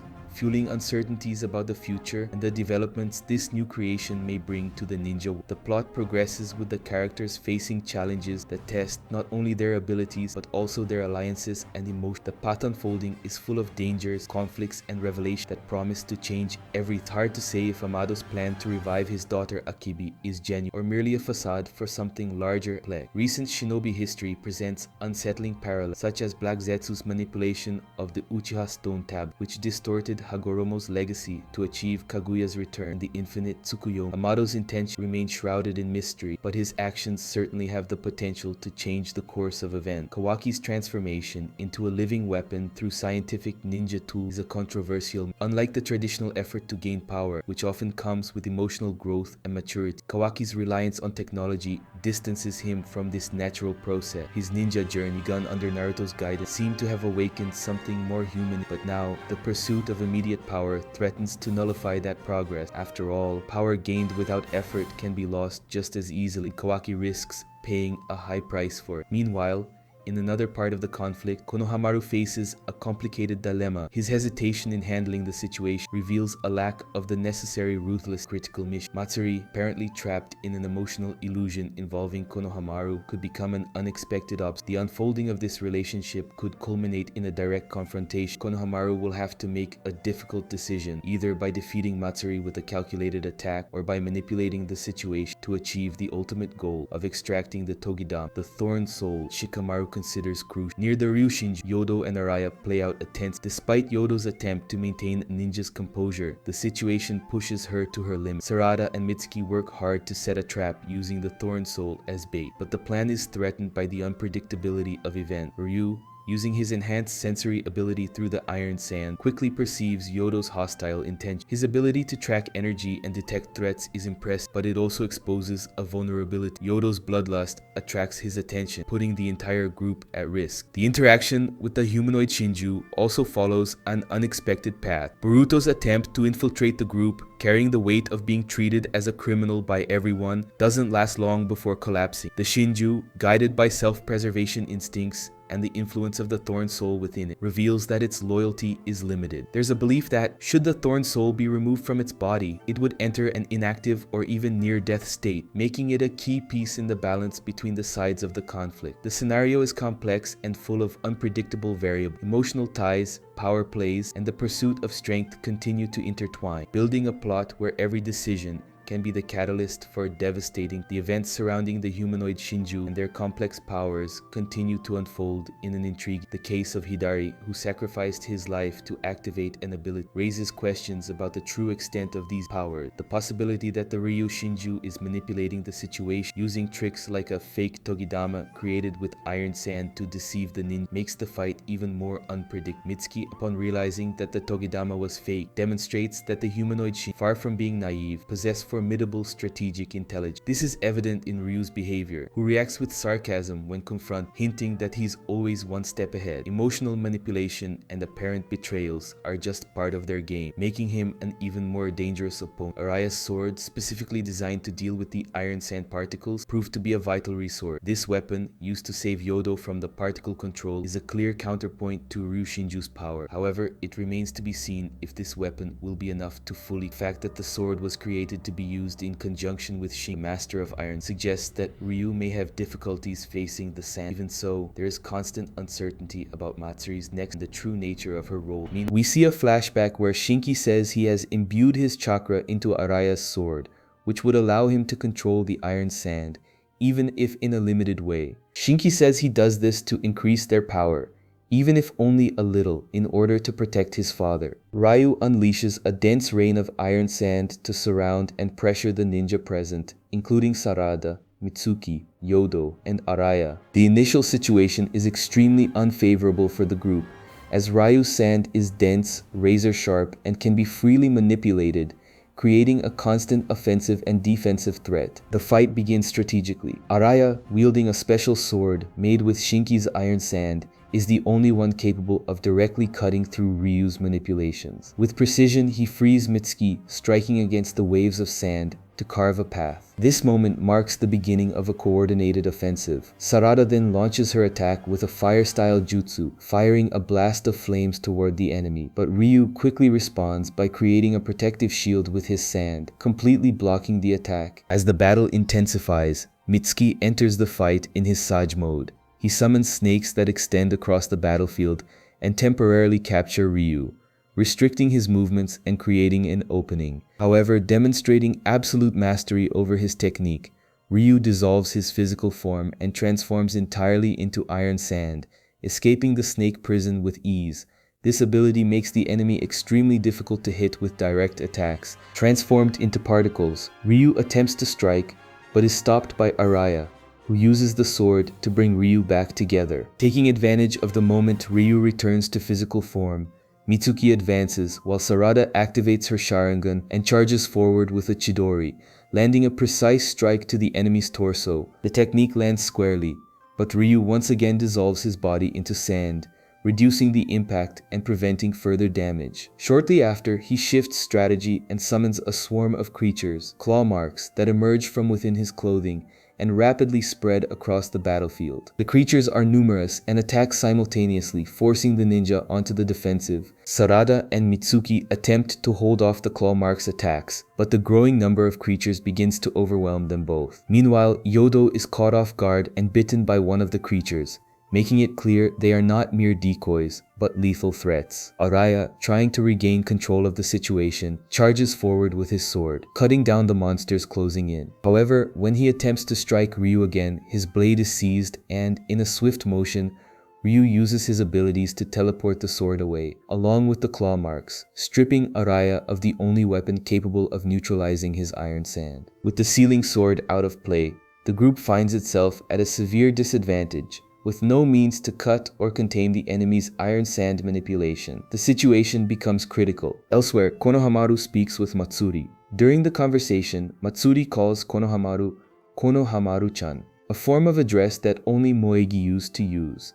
This raises suspicion and distrust. The tension builds when Ada observes the scene from afar and comments that Konohamaru is about to be devoured. Boruto, also aware of the situation, shows concern for his friend and wants to intervene. However, Kashin Koji stops him, arguing that he must stay focused on the main objective. Boruto's dilemma becomes clear. He is torn between saving his allies and pushing forward with his mission. Meanwhile, in the dimension of the divine trees, Jura and the others discuss the meaning of love and the reasons that drive them, hinting that there is a deeper ideology behind the actions of these new enemies. Konohamaru stands face to face with Matsuri, who reveals herself as an imminent threat by saying it is time to become one with him, suggesting she intends to devour or absorb him as they have done with other victims. The situation is critical. Mitsuki and Araya are imprisoned by Ryu's iron sand, completely immobilized, while Sarada and Yodo try to find a way to turn things around. The pressure is intense and relentless as Ryu freely controls a massive amount of iron sand, threatening to crush his opponents at any moment. Yodo decides to act and attempts to negotiate with Ryu. She offers herself in exchange for her companion's freedom, stating that her sensory abilities could be useful to him. However, Ryu coldly rejects the offer. Without any hesitation, he violently attacks Yodo, piercing her body with a lance made of iron sand. The attack is direct, brutal, and leaves Yodo gravely wounded. Even as she bleeds and falls, she locks eyes with Sarada with a firm gaze, conveying, even in silence, a clear message that Sarada needs to unleash her full power to protect the others, even if it means hurting herself emotionally or crossing her own limits to protect just one person. Faced with the scene, Sarada goes into shock. The pressure, the despair, and the pain build up inside her until finally she awakens the Mangekyo Sharingan. It is an intense and transformative moment. Her eyes take on a new, blazing, and powerful form. Immediately after the awakening, Sarada activates an entirely new technique. A vortex appears before her, a kind of energy whirlpool that begins to suck in all the iron sand around her. The technique completely dismantles Ryu's manipulation, freeing Mitsuki and Araya, and nullifying the enemy's advantage on the battlefield. The vortex is so powerful that it drastically alters the surrounding landscape.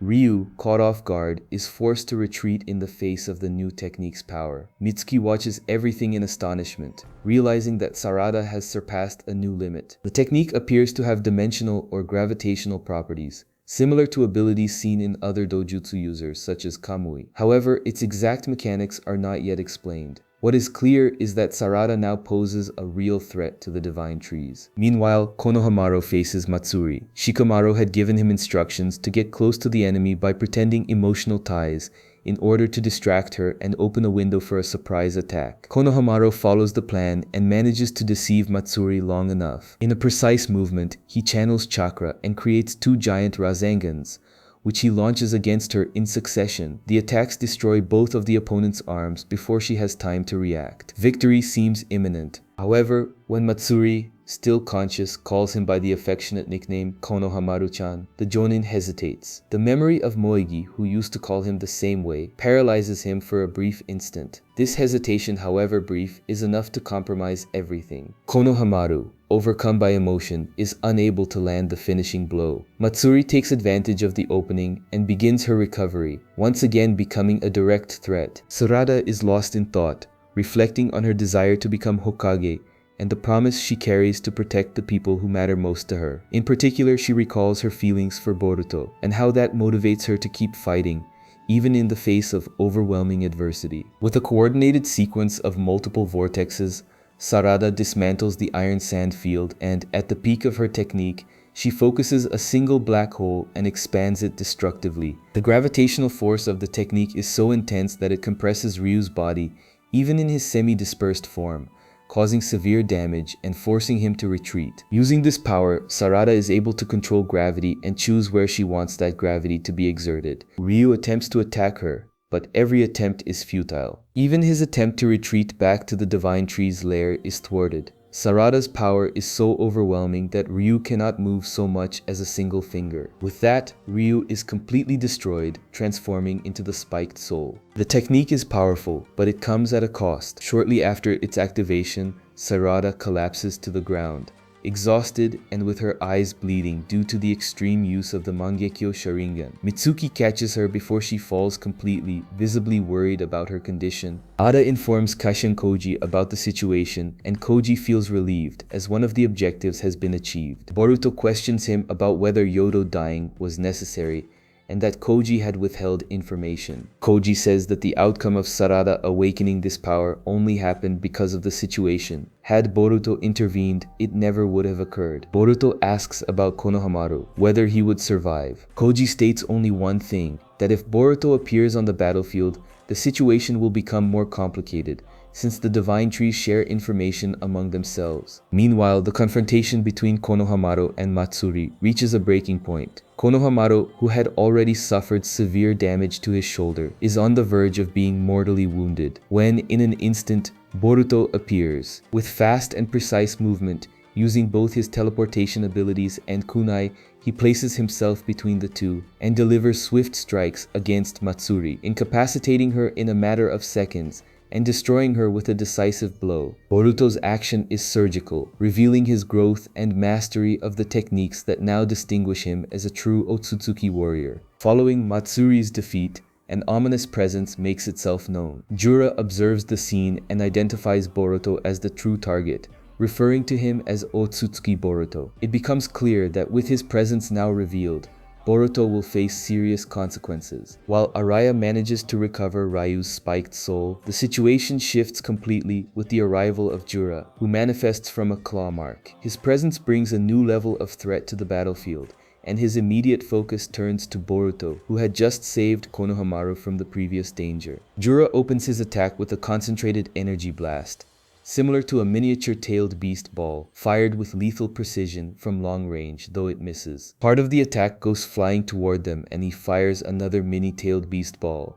Boruto notices the attack and is able to act quickly. He leaps into action and saves Konohamaru, with both managing to dodge in time, narrowly avoiding death. The blast grazes them and causes damage, but it is not lethal. The gravity of the situation becomes even clearer when Boruto begins positioning kunai marked with his special seal across the field, anticipating a high-speed, high-strategy battle. Using the flying Raijin Jutsu, Boruto teleports behind Jura in an instant and executes his Rasengan. The attack lands squarely on Jura, but the damage is not satisfactory. Boruto understands that the only way to effectively damage Jura is with the Uzuhiko Rasengan, but to do so he needs to have his feet on the ground. Jura attacks, Boruto loses his sword, and then Jura immobilizes Boruto using wood style. Jura asks Boruto what love is. From his perspective, love is a flaw of human beings. Boruto seizes the moment and absorbs rotational energy through his feet,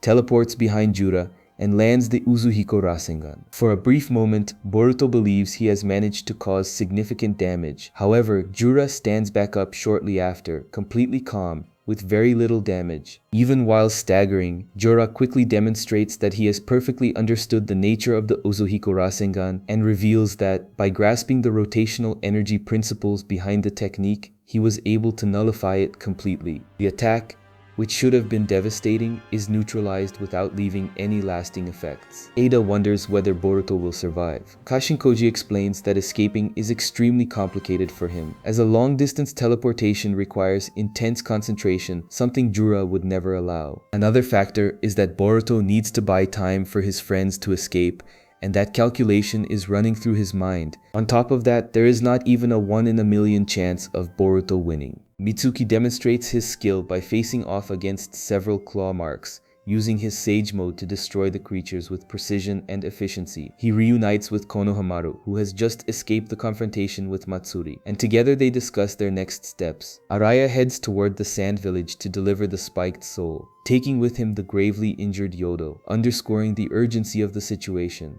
Despite everything, Boruto does not retreat, even gravely wounded, with his body still affected by Jura's wood-style techniques and Sasuke's sword already lost. He stays focused. Jura intensifies his attacks with tailed beast balls in different forms, using firearm analogies to name his shots, something that stands out as a curious way to categorize his offensives. One of the tailed beast balls is fired like a short-range shotgun, and another like a precision rifle, a direct reference to Jura's impersonal and methodical fighting style. Boruto shows remarkable ability in evading the assaults. With precise movements, he uses the flying Raijin jutsu to teleport between the kunai he previously scattered, creating opportunities for counterattacks and keeping Jura in a constant state of alertness. In a surprising moment, Boruto appears behind the enemy and uses his purple lightning, a fast and dense electrical technique which lands squarely on Jura's left foot, severing it. The scene shocks even the antagonist himself, who is forced to pull back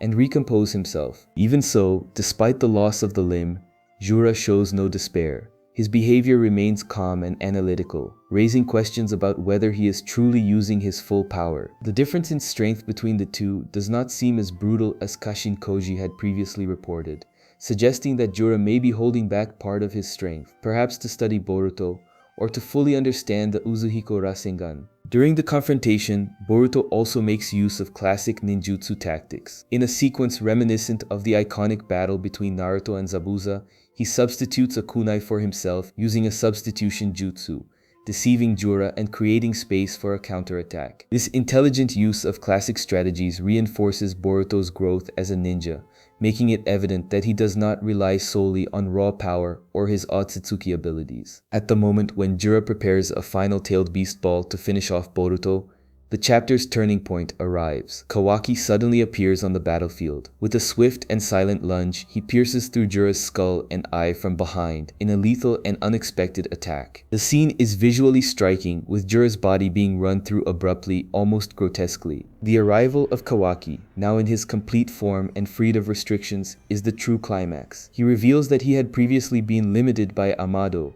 who had redirected all of his offensive parameters to defense, severely compromising his performance. After confronting the scientist and restoring his original power, Kawaki returns to the battlefield ready to fight with everything he has. Jura, even wounded, immediately recognizes the shift, acknowledging the substantial increase in power. As Kawaki activates his karma and faces Jura, Kashin Koji watches from a distance, reflecting on the consequences of this new battle configuration. Koji comments that Kawaki's entry has completely altered the 10 directions, his Shinjutsu of foresight. Until then, 90% of possible futures showed Boruto dying. But now, with Kawaki by his side, the balance has shifted. Koji also reveals that for 6 days he has received no new updates from the jutsu, indicating that hidden variables are interfering with his visions of the future. From this point on, both Boruto and Koji are forced to reassess their plans in the face of the uncertain scenario taking shape. Additionally, Delta arrives at the designated location,